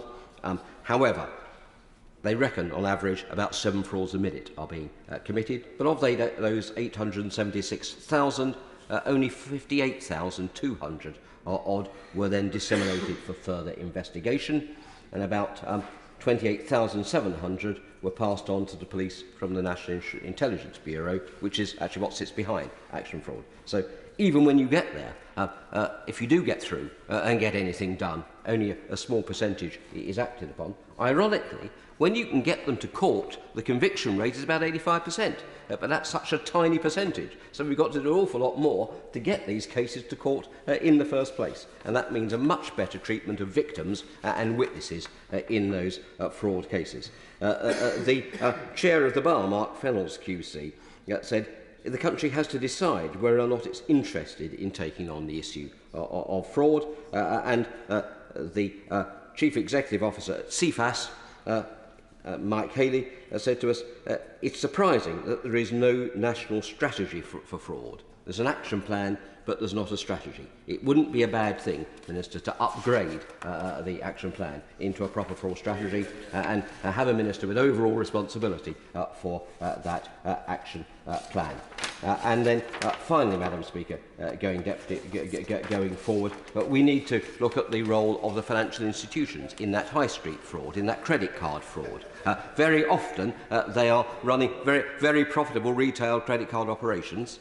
Again, a small investment, perhaps a willingness by them as responsible business people to contribute more towards anti-fraud measures might perhaps be a sensible and what we regard as a responsible type of business activity to assist again at the very significant costs which people have to meet. And finally, we do have to recognise that it's not just the big frauds which are international. The CPS, when they gave evidence to our committee, stated that 75% of the fraud that they prosecute, the fraud crimes they prosecute, have an international element. That doesn't mean that they are Russian oligarchs or kleptocrats, but it may be that they're coming from foreign servers, for example, and it may be that there are foreign-based scammers hitting not businesses but individuals through insurance types of fraud, scammings of various bogus products and so on, but based overseas. We need to find means of improving our international cooperation and around tracking down those matters too. All of that indicates to me, Madam Deputy Speaker, that although good work is being done, it is not at the scale that is necessary or commensurate with the level of the problem and the harm that is done. Economic harm, but also I want to stress, as we heard very clearly as a committee, social and personal harm as well. And so I hope that we can use the opportunities coming up to redouble that. This debate is very timely in that regard, and I commend both the reports from the APPGs and I hope the Government will take on board the responses that we will be sending to them, both to the Ministry of Justice and to the Home Office, from the evidence that we drew up only recently as a spur, I hope, to further and coordinated action. That's the most important thing. Thank you, Madam Deputy Speaker. Jim Shannon. Madam Deputy Speaker, and it's always a pleasure to follow the honourable gentleman for Bromley and Chislehurst, and he always brings a wealth and breadth of knowledge to these debates, and we thank him for that. It certainly adds to the focus and perhaps the direction that we wish to go. Can I also put in record my sincere thanks to the honourable gentleman for Thurston Moulton and the honourable lady, right honourable lady, for Barking as well for their contributions, terribly helpful to this debate today, and we thank them for that. Others have contributed as well and have all added their experience and knowledge to this as well. The Government stated in July 2020 that the economic crime represents a significant and ever-changing threat to the UK that has had a harmful impact on our economy, on our competitiveness, on our citizens and our institutions. It is therefore imperative for our own economic progression that we have an efficient strategy and proper guidelines to enforce punishment for economic crime. So all the right honourable members who have spoken have indicated just what direction we want to go and what needs to be done. I'd just like to start with some figures to give a real insight into the depth of the UK's economic crime. A total of 14.5% of the UK's annual 2 trillion GDP is taken in economic crime. To give you an idea of the magnitude of the issue, 190 billion of our losses come from fraud and a further 100 billion to money laundering. London has been described as a laundromat for corrupt money, and in 2019 the Treasury had found many failings in relation to legislative guidance on tackling economic crime. So we must, I believe, do more to ensure the resources are there to properly tackle economic crime. and they have clearly at this moment not been up to the level or indeed to the scratch, because hence the billions of pounds in theft that have been lost over the last period of time. I do look very much forward to the contributions from the shadow ministers, and in particular from the minister, who will endeavour to, as he always does, to answer our questions. In response to the Russian invasion of Ukraine, government fast-tracked the Economic Crime Act 2022 to track down on the elites and on the dirty money in the UK. And as a result of the debate today, I'm hoping that the Minister will give us some updates on where we are and how that has improved, and perhaps maybe what other steps we can take here in the United Kingdom of Great Britain and Northern Ireland to make and improve and do better. Government must tackle the economic crime as a much higher priority, especially as this comes to as a threat to our national security. And we've heard some discussions with that in the UQ this morning. We've had other discussions in this chamber and indeed in Westminster Hall on the very same issue. We've seen some of the most intensive sanctions imposed on Russia in our history to ensure that oligarchs and business owners cannot operate in an illicit manner outside of their own borders, and how important that is. A welcome step, but given that economic crime is on average some 40% of all crime in the UK, there is more regulatory action that we should take. It's seen that we must have a strategy that encompasses all of the United Kingdom of Great Britain and Northern Ireland. The Honourable Gentleman for Thurston Moulton referred to the Panorama programme, to the dirty money that came from Estonia right through across Europe and ended up in Northern Ireland in one of the banks there. And I, in my intervention, referred to the regulation that's very clearly there for those who are domestic customers, and I understand the reason for that, and in no way do I say it shouldn't happen.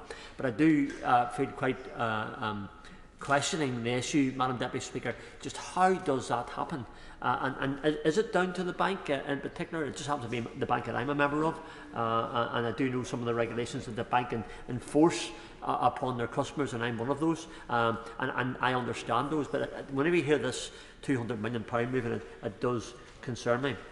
It also tells me that while paramilitarism in Northern Ireland has been very significant in the money laundering, in the crime and criminal activity that they're involved in, whether it be money lending, whether it be protection money, whether it be drugs, whether it be in the case of the IRA and along the border, fuel laundering, all those things. And government has tried significantly to address those issues. But many of those paramilitary groups, of course, have bought properties and businesses across the whole of the United Kingdom, and at that level. So I would really love to see, through this legislation, a more focused attention to those paramilitary groups, who are the criminals living off the backs of the local communities that they state that they protect, but they don't protect. They take advantage of and they brutalise. So for me, as an MP from Northern Ireland, I'm really keen to see how this legislation can squeeze the paramilitaries from both sides of the community in Northern Ireland who are taking advantage of good local people. We also need to take into consideration the impacts of cryptocurrency. Again, I'm not an expert in cryptocurrency, Madam Deputy Speaker. I'm not sure if who is in the House, but I'm sure there are many who are. I'm just not one of them. And personally, I have little or no knowledge of it, but I am an old-fashioned in that I'm the cash, cheque and credit card now since COVID-19 came in, and I prefer to use the cash if at all possible. But this is becoming cryptocurrency is becoming a more popular mode of financing among the younger generations. I don't think there's a week that I don't see some story in some of the local presses, the national presses here, warning about cryptocurrency, and I'm not sure if the warnings are heeded. I'm not sure if the regulation is there to ensure that people don't get caught in it and maybe in a sting in it. So again, the Minister will give us his valued knowledge of cryptocurrency and what has been done to regulate that, monitor those involved, and to ensure that we do not go and find some of our constituents in bother. A proper regulation of the crypto assets. There must be intense efforts, I believe, to ensure that people are not misled by the thousands of online scams there are in relation to online money. It's all very easy sometimes, Madam Deputy Speaker, to make your decisions on a screen in front of you, but once you push that button, that decision's made. So people need to be aware of that. In addition, consumers have lost an average of £754 million to online scam. I've been contacted by numerous constituents who have been the victims of a scam. Indeed, I suspect, Madam Deputy Speaker, yourself and others in this House have constituents who have been the victims of scams as well. Unfortunately, and it is unfortunate that there probably not a week passes where someone in my constituency finds themselves a victim of a scam, whether they're caught in its entirety or stopped in time. But police are always, I mean, every fortnight and back home in the local press, the police issue a statement warning of a scam, the latest scam, the people who are calling on your doors, the online scams, and people are by and large fairly trusting. More often than not, most of these people who are being hacked and who are involved and find themselves the victims of online scams are those of an elderly and vulnerable generation. I know just a few months ago there, I had one constituent, an elderly gentleman who lost some £30,000 of his savings just by being trustworthy, and found himself the victim of a scam. Again, these are the things that happen regularly, and the PSNI back home regularly advise to be careful. So be careful when you're putting your online information and you're using your bank accounts and what can happen. People are not aware of how big of an issue fraud is in the UK, and whilst our focus is often on the large scale oligarch type of dirty money and laundering, the very issue that the Honourable Gentleman referred to in the Panorama programme, we forget about normal consumers who are having money taken from them, and in many cases daily and weekly. So we must do our due diligence in this House today to ensure people are aware of the scope of the problem. And to conclude, Madam Deputy Speaker, and to give the front benches the time that they deserve to have for this, their contributions, I welcome the numerous actions that the Home Office and the Treasury and the Ministry and the Minister have taken to ensure that there is more efficient regulations and checks against potential crime to the economy. However, if we have seen substantial figures of money that come through the UK either through fraud or laundered means, then action and severe action and regulation needs to take place. So we must ensure that the Treasury allocates the correct and sustainable funds, the staff, the necessary monies that are there to ensure to enforce the punishment against economic crime properly, as this is an issue, I believe, which is ever evolving and becoming even more advanced. So I would call again upon the Minister and Government to take this into consideration. I know they will, I know the Minister will, and I'm very sure that the answers we'll get will answer some of the concerns that we have. So when we look to the future, policies to tackle economic crime, I do, and put on record, I do praise the Minister and Government on all the work that they've done thus far in tackling economic crime, but I believe we need to be smarter than those who seem to try and outsmart us each and every time. Madam Deputy Speaker, thank you so much. SAP spokesperson Alison Thewlis. Thank you very much, Madam Deputy Speaker, and it is a pleasure to come here this afternoon, even though there's all the chaos in politics outside of here, that we come together and have a very good debate with very comprehensive ideas and solutions to the ongoing issue of economic crime. And I thank the honourable members for Thirsk and Malton and from Barking for coming together as they have done to bring us this debate again, because whenever we have debates like this in this place, quite often we all agree, and it's to the Minister then to how he responds to all of our comprehensive agreement and suggestions. Because I've often been in rooms and discussions around economic crime where all of the experts in the room, they have those solutions, and it's the government that is way behind in implementing them. And I urge very much the Minister to work with his colleagues and others to bring those experts together so that we are actually going to get to some kind of solution here, because it feels like the entire time I've been in Parliament we've been talking about this and there has been relatively little action. And I think the point about enforcement is absolutely crucial to this, because the government can have the best rules in the world, but if it's not going to follow through with that enforcement, and it hasn't in many cases fallen through with that enforcement, there's almost no point having those rules at all, because if criminals realise that they're going to get away with it, it doesn't actually matter. And I'm sure the Minister will in his response reference FATF and the things that were said about FATF. But again, the gap is in the rules, and between the rules and the enforcement, between what FATF have said about the UK and its regime and what the actual reality is on the ground. And it was highlighted very well by a number of speakers, actually, that things move quite fast in this area as well. And the honourable members for Thurston Malton and from Strangford both mentioned crypto exchanges and cryptocurrencies, and it is a fast-moving, fast-developing situation. And it also means that money can move fast and move further away from people in a very quick way, and being able to trace that then becomes incredibly difficult. And it strikes me that perhaps the government also needs to get further into the expertise of this sector as well, because those criminals, those who want to do the scams and the financial crimes, are always several steps ahead of the government on the technology, on the skills, on the expertise, and it takes government and takes legislation an awful long time to catch up with that expertise and that the fraudsters have had. And the issues that were raised around inaction fraud have been made very clearly by many people, and it's been a problem again for years. And the Scottish Government doesn't pay into action fraud, I understand, because they don't see the value in it. They get nothing for it, and instead we look to our own police forces to deal with that. And I'll talk a wee bit about that as well, because we have a crime campus at Gartcosh just outside of Glasgow. And when the Assistant Chief Constable Patrick Campbell came to the Treasury Select Committee to give evidence on our economic crime inquiry in early 2021, he talked about the crime campus and the value that it had. 27 enforcement bodies in one location. People that can speak to each other as they go about their business, people who can communicate and are made to do so because of the useful way in which that's set up. He also talked about Scotland's Economic Crime and Financial Investigation Unit, detailing that 150,000 officers that are tasked with serious and organised crime in relation to that high-level fraud, and 117,000 people on the front line gathering that information, making sure that people have people that they can go to report those crimes as well.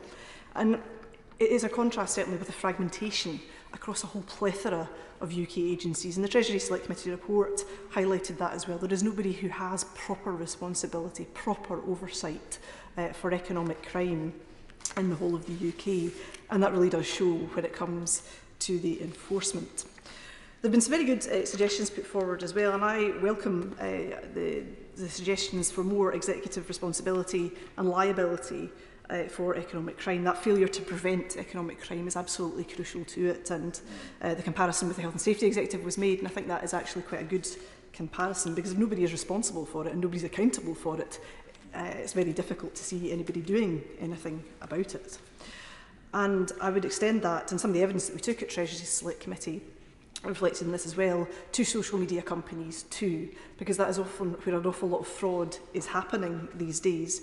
And I went to one of the events that gets held in this place, this time with the TSB, and the TSB sent me some more information about the levels of fraud that happen on social media platforms, and they reported that between January and March 2022, 70% of fraud came through Meta companies, 24% in Facebook and 46% on Instagram, 4% in Snapchat and 23% of frauds on other social media platforms. Now, why are Meta not being held to account for the fraud that happens on those platforms? Because it's not Facebook, it's not Instagram, it's not Snapchat that has to pay up for those frauds that happen to people. It's the banks. It's not the bank's fault. They're not facilitating this fraud. The social media companies are doing so, and they also... I will, absolutely. She makes a very, very important point, and the point about the failure to prevent offence, of course, it doesn't just apply to the banks. It could also apply to the companies she talks about, which are facilitating the scamsters, who are then facilitating the crime. So it will also apply to the senior executives in those organisations she refers to. Agree, and the point that he made about the fraud coming through on his WhatsApp, you know, there's a real problem there. Those frauds are happening on those platforms. If those platforms didn't exist, those frauds perhaps would happen in a different way in a different place. But there's a real responsibility there that social media companies ought to be taking. And TSB said that around the highest of those frauds within that period was a £3,000 fraud done to somebody on a social media platform, and the average amount of fraud was £415. And that's a lot of money for people to lose. Many people on social media might not be on particularly high incomes, but they're buying and selling across marketplaces. Frauds such as advertising a games console, which is just a games console, so people pay the money over and it never arrives because it's literally just a picture of a games console. And somebody will then try and pass it on to somebody else, and more people get scammed of it. It's a real issue, and purchase scams in particular. TSB ran a sample across a week. 67% of those purchase scams were happening on Meta. And I think the government needs to do an awful lot more to understand the levels of those frauds, how those are happening, and how you go about chasing them down. And I think there's an awful lot more that can be done in that regard. Moving on to the issues the Honourable Member for Barking so excellently set out and comprehensively set out around kleptocrats, around Londongrad, around the money, the dirty money washing around through the City of London and other places. The government, again, should be seeking the experts on this, getting them to come in, exploring with them through experts like Oliver Bullock and other journalists who have done so much to expose this. Why is it still happening? Why is it still being allowed? What opportunities are there in the Economic Crime Bill to actually nail this down, to do more than what they have done so far? Because the first Economic Crime Bill, a welcome reaction as it was pretty small scale.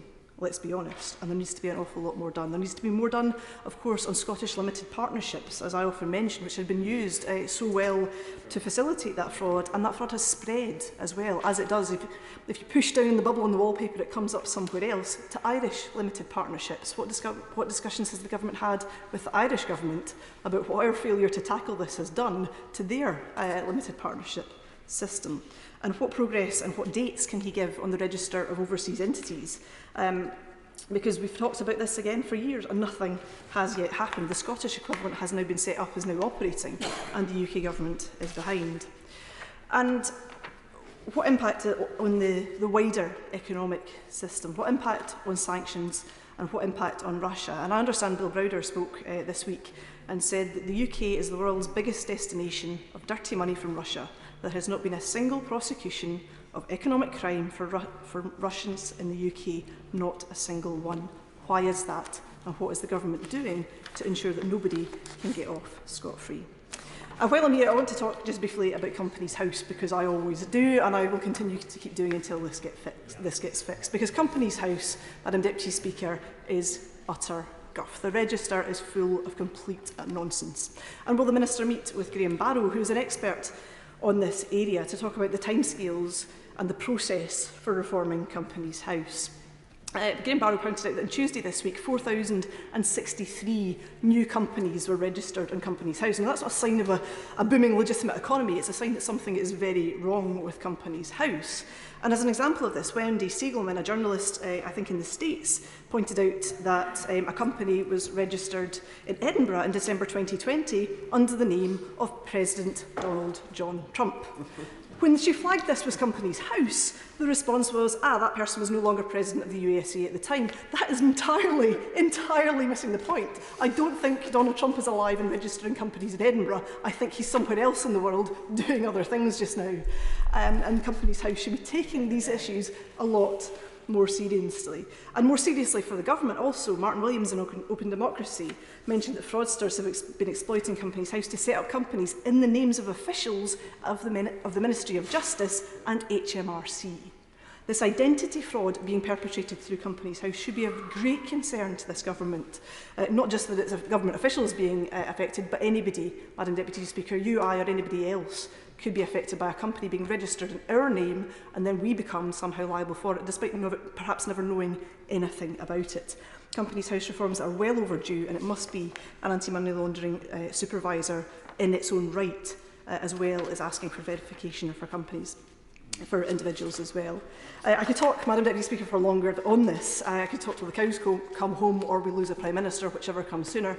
But I will leave it at that, Madam Deputy Speaker. There's an awful lot to be done on this. The government need to listen to the experts. Get them in, get them around the table, figure out how to fix it properly once and for all, or give Scotland the powers to do so, and we'll do so ourselves. Phillips. Thank you very much, Madam Deputy Speaker. It is a pleasure to be here, although this is not normally, I wouldn't normally be in this particular debate, but the security committees and various SIs and various things leave me here, and I would say very firmly that I have learnt a huge amount while sitting in this debate. I first of all want to thank the Right Honourable Member for Barking, my dear and honourable friend, for securing this important debate, and also to the Right Honourable Member for Thirsk and Moulton. The member for Thirsk and Moulton, I've written it down wrong here. I'm very glad that he took on some of the technicality about cryptocurrency, which my husband sometimes talks to me about, but I can't say that I am particularly across it.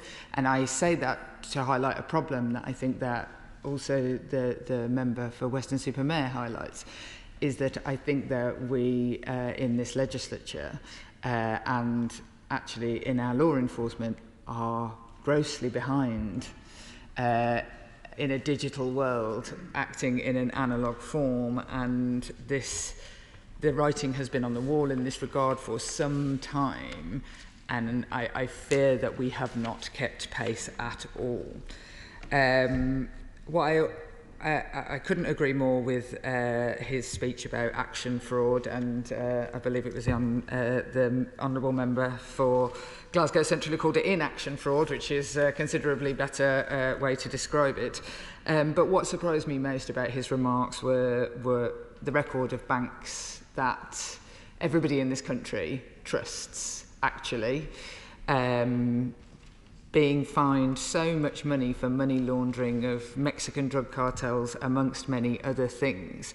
And I think that he speaks for the nation when he expresses disgust about no criminal charges laid against banks.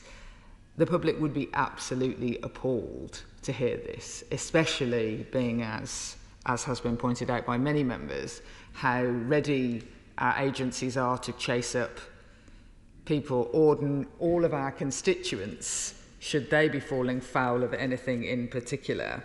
His solutions were good and well thought through, and I am an absolute fan of a preventative duty, as the Minister opposite may very well know. I think that we have to act to put preventative duties in place to make those who are considering turning a blind eye and taking the fines because they've got big pockets. We need to actually firmly place this in their wheelhouse. The Right Honourable Lady for Barking, who will be so missed by this House when an election comes, which could be, in the next 25 minutes, she has been an absolute giant in the fight against dirty money. Her call that there can be no prosperity for our country that is based on dirty money is one that should be taken incredibly seriously. We cannot sit back and act as if there is some prosperity, there is some reason to turn a blind eye because of the receipts into our nation, when she is telling stories like the one she told about the situation in the Lebanon. I, as a British citizen, and every British citizen in my constituency, I do not want my country being used as a place to hive off the interests of people who are making barrel bombs for Russia and Syria to kill people who then have to flee to my constituency. I do not want that. I never want to hear a story like that again. If anyone thinks that our prosperity should rely on that, it harms our nation, and we must act. She reminded us about the heinous reign of murder and suspicious deaths that is linked to dirty money. This is not just about receipts, especially where Russia is concerned. The chilling idea that Russian killers had been able to kill at will in the United Kingdom because of a reliance on dirty Russian money. She highlighted some of those cases, and just this morning we had to have an urgent question in this House because at the height of one of those murders, the poisoning in Salisbury, we do not know whether our then Foreign Secretary and now Prime Minister, not sure, we do not know who he was meeting with. In fact, no, sorry, we do know who he was meeting with. He met with Alexander Lebedev without officials, without putting anything on a public record. These are dangerous instances where we are lying down in the face of what my right honourable friend clearly highlights is not just dirty money, it is murder and deceit. She reminded us that enforcement is abysmal, and if I could give her some assurances that she is not alone in calling this enforcement abysmal. Enforcement of all crime in this country is utterly abysmal. It is no surprise to me that economic crime is falling foul of the same dreadful regime of falling charging, falling conviction, failing cases. The NCA is, in the face of this, facing cuts of 20%. So the Right Honourable member from Barnett's concerns about her ability, about their ability, is not about to get any better. Both of the members who have led this debate compelled us to take seriously the APPG recommendations, and so we on this side of the House absolutely will. The member for Cheadle speaking up of the importance of whistleblowers, and once again this is something I would totally agree with, especially when we're hearing about whistleblowers dying mysteriously. It is no small thing to step forward about crime, but when we're talking about crime with organised crime, the highest level of protection is undoubtedly needed. And my neighbour and friend from Hodge Hill made an impassioned plea that we in the UK should be leading the world on ending this corruption. Instead, we have advertised ourselves to Russia as a safe haven, and much more must be done. The government's economic crime bill is long overdue. For far too long, our country, and particularly our capital, has been a hotspot for dirty money. It doesn't need to be overdue from what I've heard in this chamber today. All the amendments are written by, whether it's the Justice Committee, as highlighted by the member for Bromley and Chislehurst, whether it is the APPG reports variously from different APPGs on whistleblowing and fair banking. We have the Foreign Affairs Committee. We have the Treasury Committee making recommendations. Good work has been done. So why is that economic crime bill so overdue? The illegal war in Ukraine and Russia's aggression has brought that into sharp focus, but let's be very clear, it should not have come to this. The National Crime Agency said in 2020 there was a realistic possibility that money laundering alone in the UK was hundreds of billions of pounds annually. The first economic crime bill was delayed for years, with the government blocking Labour amendments which would have reformed Companies House and left Russian oligarchs with fewer places to hide. I think that the member for Glasgow Central highlighted quite what is going wrong in Companies House for the House to hear. Meanwhile, economic crime continues to rage across this country. Fraud now accounts, as has been said, for 40% of all crime, yet less than 1% of police resources goes to tackling them. Millions of people are scammed every year. Like so many other crimes, nothing is done. Only 1 in 1,000 fraud offences are prosecuted, and the Serious Fraud Office made only 2 convictions in 2020 to 2021. Just 2, which is 1 more than the government managed to prosecute on child trafficking, because that was just 1, to the point that enforcement across the board is down on every form of harmful crime. Has the Minister ever tried to refer a crime of fraud? Many members have talked about their constituents and, in fact, themselves. And I'm here to tell him that I have, as there was literally a person using my name and my details to book a hotel. I knew because they were checking into the hotel and it appeared on a Google calendar of mine and at the time. And I know that they checked in because I did the sleuthing, because when I tried to report it, I mean, I might as well, I won't swear, Madam Deputy Speaker, but I might as well have not bothered. Yeah, I was able to ring that hotel, find out that somebody had checked in. They were literally in the hotel when this was happening, and nothing was being done. I'm a member of Parliament. Imagine what it's like for somebody who is not a member of Parliament. I got absolutely nowhere. We are still waiting for the fraud strategy. The member for Strangford, the member for Bromley and Chislehurst have both mentioned the fraud strategy. Where is it? We are waiting for it from the Home Secretary. When it comes to fraud, the government and the Home Office, I'm afraid to say, have been missing in action. Now, I know it has been a stressful day for the Minister. His entire government has collapsed around him. He's one of the few ministers left standing, one of the few ministers who hasn't had to cancel parliamentary business today. But despite all of that, I shan't let him off the hook. I'm hoping he will take this opportunity today to just answer a number of important questions, many of which the opposition have been asking for many months. Will the second economic crime bill promised in the Queen's speech be introduced before recess? Or will this important bill meet the same fate as so many others? Will this bill, like the Victims' Bill, be promised in multiple Queen's speeches before we even see it in draft form? Will the Home Office finally bring forward a fraud strategy, a promise the Minister, potentially not this particular Minister, but a Minister, made months ago? Or again, will this be a promise broken? Will the Home Office finally action fraud, which anyone who has fallen victim to fraud will know is completely failing? And if so, will the Minister update the House on what steps are being taken to replace it with something that can actually function? Given the National Crime Agency's hugely important role in tackling fraud, will the Minister also today rule out that a 20% staff cut that they have reportedly asked the NIC to make will not happen? I thank. Minister Kevin Foster.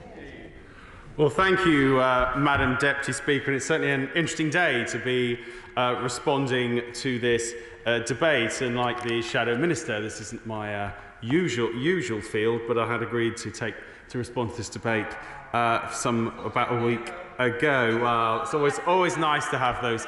Always nice to have those comments from the Deputy Leader of the Labour Party. It's always a pleasure when she joins us. But in terms of the debate, I want to start by offering my thanks to my honourable friend, the member for Firsk and Malton, and the right honourable member for Barking for securing this debate, and all the other members who have contributed, including even a rare chance to hear a contribution from my good friend, the member for Strangford. We all agree that economic crime poses a threat to the integrity of our economy and to the security and prosperity of the UK, along with our allies. And let us not forget the innocent victims who suffer both emotionally and financially at the hands of unscrupulous fraudsters. Economic crime, as outlined by many who contributed, affects more UK citizens more often than any other crime type. And we've had examples given today. Now, the UK, we do have one of the world's largest and most open economies, and London is one of the world's most attractive destinations for overseas investors. These make the UK attractive for legitimate business and contribute to our prosperity. But we also accept, that the government does accept, that this does also expose the UK to the risk of money laundering via some of those processes. Now, the Public-Private Economic Crime Plan published in 2019 provided impetus and directive for our collective efforts in this area, including through strengthened law enforcement and increased cooperation domestically and internationally. And there has been progress in tackling this threat. For example, in recent years, we've built some key capabilities, including the creation of the National Economic Crime Centre and substantial reform of the Suspicious Activity Reports regime. As touched on by a number of members in the debate, we've enacted the Economic Crime Transparency and Enforcement Act 2022, introducing reforms to enable law enforcement to take more effective action against kleptocrats who launder their funds in the UK. And we have legislated for a levy on the anti-money laundering regulated sector, which from next year will raise £100 million a year to help us combat economic crime. But look, I hear some of the concerns from colleagues this afternoon on the potentially fragmented nature of the enforcement landscape. Yet I would emphasise this does not mean there is not joint and coordinated working between the law enforcement agencies concerned. The ever-evolving and clandestine nature of economic crime does require a multi-agency response, drawing together the relevant expertise, capability and resources to effectively tackle this challenge head-on. We believe, as the government believes, the National Economic Crime Centre plays a leading role in setting the strategic priorities for the enforcement response to economic crime and very much bringing agencies together. And the NECC leads intensification campaigns to prevent, prepare and protect against economic crime and to pursue those responsible for it. And coordinated by the NECC, the Joint Money Laundering Intelligence Task Force serves as a world-leading model of best practice, enabling tactical and strategic intelligence sharing between the public and private sectors to better tackle economic crime and support high-priority operations. But we very much recognise the need to go further, as many members have set out, and I'll briefly give way. I noticed his theoretical description of what happens, but the practice, if anybody who puts any allegation that we get from whistleblowers into the system, it does just get passed from one of the agencies to the others, and it then falls down a black hole and you never hear about it again. So whilst theoretically cooperation and coordination take place, in practice it doesn't. And the other thing I have to say to him is, if in practice this system was working so brilliantly, why are prosecutions down so much, and why are convictions down so much when we know economic crime is going in the opposite direction? Well, we would accept that there's a need to go further and certainly look forward, certainly following today's debate, to the debates we'll have on the forthcoming bill, where I think from what we've heard today, members across the House will have thoughts and opinions and valuable contributions to make in terms of how we can strengthen our regime, both in the way it's legally constructed, but also in terms of the direct impacts it has. And we recognised in the 2021 spending review the need to invest in this area, and the economic crime levy, combined with public contributions, is now an overall package of about £400 million to tackle economic crime over the next 3 years. And we have, for example, in the wake of Russia's invasion of Ukraine, the National Crime Agency established the new Combating Kleptocracy Cell to specifically combat corrupt elites, their dirty money, and those which enable them to abuse our financial system. And we do recognise we need to further empower law enforcement through the forthcoming Economic Crime and Corporate Transparency Bill, which will be designed specifically to tackle economic crime, protect our national security and while supporting enterprise.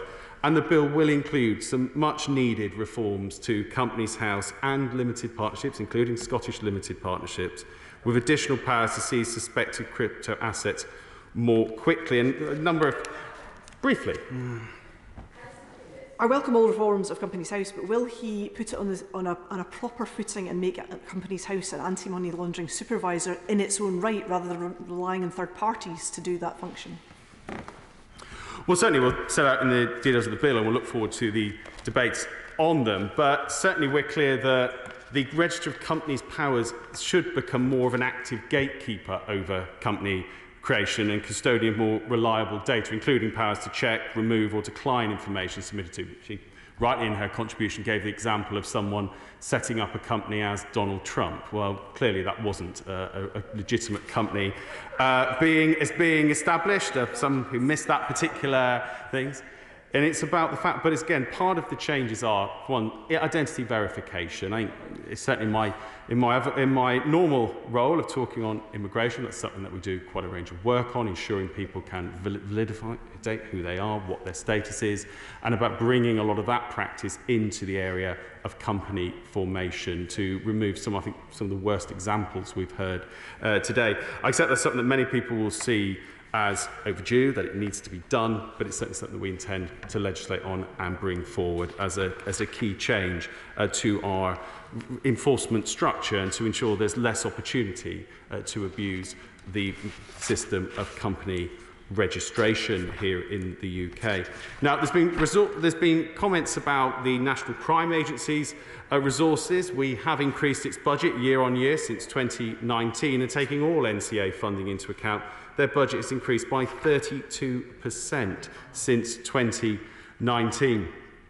In terms of the criminal liability laws, which a number of colleagues picked up in this afternoon's debate, following the concerns, we have sought to establish whether there was a case for change. I think it's the member for Bromley and Chislehurst who referred in particular to the Law Commission and the review that we'd asked them to undertake. As he rightly says, they've set out several options for reform.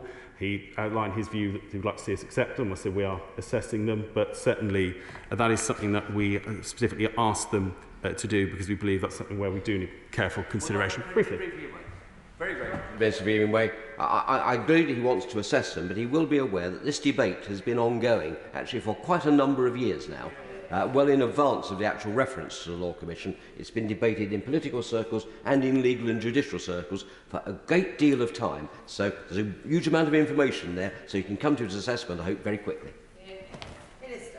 The honourable member for his contribution. Obviously, it would be very tempting for me with the dispatch box today and in the current situation to make a raft of pledges on behalf of the government of all the things I might like to see, see happen. But probably at this stage, I'll say that I would share his enthusiasm that we can come to the conclusions of our assessment fairly quickly.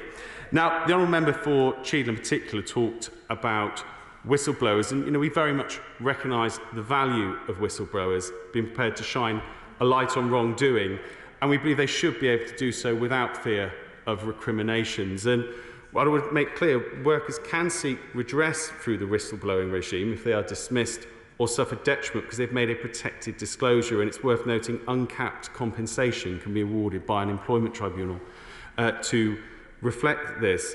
And if a whistleblower does not feel they can blow the whistle to their own employer, they may make a disclosure to a prescribed person, and there are over 80 prescribed persons. And the Department for Business, Enterprise and Industrial Strategy regularly publishes guidance for them and updates the list of prescribed persons. Yeah, certainly, very happy to.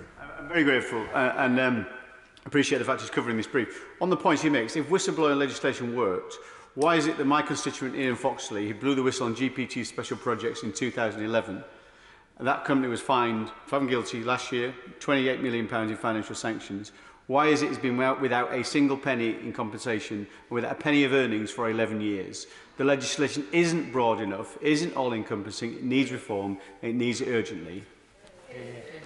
Well, as always, my honourable friend makes a powerful case for going further, and he'll be aware the government's committed to review of the whistleblowing framework. We're considering the scope and timing of this review, and certainly we'd be very happy to engage with my honourable friend about how that can be taken forward effectively, particularly given examples like the one he's cited, although he would realise that I wouldn't necessarily want to comment on individual cases from the dispatch box. But, Madam Deputy Speaker, this has been a helpful and productive debate. I want to reassure colleagues that the Home Office and the Treasury, when leading the policy response for the government, do ensure that we do this versus a governance structure which oversees activity across the system. And this isn't the only area where our two departments work together in the national interest in terms of delivering the overall objectives we wish to see. And in closing, I would again thank members for their contributions in this debate. It is an immensely important subject. It's an area where we will shortly see significant legislation brought before the House for colleagues who I know will wish to scrutinise, examine and develop. Certainly from what we've heard this afternoon, there will be many positive and constructive engagements in that debate, and it's one that we very much look forward to taking forward, because as touched on, this isn't just about tackling crime, this is ultimately about keeping our nation and its allies safe. Evan Hollinrake to wind up. Thank you, Madam Speaker. It has been an excellent debate, and I can thank all the members across the House for supporting the application for the debate, for the Backbench Business Committee itself for granting it, but also for the contributions today. I have learnt an awful lot, as well as the fact I've been looking at this issue for some time. Coalitions have a bit of a dirty word in our party, perhaps. I'm a big fan of them, actually. Can I invite all the contributors who've spoken to this debate, and anybody else interested in this issue, to work with us, our all-party groups, on this agenda, because we are not going away. We're going to make sure the future legislation we put together is fit for purpose. I think it's fair to say, for whatever reason, we have taken a blind eye to this issue for too long. Ukraine's been an eye-opener, because we've suddenly realised what this actually means and what this facilitates. Economic Crime Bill Mark II, and I welcome the Economic Crime Bill Mark I, but Mark II is coming along and what the reforms will come from that. But I urge the government to look at the Economic Crime Manifesto, include what it can in there, and also provision other areas, particularly on failure to prevent, particularly on whistleblowers, particularly on beefing up and coordinating and strategising our resources. It's great to see so much cross-party agreement on this. All the work of the Justice Select Committee, the Treasury Select Committee, the Foreign Affairs Select Committee are all party groups, MPs and peers right across whatever the political spectrum. It's time we opened our eyes. We have been a world leader in facilitating economic crime. We want now to be a world leader in fighting economic crime. Thank you. The question is, as on the order paper, as many as are of that opinion say aye. Aye. The contrary, no. I think the ayes have it. The ayes have it. Point of order, Angela Rayner. Thank you, Madam Deputy Speaker. On a point of order, and can I just also reassure Madam Deputy Speaker that I have informed the Minister of my point of order. I hope you'll be able to advise me on how to shed light on a series of confused and potentially misleading comments made by the Prime Minister and his Minister regarding Alexander Lebedev. During his appearance at the Liaison Committee yesterday, referring to a meeting in April 2018 in which he met with Alexander Lebedev, the Prime Minister stated, "I have certainly met with him without officials." This is a significant revelation and something no government minister has ever commented on under questioning. But during the urgent question earlier today, Madam Deputy Speaker, the Minister appeared to contradict the Prime Minister's claim that officials were not involved, saying that the Prime Minister did inform his officials. Later in the debate, she received word from the Prime Minister that he thinks he told officials. We must get to the facts, Madam Deputy Speaker. This is a question not just of integrity, but demonstrates a complete disregard for British national security. So what action can be taken from the Chair or by members of the House to ensure that ministers keep their promises to us, to the Crown and to the British people to allow us to get to the facts of this whole murky business? Well, I thank the Right Honourable lady for her point of order, and I note that she said that she did inform the Minister quite correctly. It isn't for the Chair to determine on these matters, but the government front bench will have heard what she has had to say today, and I hope that they will pass back that we would expect the record to be corrected if it needs to be. In addition, the Table Office may be able to advise the Right Honourable lady of other ways she might like to pursue the concerns that she's raised today. Thank you. Thank you. We now come to the debate on alcohol duty and tax on alcohol. Alan Cairns to move. Thank you. I beg to move this general debate on alcohol duty and tax on alcohol. I'm grateful to the Honourable Member for Gateshead and the Backbench Business Committee for selecting this important topic for consideration, as well as to all of the members of across the House who supported the case that it should be considered. Now, this debate is hugely important to a large number of businesses across the country, the hospitality sector in general, brewers, vineyards, distillers and retailers, employing hundreds of thousands of people. A disproportionate amount of them will be small businesses and with younger employees too. So getting this policy right really matters.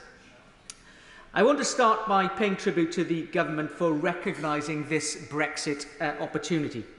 Taxation and alcohol duty has been needlessly complicated for too long, yet the UK was tied to EU restrictions preventing change. The government has set out its intentions to review the structures. They set them out in March 2020 and followed with a consultation on its proposals in October last year. The government's stated aims are to make the system simpler, more economically rational and less distortive, and to reduce the administrative burden. Now, and it's fair to say that these positive intentions are included in the thrust of the proposals as they have been set out. The consultation is welcome because it creates the opportunity for honourable and right honourable members and the industry to respond and to further develop the plans as they're set out. My comments, Madam Deputy Speaker, are aimed at encouraging the Minister to refine the proposals further now that the industry and consumers and officials have considered how they would work in practice. In relation to beer duty, there has rightly been a warm welcome for lower duty on draft beer. There's also been a recognition that the proposed 5% reduction should also apply to kegs and casks of 20 litres rather than the 40 litres that have been set out. There's been a strong indication, I would say, from the Treasury that this may happen, and I ask if the Minister is able to confirm her intentions when she responds. I would also press for a greater reduction than the 5% a pint in order to support the industry and pubs further in particular. New research published just this week has highlighted that England and Wales has 7,000 fewer pubs than it did just 10 years ago. And we all recognise the important role that pubs play in our community, in our society in large, and also providing a watching influence on people who enjoy to have a drink, rather than merely being encouraged by the cost incentive to drink at home. The plan to widen the reduced rate from 2.8 to 3.4% ABV is also a positive move. But again, a minor adjustment to 3.5% would resonate much better. This would enable the industry to innovate further and to help protect smaller brewers from the larger operators who may simply adjust their recipe to take advantage. It is important that relief, as they currently receive under the Small Brewers Relief, fully applies at this level. It would also make this element competitive with EU directives too, and provide further support to small businesses within the industry. I would happily give way to the honourable member. And for those who have brought this forward, it's a very, very important issue and commend them for that. The last few years have impacted greatly upon the local pubs, upon the bars and the restaurants. They're the ones who have suffered. At the same time, Tesco's and Asda's, as two examples, can sell extortionate amounts of alcohol with low tax. Yeah. Others are left suffering. So does the honourable member feel that within this, the steps that government is proposing, and the Minister will speak about later on, that our pubs can pick up the business that they have once had and have lost through lowering their alcohol taxation and encouraging people to support local? Does the honourable gentleman agree that's a positive way forward? The member makes an extremely important point that encourages what I said, some people to drink more at home because of what the large retailers can offer at discounted prices. But I would also add that both in Scotland and in Wales, I'm not so familiar with the position in Northern Ireland in relation to minimum alcohol pricing, where the retailers are the ones that receive the extra differential in comparison to what is available in England. So this gives some room for the Treasury to be able to react in a positive way to support the pubs and the brewers, as the honourable member and I seek to underline. The Small Brewers Relief has proven to deliver major benefits. It enables small brewers to compete with larger operators and to innovate and to generate new options for consumers. This will be replaced by the Small Producers Relief in order to offer similar or common benefits to the wider sector and to prevent the current cliff edge. Now again, the government's objectives here are positive, but I'm concerned that the proposed changes introduced significant complexity to the process. Moving from 5,000 hectolitres at a 50% discount to a maximum of 2,500 hectolitres at a 100,000 maximum up to 8.5% ABV, along with a cash limit and an average ABV measure, is much more complicated than it needs to be. It's hard enough to say, let alone follow the process. It also makes it much more unpredictable for the businesses that we're seeking to encourage, to innovate and to invest and to create wealth at the smaller end of the scale. So, I will give way to my honourable friend. Can I congratulate my right honourable friend? It's an important issue and he's making a powerful speech about it.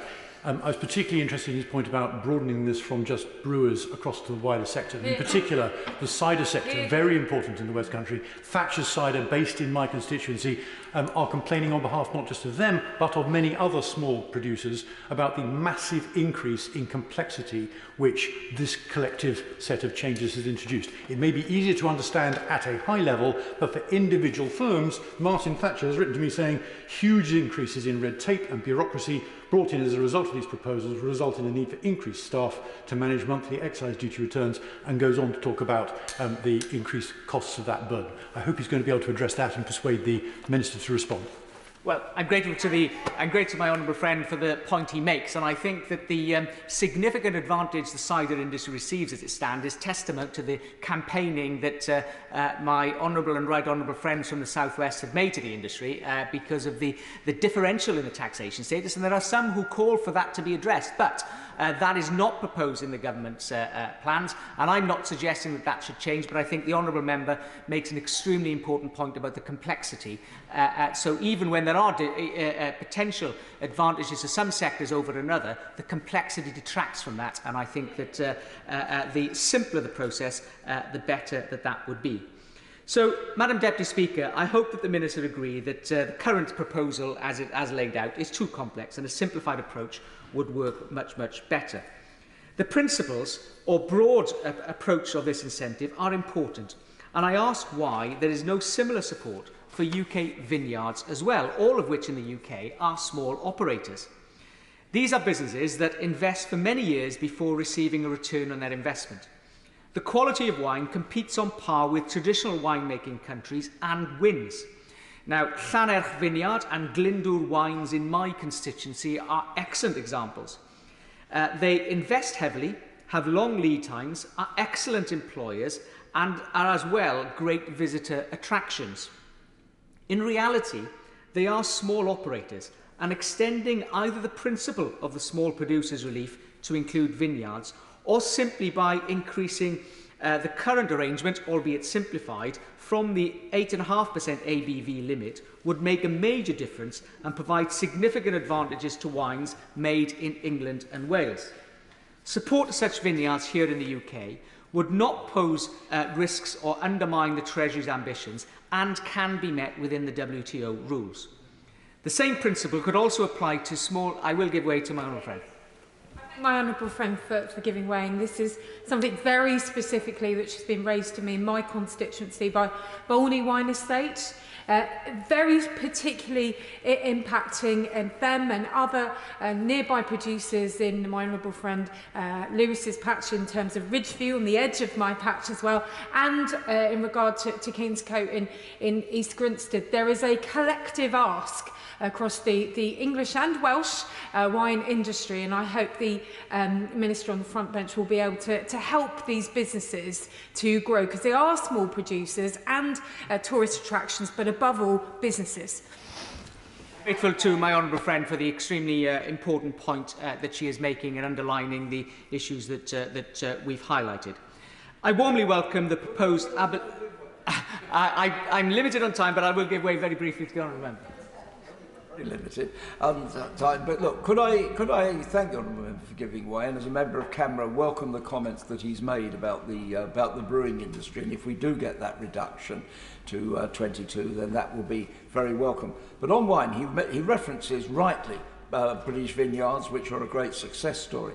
But is he also concerned that in our trading relationships with many of our strongest allies, in particular when the government is undertaking a trade deal with Australia, and Australian winemakers who are seeking to diversify from their market in China, it's enormously, they're very concerned about the new complexities being introduced. Does he think that the government ought to be engaging with the government of Australia and other similar countries where our trading and security relationships are so important? I think the honourable member makes an extremely important point. Not only is it in relation to important to businesses, as he's rightly recognised, but it's also about the international influence that these policies bring about, and his wider experience, both geographically as well as on security issues, is recognised right across the House, and he makes an extremely important point. So, as I warmly welcome, Madam Deputy Speaker, the proposed abolition to the additional tax on sparkling wine. This is particularly helpful to producers in England and Wales. 70% of wines from the UK are sparkling, and the current EU system works against them, particularly as smaller operators. So this is another Brexit dividend. The wider proposals for duty changes on wine are also have positive intentions, but in practical terms, as they stand, will leave much more complexity again in the system. The 3 current rates per bottle will be replaced by a total of 27 separate amounts per bottle, assuming that it applies to the labelled ABV. We must recognise the fact that winemakers cannot dictate a specific level of ABV. It depends on seasonal factors. Therefore, the structure of taxation should take this into account too.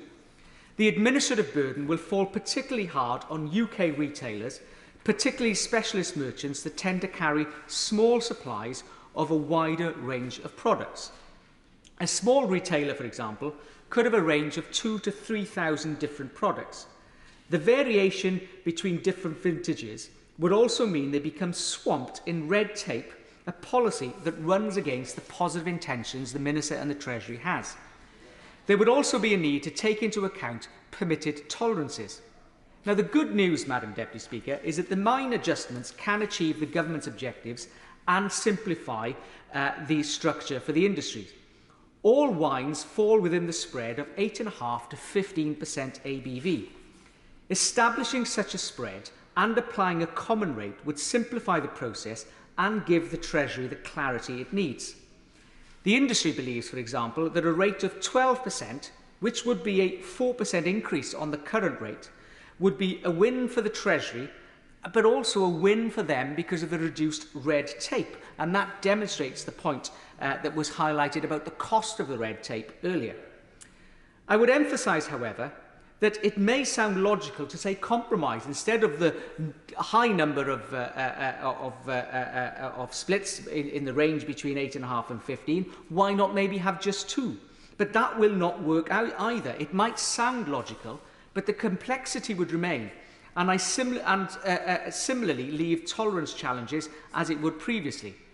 So, just to finish this point, so taxing at one rate would help the Treasury achieve its objectives by providing clarity, but also support the industry significantly. I will give way to my honourable friend. I'm very grateful to my right honourable friend for giving way. Can I say I entirely agree with him, particularly on this point. A company in my constituency, Direct Wines, have stressed of the dangers to their business if these changes go ahead. So does he agree with me that this debate should also be delayed until we've had much more chance to talk to people about how this will affect their businesses? I'm grateful to my honourable friend, and he makes an important point about the complexity of the system, particularly in relation to the wines and the variations of the ABV dependent on the circumstances. I'm torn by the argument on delay, because if we can get this right, because it's only minor changes they need, let's get them as quickly as we possibly can. But clearly, as they stand, we wouldn't want to see them introduced. So if they have to remain, then it's better to see them delayed in relation to wines. So it's something of a challenge, and maybe the Minister could offer some sort of indication of how long she would expect it to take to see these changes.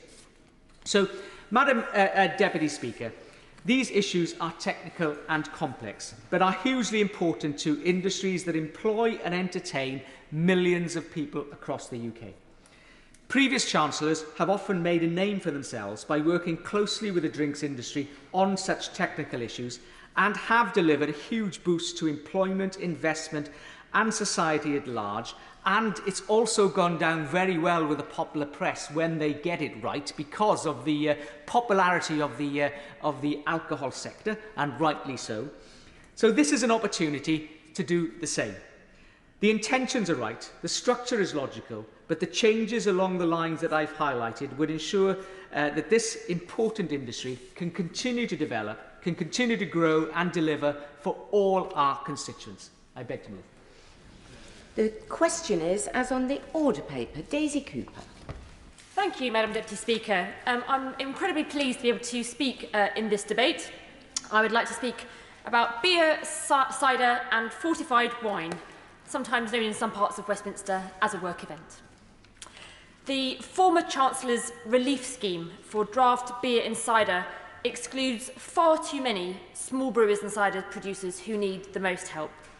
The ill-thought-out proposal to impose the 40-litre minimum container size to qualify for help has obviously been dreamt up by someone who really has absolutely no knowledge at all about how pubs up and down our country operate. Almost all craft and small batch beers are kegged into a 30-litre container. That's 6.6 gallons, if anybody is still wanting to introduce imperial measurements. And a small 4.5-gallon cask for real ale, a pin, holds just 20 litres. As do many ciders, which are delivered to pubs to dispense in 20-litre bag-in-a-box containers. 34%, Madam Deputy Speaker, 34% of licensee stock products in containers are smaller than 40 litres to improve beer quality and choice for customers. 46% of venues said that some products are only available to them in containers less than 40 litres, and 1 in 10 venues can only stock containers less than 40 litres, as they don't have the cellar space to sell the larger ones. So I do hope, Madam Deputy Speaker, that the Treasury can finally own up to the fact that they have plucked this figure out of the air and instead give small brewers, cider makers and our struggling hospitality industry the break that they need. I would ask if the Minister could confirm today that the industry is going to get the much needed assurance that the threshold will be lowered to 20 litres after all. And Madam Deputy Speaker, I'd also like to talk about fortified wines, because the forthcoming changes to the duty regime will have a significant and arguably disproportionate effect on pork producers in particular. In my constituency, I have one of the UK's leading distributors, Fells. They're a major employer in my constituency and in Hertfordshire more broadly, and they are braced to see a dramatic decline in their sales should this go ahead. Aside from the dramatic price increase that will follow the changes, there are very real and legitimate concerns about the implementation costs and the increased red tape. The system changes, the administrative burden, ongoing compliance with such a system will have further negative effects. The government's objectives of this alcohol duty reform consultation were welcome. It wanted to simplify the regime and reduce red tape, but the proposals simply do not do that. For wine, the proposed model cannot be described as simpler. Introducing taxation by degree will be complicated, costly and impractical. Unlike other categories of alcoholic drink, there is a far greater permitted tolerance for the alcohol content for wine made from fresh grapes, meaning that without testing every wine at the point excise duty becomes payable, it is not possible to accurately determine alcoholic strength. Introducing such a system will disproportionately hit the wine-dominant or wine-exclusive small and medium enterprises, importers and retailers who are an important element of the customer base for my constituency organisation, my constituency business, Fells. They are requesting that the government conduct a full and thorough cost-benefit analysis of the impact on the wine sector, and that this cost-benefit analysis should take place as a matter of urgency before any new system is introduced. And I'll be grateful for assurances from the Minister that they would indeed consider running this cost-benefit analysis. Additionally, under the current proposals, the suggested model actually penalises warmer climates as well. There are very limited tools available to vineyard managers to keep ABV down to an acceptable degree, and production rules actually forbid winemakers from removing more than 2% ABV. I understand that the Minister has met with the Wine and Spirits Trade Association, but they are also seeking further meetings because they are looking for an assurance that the government may consider instead a more workable way of taxing wine by applying a flat rate based. They're suggesting a flat rate based on 12% of ABV for all wine and 18% ABV for all fortified wine. Let me just talk as well about port and sherry, because the government's proposals would have a particularly negative impact on the fortified wine business. The total UK market for fortified wine is £311 million. Within this, port represents £82 million, and Fells, in my constituency, is the leading UK importer and distributor. The government proposals would add £1.09 duty to a bottle of port. That is an 11% increase on the average price per bottle. In a highly price-sensitive market, Fells estimates that such an increase could lead to an 11% decline in sales, roughly 1 million bottles per annum. And we know that fortified wines like port and sherry are generally not consumed irresponsibly. They're bought and consumed at festive occasions and celebrations. People buy them to mark exams and graduations and weddings and anniversaries and at Christmas. They're an occasional treat. But with the cost of living emergency, we know that treats are often the first to go. And therefore, this regime could have a huge impact on this market. So I ask the government to think again, to consult more, and not to rush this through, and to do that cost-benefit analysis.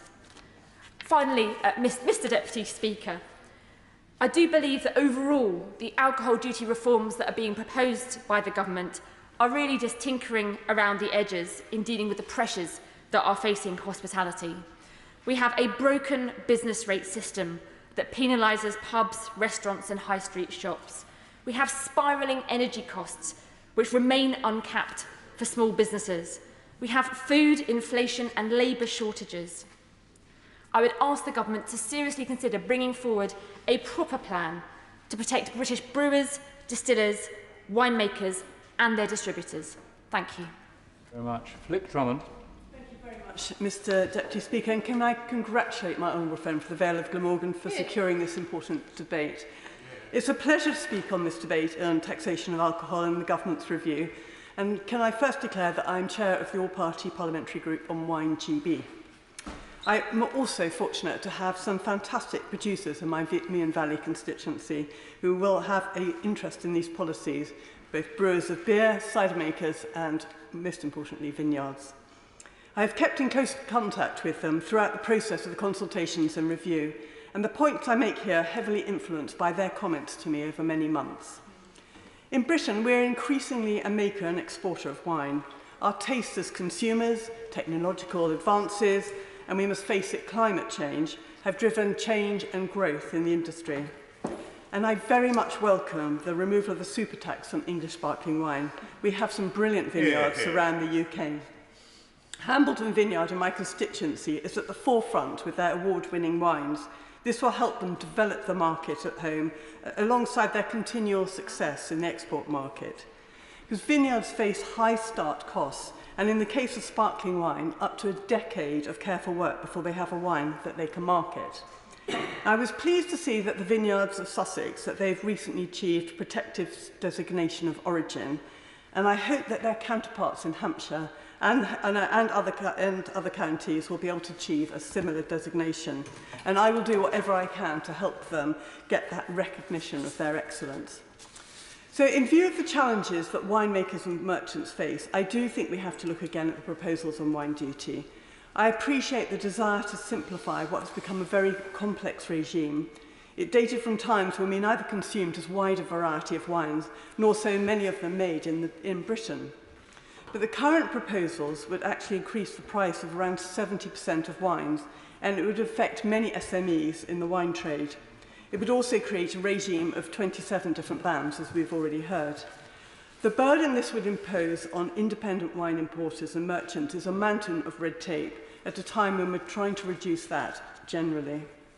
I know the Wine Spirits Trade Association has put a range of proposals together, which they've put to the Treasury on wine and spirits, including bringing small producers of wine and spirits into the small producers scheme available to brewers and cider makers.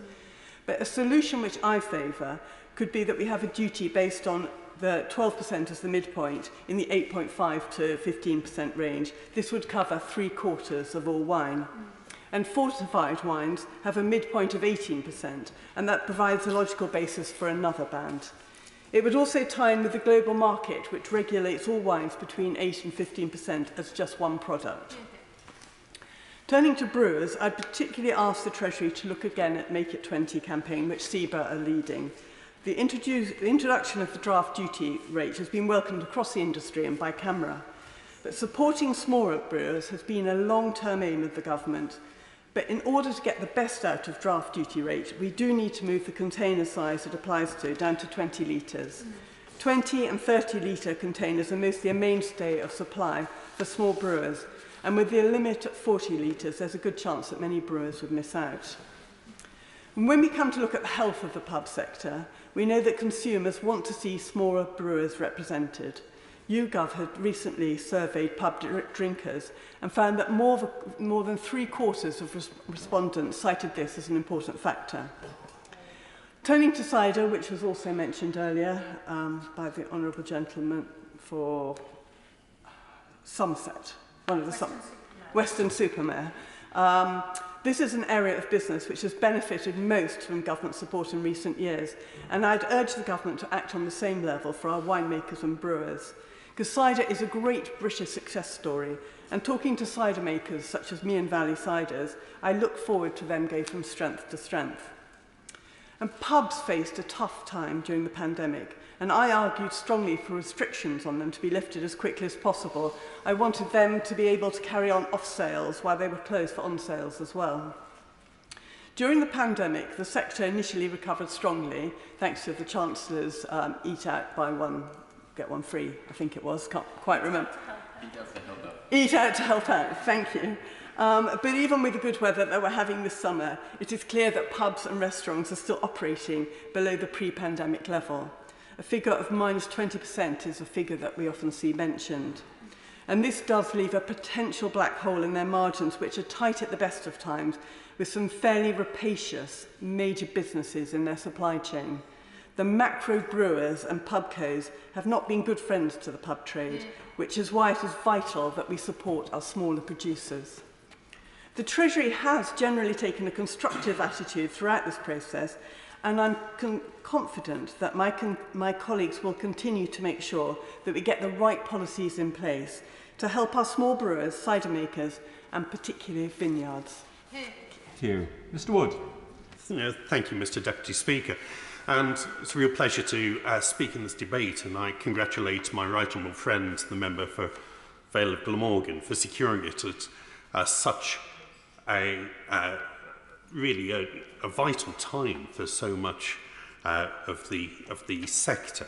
It's a pleasure in particular, obviously, to speak as chair of the all-party parliamentary group for beer and brewing, the largest all-party group in Parliament.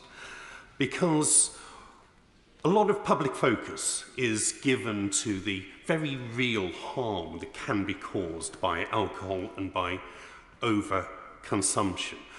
But not enough attention is given to the very real contributions that British beer and our community pubs pay to almost every element of life. They genuinely are, on balance, forces for good. They're a force for good economically, with beer and pubs contributing about £23 billion to GDP nationally, and as I'm sure the new Chancellor will become very aware, about £13 billion to the Exchequer. They are present in every single one of our constituencies, every part of the country.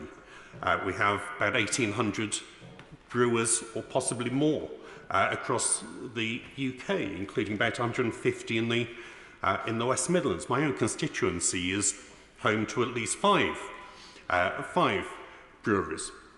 And these make huge contributions to our local economies. They're a force for good for employment, with beer and pubs employing around 900,000 people, with an almost identical gender balance, and around half of those people employed across sectors being aged under 25 and with fantastic varieties of career progressions across the industry. They're good for tourism, with British pubs being consistently named as one of the top 3 things that visitors into the United Kingdom want to do whilst they're in Britain.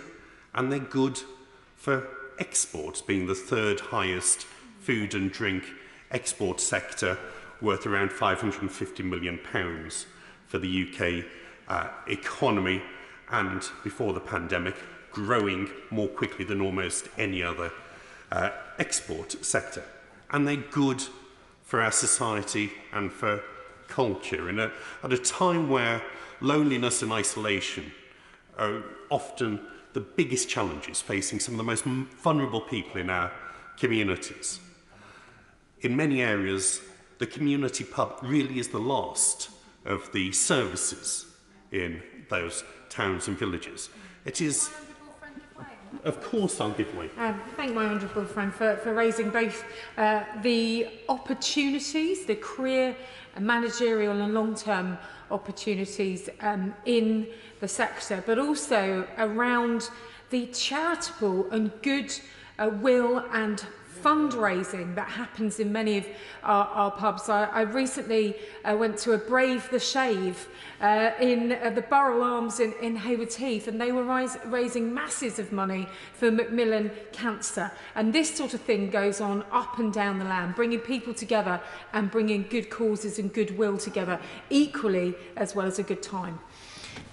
My honourable friend is absolutely right, and PubAid estimate that pubs up and down the country contribute more than £100 million every year to charitable activities and to community causes, and a further £40 million for grassroots sports in our constituency. So they really are forces for good in our communities.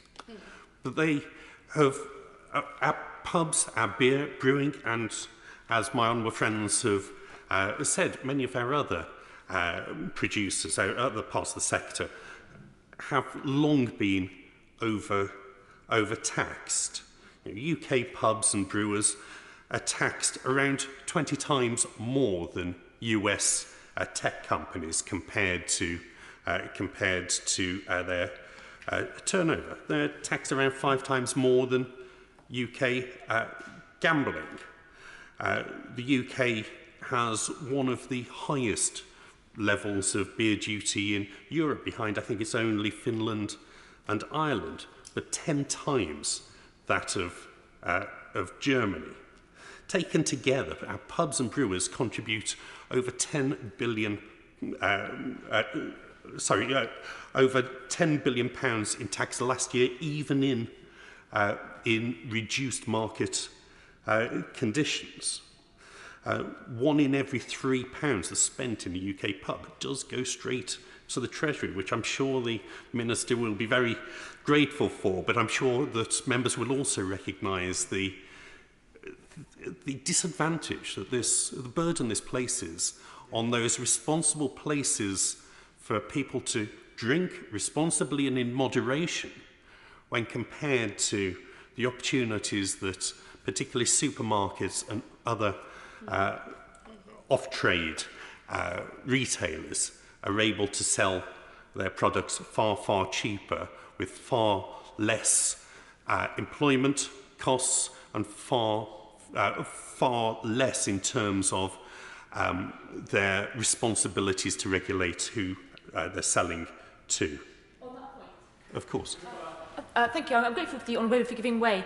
Would he agree with me that it is an absolute travesty that around 10,000 pubs and restaurants could be lost if there are not more fundamental reforms to the tax system that is affecting UK hospitality? Many of them are saying that the pressures they're facing now are even worse than they were during the pandemic. Would he agree with me that we need to go much further than just the alcohol duty reforms?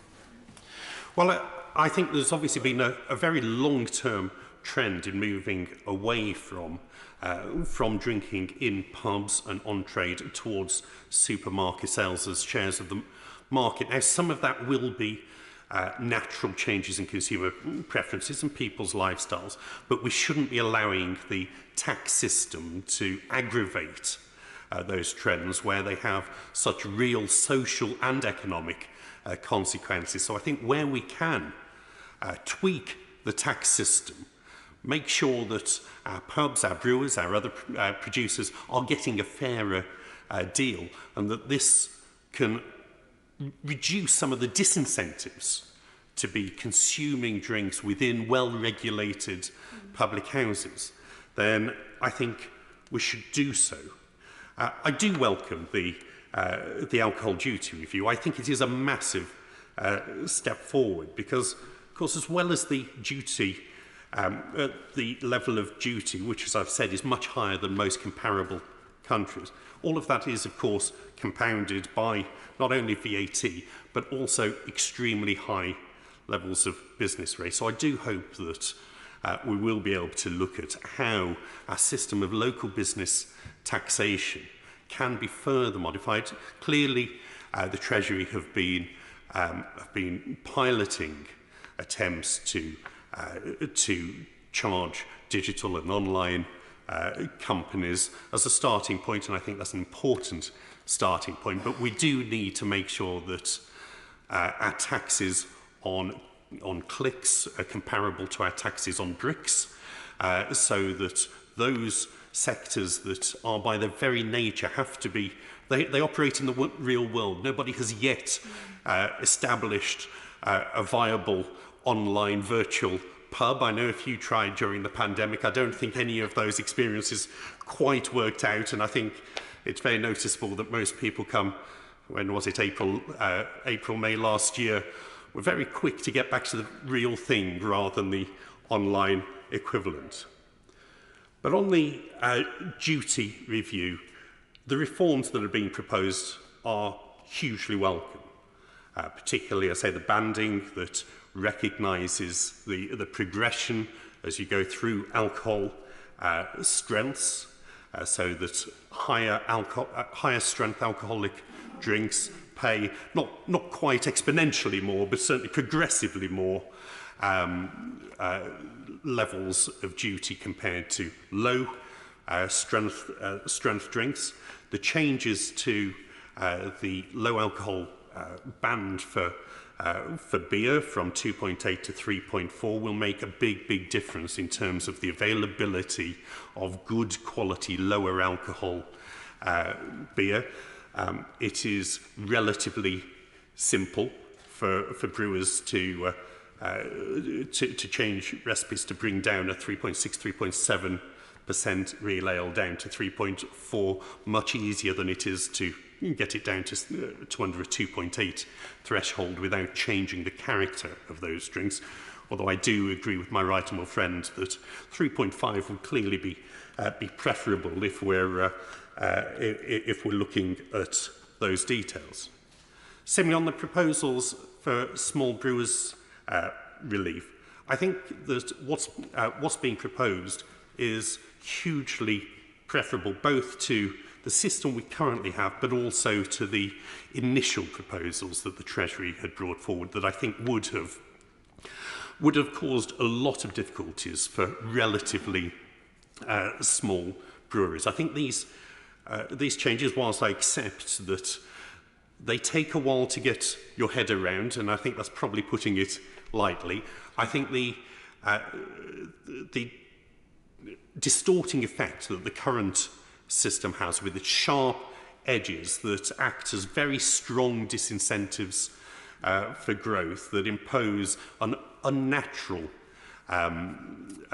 plateau around 5,000 hectolitres, that mean unless you can be confident that you're going to grow significantly beyond 5,000 hectolitres, you have very little incentive to invest in the extra staff and the extra capital to do so. I think the system that's proposed is far better, and it is very noticeable that what had long been probably the most contentious issue within the beer sector has now actually brought people, whilst there are some details each of them might like to change, the overwhelming majority of the sector now feels this is something that they can live with. And I would suggest that perhaps the Treasury might like to look at whether some form of small producers relief might be possible for wine producers as well, to extend it beyond beer and cider to include small wine producers, which I think would also have a particular benefit for English wine producers. And, of course, Welsh wine producers. And for the SNP bench, I'm sure that I don't know the scale on which Scottish wine producers are operating at the moment, but I would imagine that Scottish producers would probably fall mostly within the smaller category. And finally, on the proposals for the differential rate of beer duty, the draft beer duty rate, and this was a fantastic proposal that the previous Chancellor announced in his budget last autumn. It has the potential to make a big difference to supporting responsible drinking within our beers, our pubs, our cafes, our bars, instead of our supermarkets and, let's be honest, our park benches and town centre street corners. The difference it can make will depend on the scale of that differential. The 5p differential is a good start in establishing the principle, getting a new system up and running. It's likely to mean that almost all of that differential is retained within pubs and brewery, which in itself will typically mean around £2,000 additional investment available to pubs. But if we want to see consumers, beer drinkers, benefit from the draft beer duty rate, that differential is going to need to be widened. I think it's only really once you get to the 10-15 pence stage that you start to see a real difference in what customers are paying for a pint at the bar, and that's when it also has the difference in encouraging people to drink in regulated on-premises instead of buying from the off-trade. So we'd obviously like to see that increased. We'd also, if possible, like to see it introduced at the first available opportunity. I know that the Treasury were looking at something being introduced probably in spring of next year. Given the difficulties that we all know that the hospitality sector have had over the past 2 years or so, if a suitable fiscal event or financial instrument was to be found that would allow this to come into force before this year's Christmas season, it would make a massive difference in helping the pubs that the Honourable Lady for St Albans was referring to, that may be struggling, may be on the edge of either going under or just about managing to stay afloat through the winter.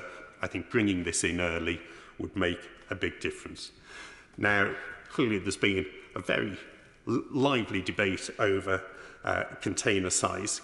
20 litres is very obviously the correct answer. I think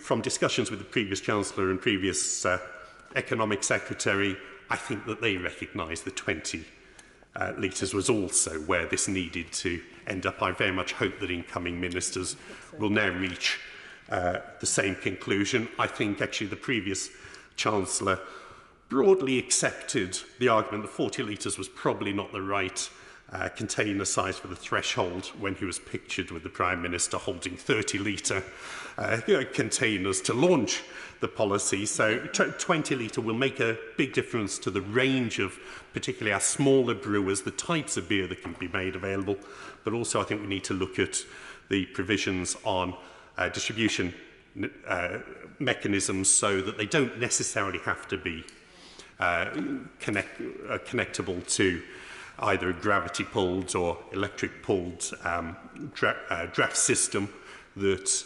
the pins of the kind that you see typically in beer festivals in all of our constituencies where it's just a tap in the side of a barrel. If it's over 20 litres, I think that that makes a lot of sense. So I'm talking to some of our brewers. They estimate it's less than 0.1% of their beer is sold through those taps. We're not risking seeing a massive distortion in the market from people buying huge numbers of them for parties at low rates of duty. It is a minimal cost to the Treasury just to make it apply to all containers over 20 litres. Clearly, the system that they've introduced in Australia a few years back that does have a requirement for the connectors. As partly the Australian market is very different. They also have a much lower threshold. I think it's as low as 8 litres from memory, but I think 20 litres will capture virtually all of the beer that virtually all of the small brewers that we're trying to support, that supply through our pubs and our licensed premises, they would benefit from this. So I would hope that the Treasury in their final decision will settle on that as the obvious figure. So once again, I thank my right honourable friend. I thank the Treasury for all of the discussions that we've had over the past couple of years, and particularly since the publication of the duty review. And we look forward to these measures being introduced quickly so that our brewers, our publicans, and UK hospitality as a whole can benefit, succeed, and thrive. From bench wind up, Richard Thompson.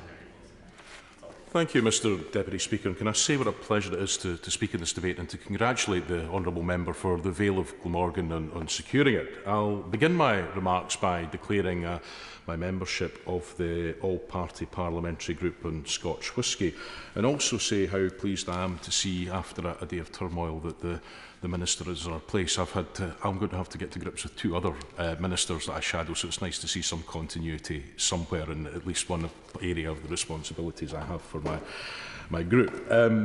Alcohol duty is something that I think has been ripe for review for quite a considerable period of time, on the grounds of complexity, on the grounds of the economic impacts it goes on to have, but also on the social and health impacts that it can have in terms of how behaviours might go on to be influenced. And I think it's something that, well, I know it's something that could have been done at any time. There's contrasting levels of duty that are applied across the European Union. The UK was towards the higher end of that, but there were many other countries that had considerably lower rates. And so, you know, it's certainly not a Brexit benefit that the UK government is able now to turn its attention to this. Now, the previous Chancellor clearly had an agenda to simplify the duty regime. It's perhaps understandable that the current Chancellor hasn't had a chance to get round to sharing with us what his thoughts on that might be, or possibly he may not even be Chancellor past the autumn, depending on how the cards fall. So it is a moment when I think it is ripe for debate and reopening some of these issues, because to my mind, ideally, what any government ought to be looking for is a regime which supports domestic innovation, which product innovation and technological innovation, and there is an awful lot of it in the alcohol producing sector. So supporting that innovation, supporting that investment and production, but also keeping the social and health impacts of alcohol consumption in mind. And on that measure, I have always taken a dim view in terms of the review and the parameters that were set out so far about the apparent bias that there is against stronger alcohols such as whisky and vodka and gin, and I will go on to explain why that is. Like I said, I'm a member of the APPG on Scotch whisky, and although, and in my own constituency in the northeast of Scotland, there are 3 fairly significant distilleries there. There's the Glendronach distillery near the village of Ford, there's Ardmore near the railway at Cynethman, and also Glengarry, which sits unusually for a Scottish distillery not in an iconic natural landscape, but slap bang in the middle of the town of Old Meldrum. If you're driving through Old Meldrum, you actually drive through the different buildings and the distillery, depending on what route you take, and it really is quite remarkable. And if anyone is in the northeast of Scotland, I would encourage you to pay a visit. Give me a shout, I'll come along with you, because it was great to be able to show off such a distillery. But as well as producing excellent products, they're also right at the heart of the visitor economy that we have there. And together with the rest of the whisky sector, they make an absolutely enormous contribution to Treasury revenues and also to the UK balance of payments.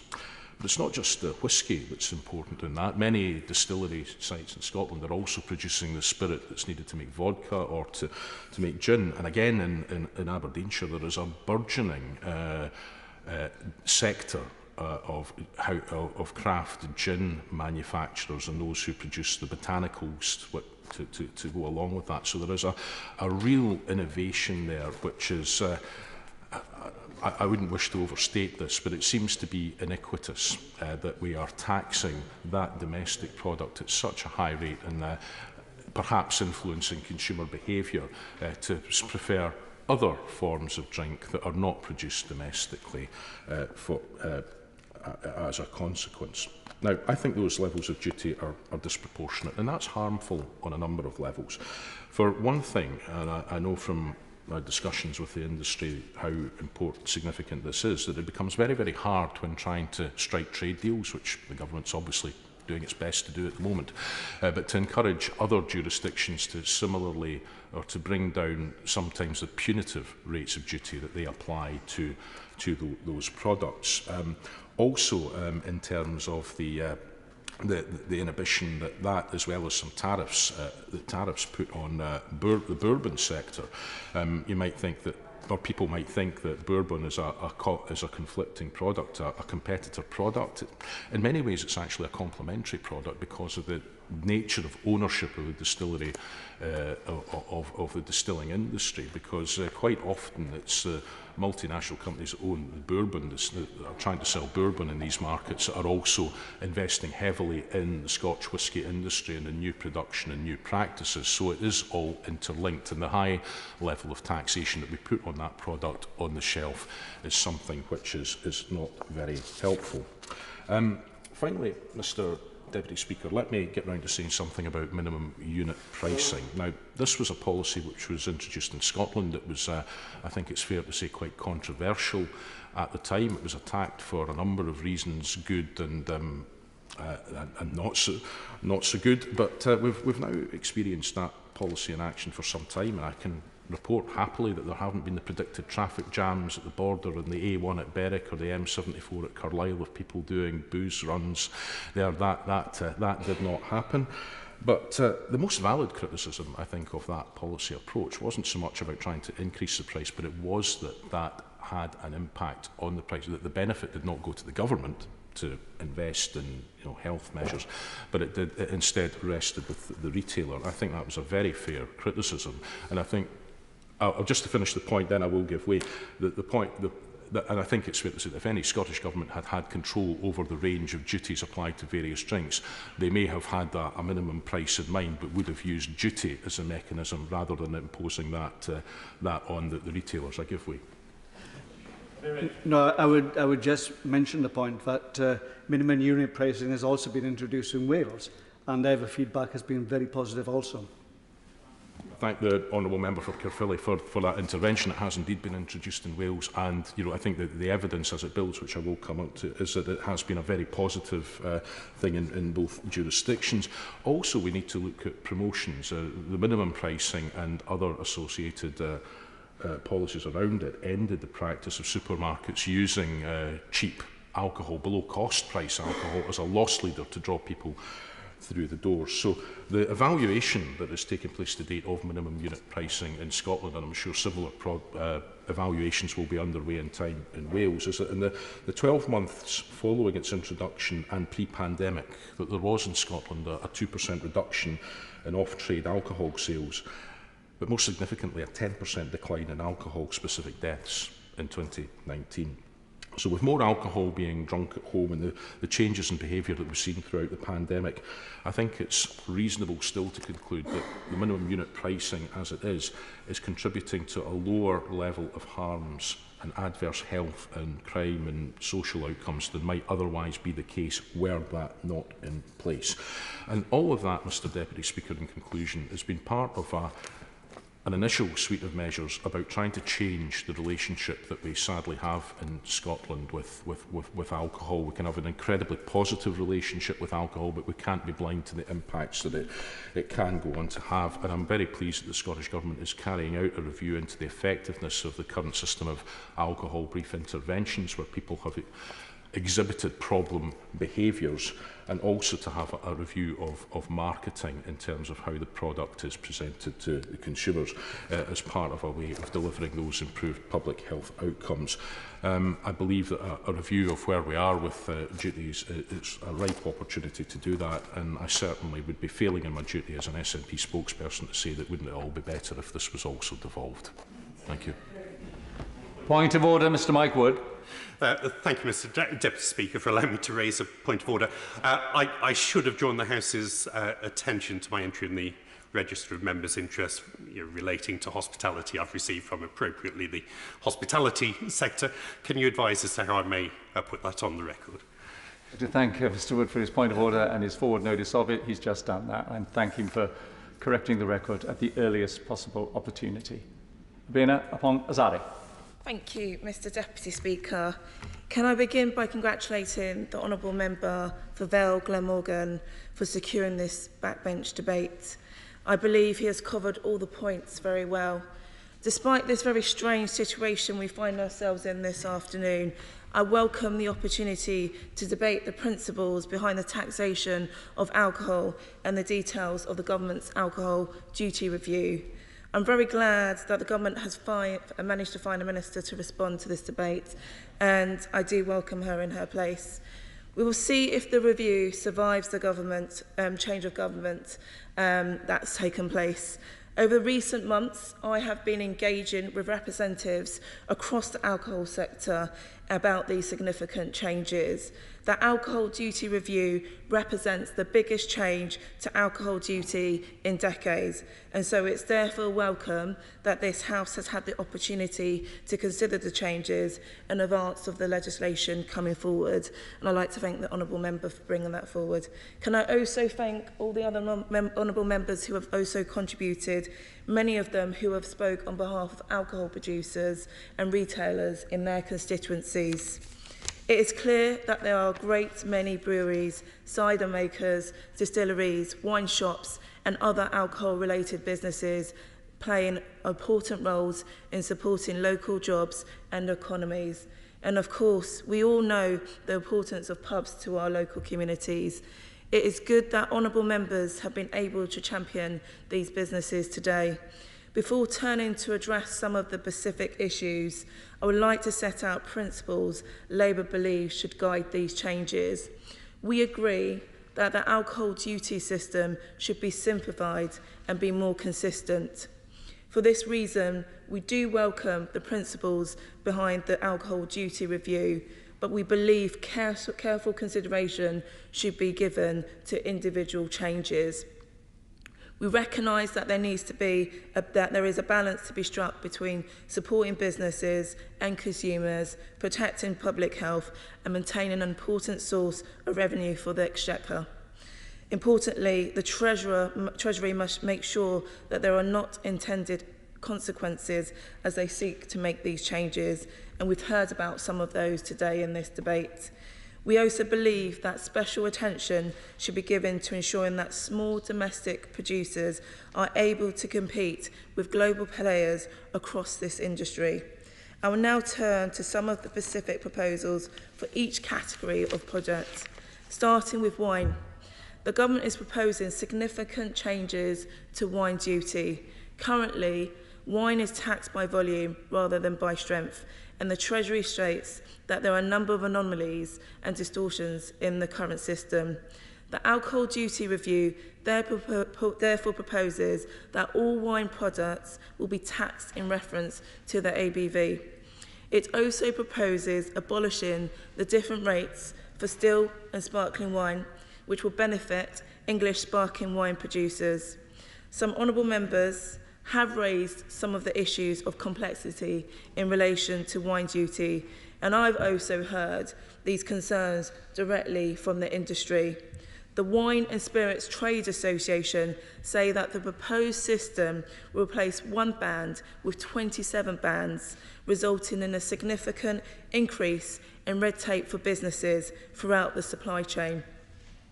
This is likely to cause particular problems for SMEs, including SME importers and retailers, and I hope the Minister is aware of these concerns, and I'm sure all honourable members will be interested to hear from her about any changes the Treasury is considering to mitigate the impact on the wine industry. We believe that the government should set out a comprehensive assessment of the impacts that these proposals will have on the regulatory burden faced by businesses in the wine sector and the steps that the government intends to take to mitigate them. I now turn to beer duty. Overall, the government's proposals for beer duty are relatively minor, as the current system is already based on the ABV of the product. The reduced rate for products below 2.8% is being widened and will now include products of up to 3.5%. And I note that this has been welcomed by the Campaign for Real Ale, who say that this will be an incentive, will incentivise the production of lower strength beers. However, the Society of Independent Brewers has raised concerns that this change may allow lower brewers to undercut small brewers. Could the Minister please look into this? The Alcohol Duty Review also announced that the government's intention to introduce a new draft duty discount of 5% for draft products sold in large containers. Labour welcomes these proposals as an important way to support pubs as they recover from several very difficult years during the pandemic. However, there are some concerns that the proposal to set 40 litres at the minimum container size risk excluding small brewers and small community pubs who often use about 20 to 30 litre containers. We believe that the government should set out how many small brewers would benefit at a different minimum of containers. So can the Minister address this in her wind-up? Turning to cider, the Alcohol Duty Review states that cider duty is not well-structured tax, as high-strength ciders currently pay proportionately less duty than those at lower ABV. The review also directly links this to high rates of problem drinking associated with strong white ciders. But this review continues to treat cider favourably, with rates less than half that of beer. We do recognise the importance of cider making to many rural communities, but is the Minister concerned that these proposed changes will not go far enough in tackling the problems drinking associated with very strong ciders?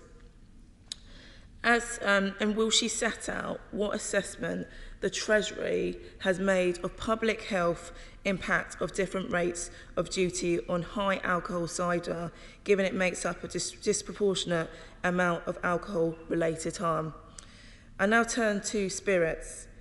Spirit distillers, and in particular the Scottish whisky industry, make very important contribution to the UK economy and are a very important export to the UK.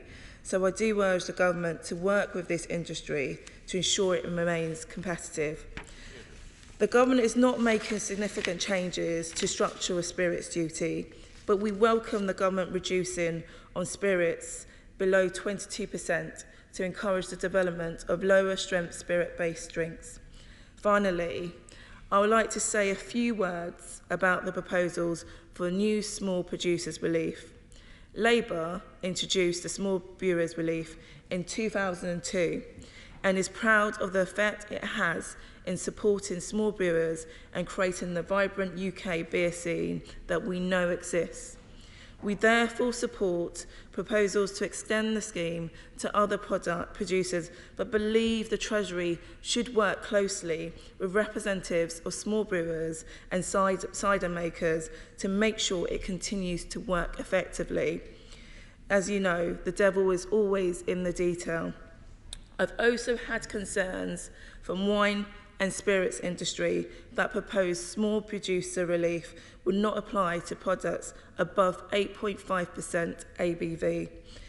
The government therefore needs to explain why it is excluding small distillers and small English and Welsh winemakers from this relief, and what assessment it has made of the merits of including them. I will end my remarks here, and I look forward to hearing from the Minister on all of the important points that I've raised. There are major changes which will affect businesses and consumers, and they deserve careful consideration. We will be scrutinising the forthcoming legislation closely, and I look forward to debating these issues again in the future. Thank you, Mr. Deputy Speaker. Thank you very much. Minister. Thank you very much, Mr. Deputy Speaker, and it's a pleasure to respond to this debate brought by the Honourable Member for the Vale of Glamorgan, and I congratulate him on securing this debate. And it's been good to hear Honourable Members across the House and, of course, the chairs and members of very important APPGs on this subject.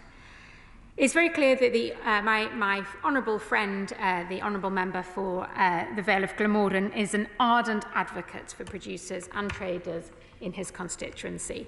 And indeed, Wales has a historic association with alcohol production going back 4,000 years, and today produces many ciders, beers and wine. The Honourable Member for Meon Valley has also talked about the producers in her constituency. As many people have mentioned today, Mr. Deputy Speaker, we are making changes to outdated, arbitrary and inconsistent alcohol tax laws. And the reforms that we are proposing will make the system fairer, simpler and more aligned to public health goals than the system that we inherited from the EU. As the Honourable Member for Erith and Thamesmead said, these are significant reforms that we are making. But before addressing the excellent points that have been raised today, I want to remind members of the major changes we are making to improve the duty system. Reform of our alcohol tax laws is long overdue. These laws have barely changed since the 1990s. This is largely because incoherent and prohibitive EU rules have been in the past hindered by much needed change. In the current system, a high-strength white cider will pay less duty per unit than a low-strength beer. Sparkling wine, a product which the UK has world-leading examples of, pays much more duty than still wine, even when it's substantially less strong. Fortified wines are made with the addition of spirits, and yet they pay less duty than a liqueur made with spirits, even if they're the same strength. We have inherited 15 rates from the EU across 5 different products and with 3 different methods of taxation. This current system is complex, is archaic, and the Institute for Economic Affairs said that it defies common sense. Producers, importers, and exporters in this country have called it distorted, perversely incentivized to produce stronger drinks, and welcomed the opportunity for reform. We agree. And now we have left the EU, we have an opportunity to create alcohol laws that are more rational and support the many and varied producers and traders in this country that we have heard about today. So I'd like to take this opportunity to remind everyone of the significant benefits which have been introduced with our reforms. A radically simplified system, slashing the number of bans from 15 to 6, and taxing all products in proportion to their alcohol content. Taxing all products in the same rational way, a policy which was banned by EU law. Ending the premium rates on sparkling wine and equalising them with still wine, and substantially reducing duty on rosé. New rates for low-strength drinks, below 3.5%, encouraging innovation and reflecting consumer preferences for the low or no alcohol market, and cutting duty on a 3.4% beer by 25 pence a pint. Modernising the taxation of cider, targeting unhealthy and problematic white ciders, while cutting the duty for lower ABV craft and sparkling ciders. Introducing small producers relief, supporting the many small artisan alcohol producers who continue to create world-leading products in this country. These are benefits that would not have been available to us before we left the EU. I'm very happy to give way to them. I'm grateful to the Minister for giving way. Could you clarify which specific EU regulation was preventing us from duty reform? There are many laws in the EU, as the honourable member will know, that have dictated our laws for many years, and those are the regulations and directives that we're changing, not just in this area, but in many others. But coming back to the system that we are producing, we ran a consultation after the autumn budget until January of this year, and Treasury officials have met with many stakeholders from across industries and public health groups. The Honourable Member for St Albans said we need to consult more, but I can assure her that Treasury ministers, largely the former XST who's responsible for this area, has met with colleagues from across the parties. We've spoken to and visited businesses from the smallest to the largest. We've welcomed representations from many of the most important trade bodies, and we've sat down with the Australian High Commissioner, all to ensure that at the Treasury we have heard all points of views on these reforms. And I can assure the Honourable Lady and others that we are listening. And I'm going to come on to the points that many honourable members have made. We've heard from those industries, businesses and colleagues where they have some concerns, and we have and we will continue to listen to the feedback, and the comments that have been made in this debate will form part of that listening. And we're actively thinking about how we can reduce burdens on businesses while still preserving the many benefits of the system, not least the clear and obvious public health benefits of taxing products by their alcohol strength. Now, many members have talked about issues with keg size, the Honourable Member for Neon Valley, the Vale of Glamorgan, the Honourable Member for St Albans and Dudley South. And I want to assure those members that while I can't give any announcements today, that we are absolutely listening to that point. My honourable friends from the Vale of Glamorgan and Dudley South and others talked about how small producer relief is too complicated, and I want to reassure honourable members and friends that we are determined to get rid of the cliff edge to support growth of small brewers. Other honourable members have talked about the duty charges on wine, and I know, because I have spoken to the former XST, and she has told me how she has been engaging with the sector on this very issue. The Honourable Member for St Albans mentioned that she had visited the Wine Society and heard their views, and I know that the Treasury is looking at ways to reduce the administrative burdens. The Honourable Member for St Albans talked about fortified wines, she will know we are reforming duty on fortified wines to ensure that these products pay a consistent rate of duty per unit with still sparkling wines and high-strength beers. We're increasing the duty on fortified wines to equalise the duty on spirit-based liqueurs such as Baileys, because both drinks are made using spirits, and we think it's right in those circumstances that they pay the same rates. The Honourable Member for Weston-super-Mare and others, Meon Valley and others, talked about cider, and I hear what those members are saying. They will know that ciders will benefit from new reduced rates for lower ABV ciders below 3.5% ABV, and as part of our new draft relief, we will cut duty rates on draft fruit ciders by 20% to equalise them with beer, cutting 13 pence off a pint. In addition, nobody has mentioned today, but I would just like to reiterate that we announced in the autumn budget of 2021 that we froze cider duty for the 4th consecutive year. Now, the Honourable Member for Gordon talked about Scotch and other spirits. I'd just like to remind him that at the budget, the government froze spirits duty, saving 52 pence off a bottle of Scotch, compared to if duty had risen with inflation. And spirits duty, because of the decisions that we've made, our spirits duty rates are at their lowest level since at least 1918. It is a really important industry for us, and we have an exceptionally competitive environment for Scotch to succeed. Domestic whisky volumes have in fact expanded year on year throughout the pandemic to reach their highest levels since 2013, growing 11% over the last 2 years. I want to reflect. I'm very happy to give way to the honourable member. I thank the Minister for giving way. I'm just looking at a graphic here which showed that when duty on a shot of whisky in the UK was 46 pence, duty on the same measure of whisky in Spain would only have been the equivalent of 12 pence. I'm wondering what Brexit benefit it might be that's resulted in that differential staying there, even with whisky duties being frozen.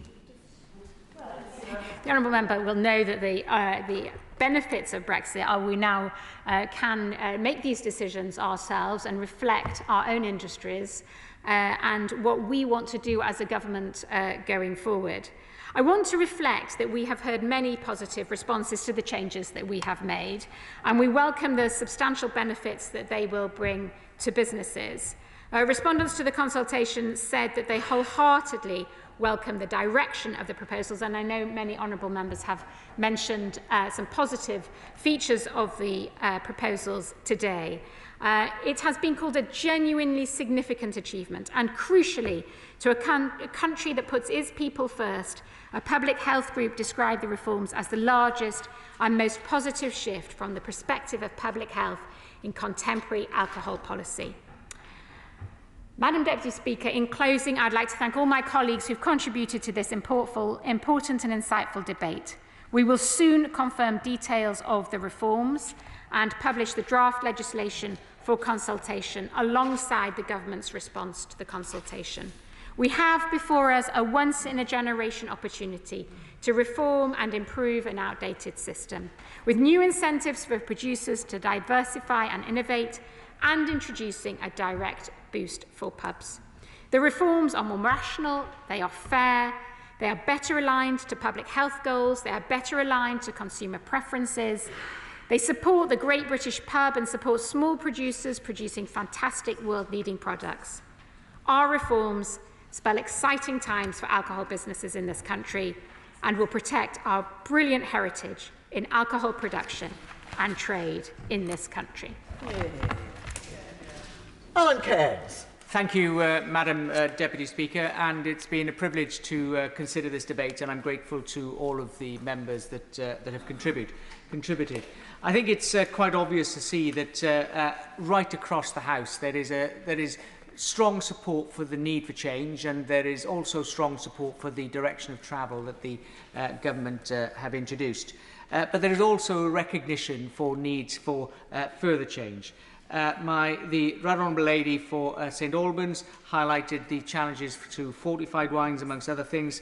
My Right Honourable friend from Meon Valley talked about a range of issues, the importance of wine, particularly to her constituency, as well as the need to consider one broad range of 8.5% to 15% of ABV as being a key issue. The Minister responded by highlighting that 15 rates would come down to, across 5 products, would come down to just 6 rates. And that is a positive step, but it doesn't recognise the 27 amounts per bottle of measures that would need to be on wine alone, and the different rates that would apply and the difficult way of predicting it.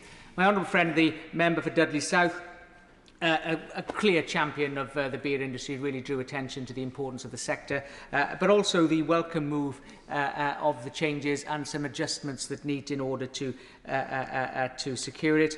The honourable member for Gordon quite obviously rightly highlights the importance of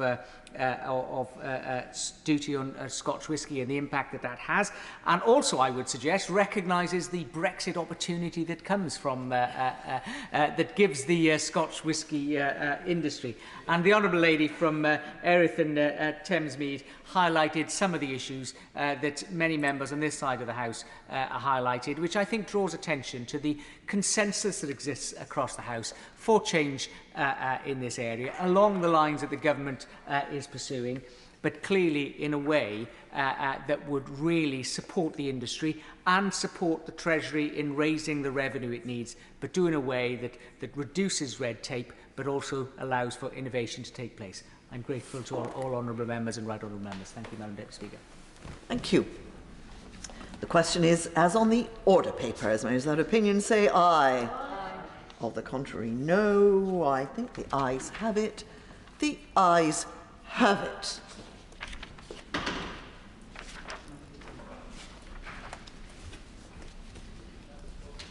I beg to move that the House do now adjourn. The question is that this House do now adjourn. Wayne David. Thank you, Madam Deputy Speaker. Last November, a 10-year-old boy, Jack Lees, from Penbryn, Penrowell, in my Caerphilly constituency, was killed by a vicious dog. The dog attacked and killed Jack in a neighbour's home. The dog was an American XL bully. In the trial which concluded last month, one of the defendants in whose home Jack died was sentenced to 3 years. The other defendant, the owner of the dog, received a sentence of 4.5 years in a youth offender institution. The dog, called Beast, had been bought on the internet only a few days earlier. There can be no doubt that the dog had huge behavioural problems and was not going to be kept as a normal pet.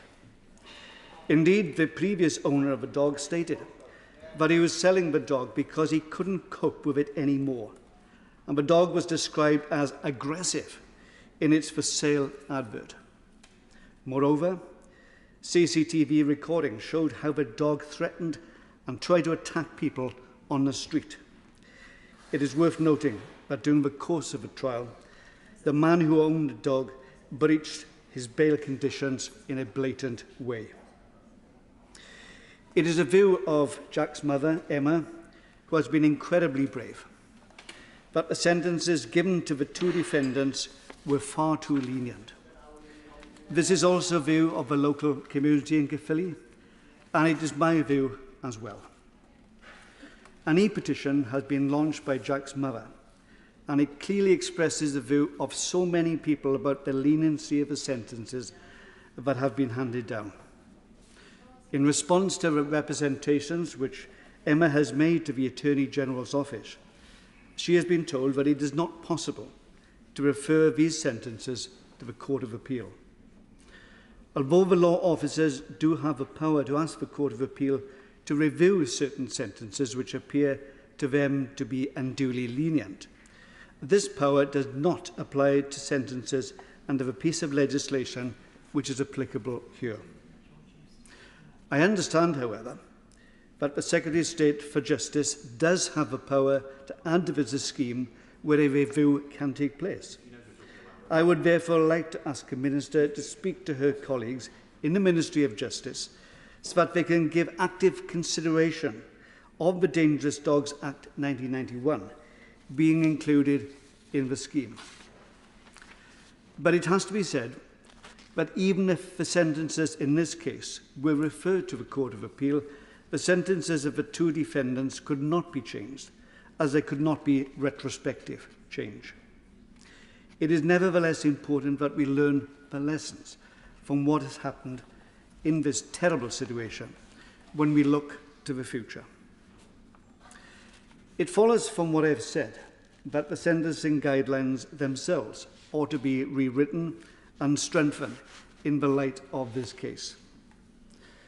Another important lesson from this terrible case is that the Dangerous Dogs Act of 1991 itself is woefully inadequate and inappropriate in dealing with the issue of dangerous dogs.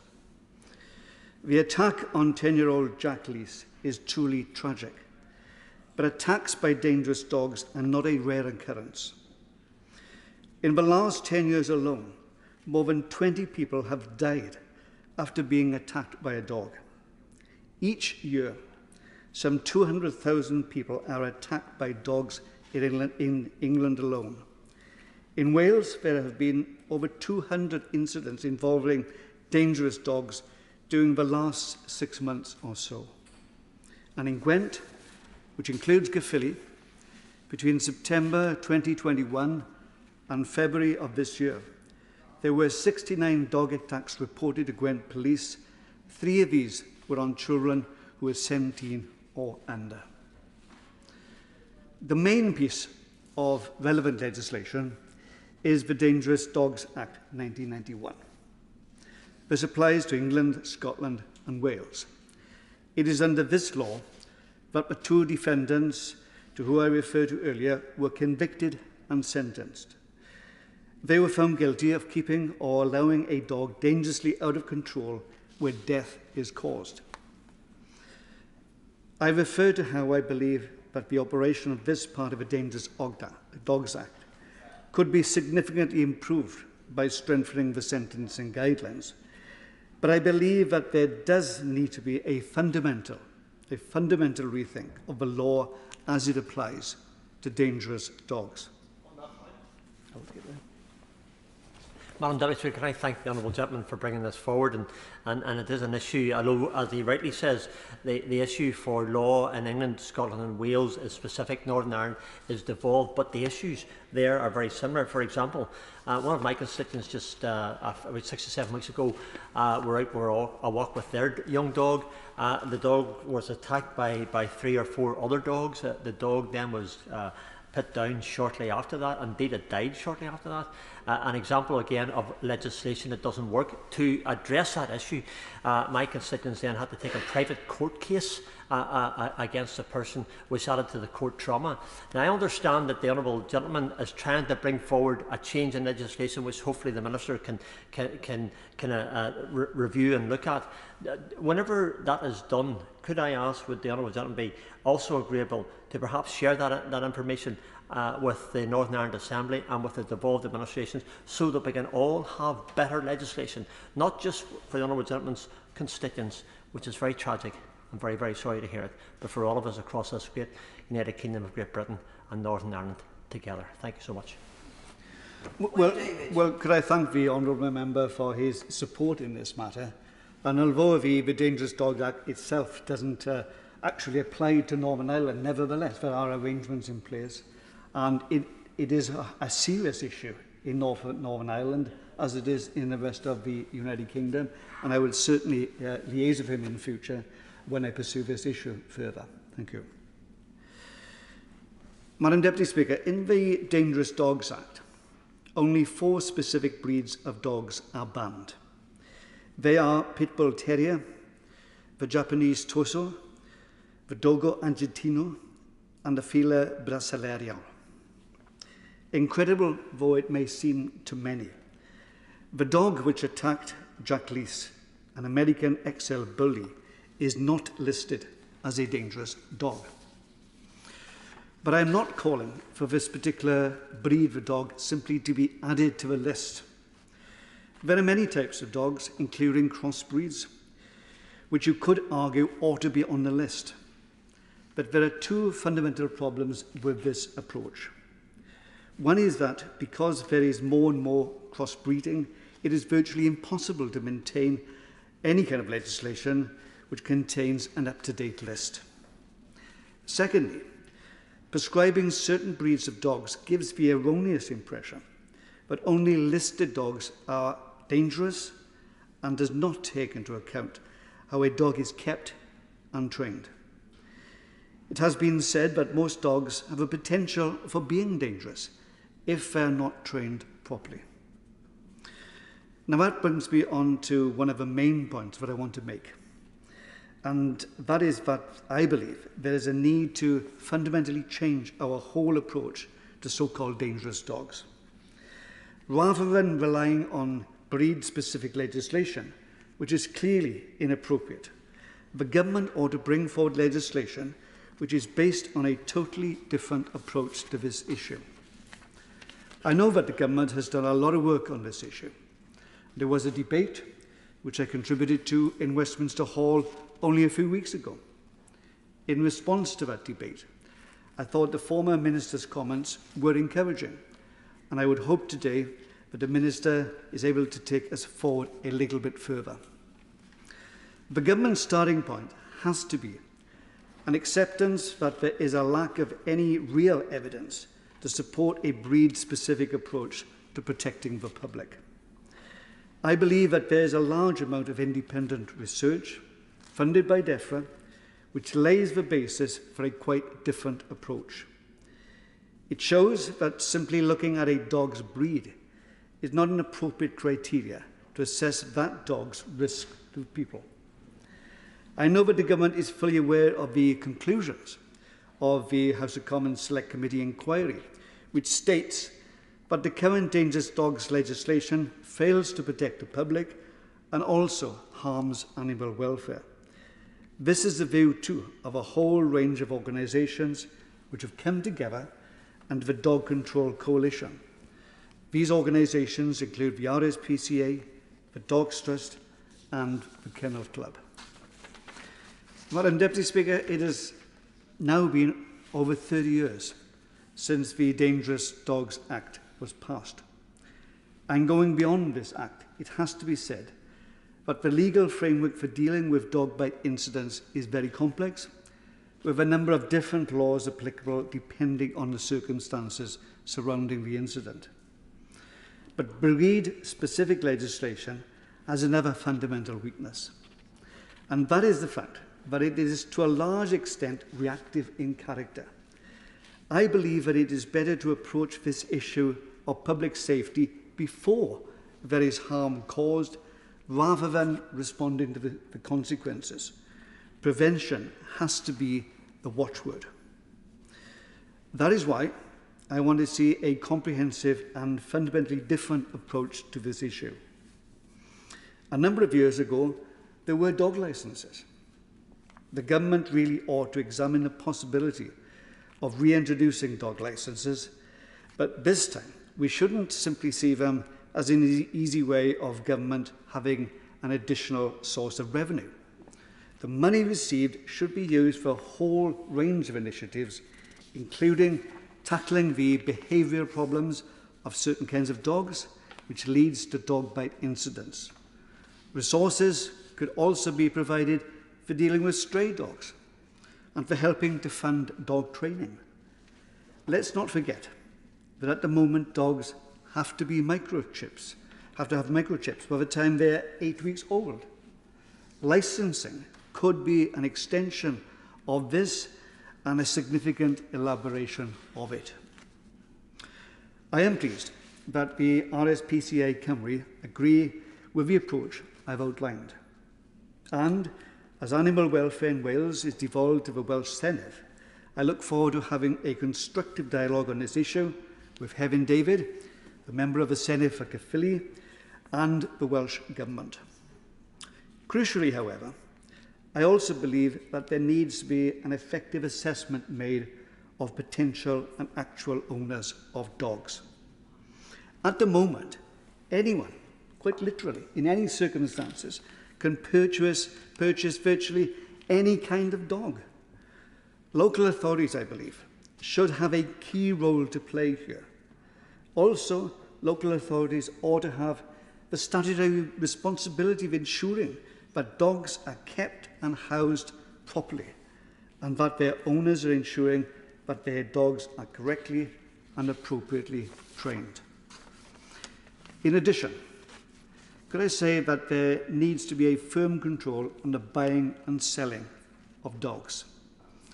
To return to the tragic case of Jack Lees, the dog that killed him was purchased on Facebook not long before the attack.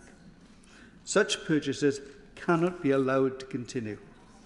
That is why I would urge the government to prevent the sale and purchase of dogs in this way. Today, many of my remarks have focused on the tragedy of Jack Lees, and I want to pay tribute to his family and especially his mother, Emma. She has been enormously brave during this whole difficult time. Nothing can bring back Jack, but all of us need to do our utmost to prevent similar tragedies in the future. Could I say that I look forward to the new minister's reply, and I encourage her to be as positive as she possibly can. Thank you. Thank you. Minister. Thank you very much, Madam Deputy Speaker. First of all, I'd like to congratulate the Honourable Member for Caerphilly for securing this debate on such an important issue, and our usual friend from Strangford for joining in too. I've listened very carefully and appreciate the subject is of keen interest to you and to your constituents, and I understand the Honourable Member has recently contributed, as he stated, the Westminster Hall debate on breed-specific legislation and spoken publicly about dangerous dogs on a number of occasions. I appreciate the strength of feeling he has on this topic and commend him for his diligent campaigning. We have sadly seen a number of tragic fatalities from dog attacks in recent months, many involving children. This, of course, includes that tragic death of the Honourable Member's constituent, Jack Leese, in November last year. I note that the owner and the keeper of the dog were both sentenced last month under the Dangerous Dogs Act to 4.5 years and 3 years in prison, respectively, and have been banned, obviously, from owning dogs indefinitely. Sadly, on individual sentences, they are for the courts to decide based on all the evidence presented at trial, so I cannot comment further on that specific point. Again, I pass on my condolences to the Leese family, to Emma, who's bearing up so well. This government is determined to crack down on irresponsible dog ownership and promote safe interactions with dogs. We're already taking action on this, and I want to take the opportunity today to set this out in more detail. As colleagues may know, Middlesex University was commissioned by DEFRA to examine measures to reduce dog attacks and promote responsible dog ownership across all breeds of dog. We published that report in its recommendations in December last year, and in response to the report, we've established the Responsible Dog Ownership Project, working with police, local authorities, animal welfare stakeholders to consider the recommendations in detail and provide advice to government. The project's steering group is overseeing a series of specialist subgroups that are considering the recommendations and gathering further evidence and expertise from relevant stakeholders, academics and experts, and this will inform the project's final advice regarding the report's recommendations. And please be assured that the Honourable Gentleman's speech today, I will make sure, forms part of those consultations as well. The Responsible Dog Ownership Project's data subgroup was specifically considering the recommendation to improve recording of dog attack data and incident characteristics. The group will be giving specific consideration to current data collection practices across enforcement, healthcare and animal-based sectors and identify how these could be improved to strengthen the evidence base relating to dog control incidents and dog attack, including breed-related trends.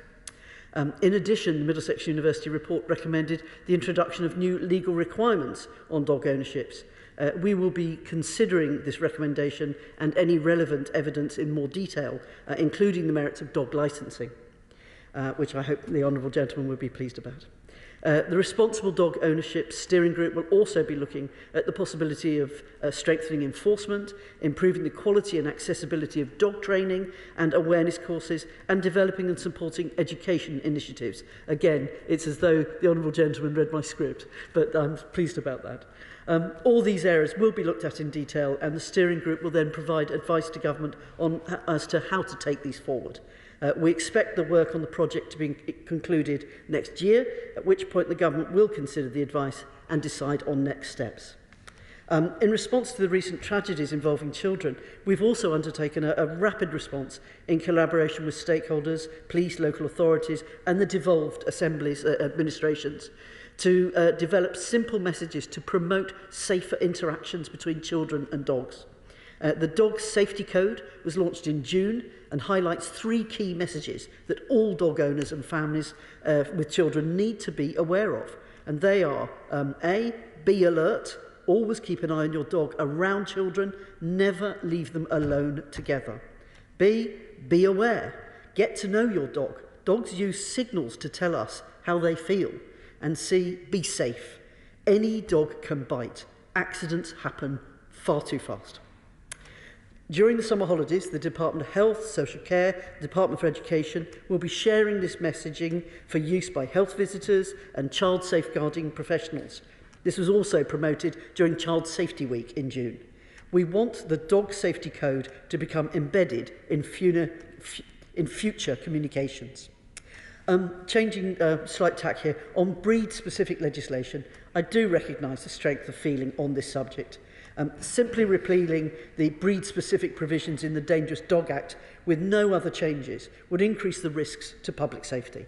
We must therefore balance the views of those who want to repeal the legislation with our responsibility to protect public safety.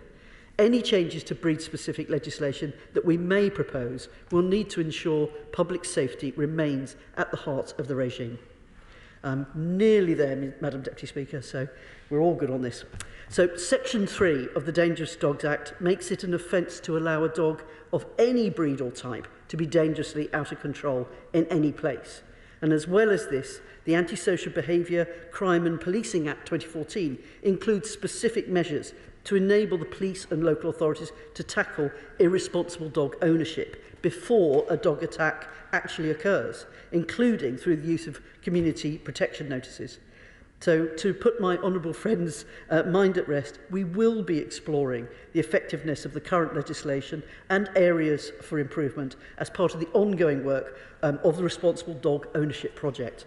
So, in conclusion, Madam Deputy Speaker, I hope that colleagues are reassured that we take these issues very seriously and are committed to protecting public safety.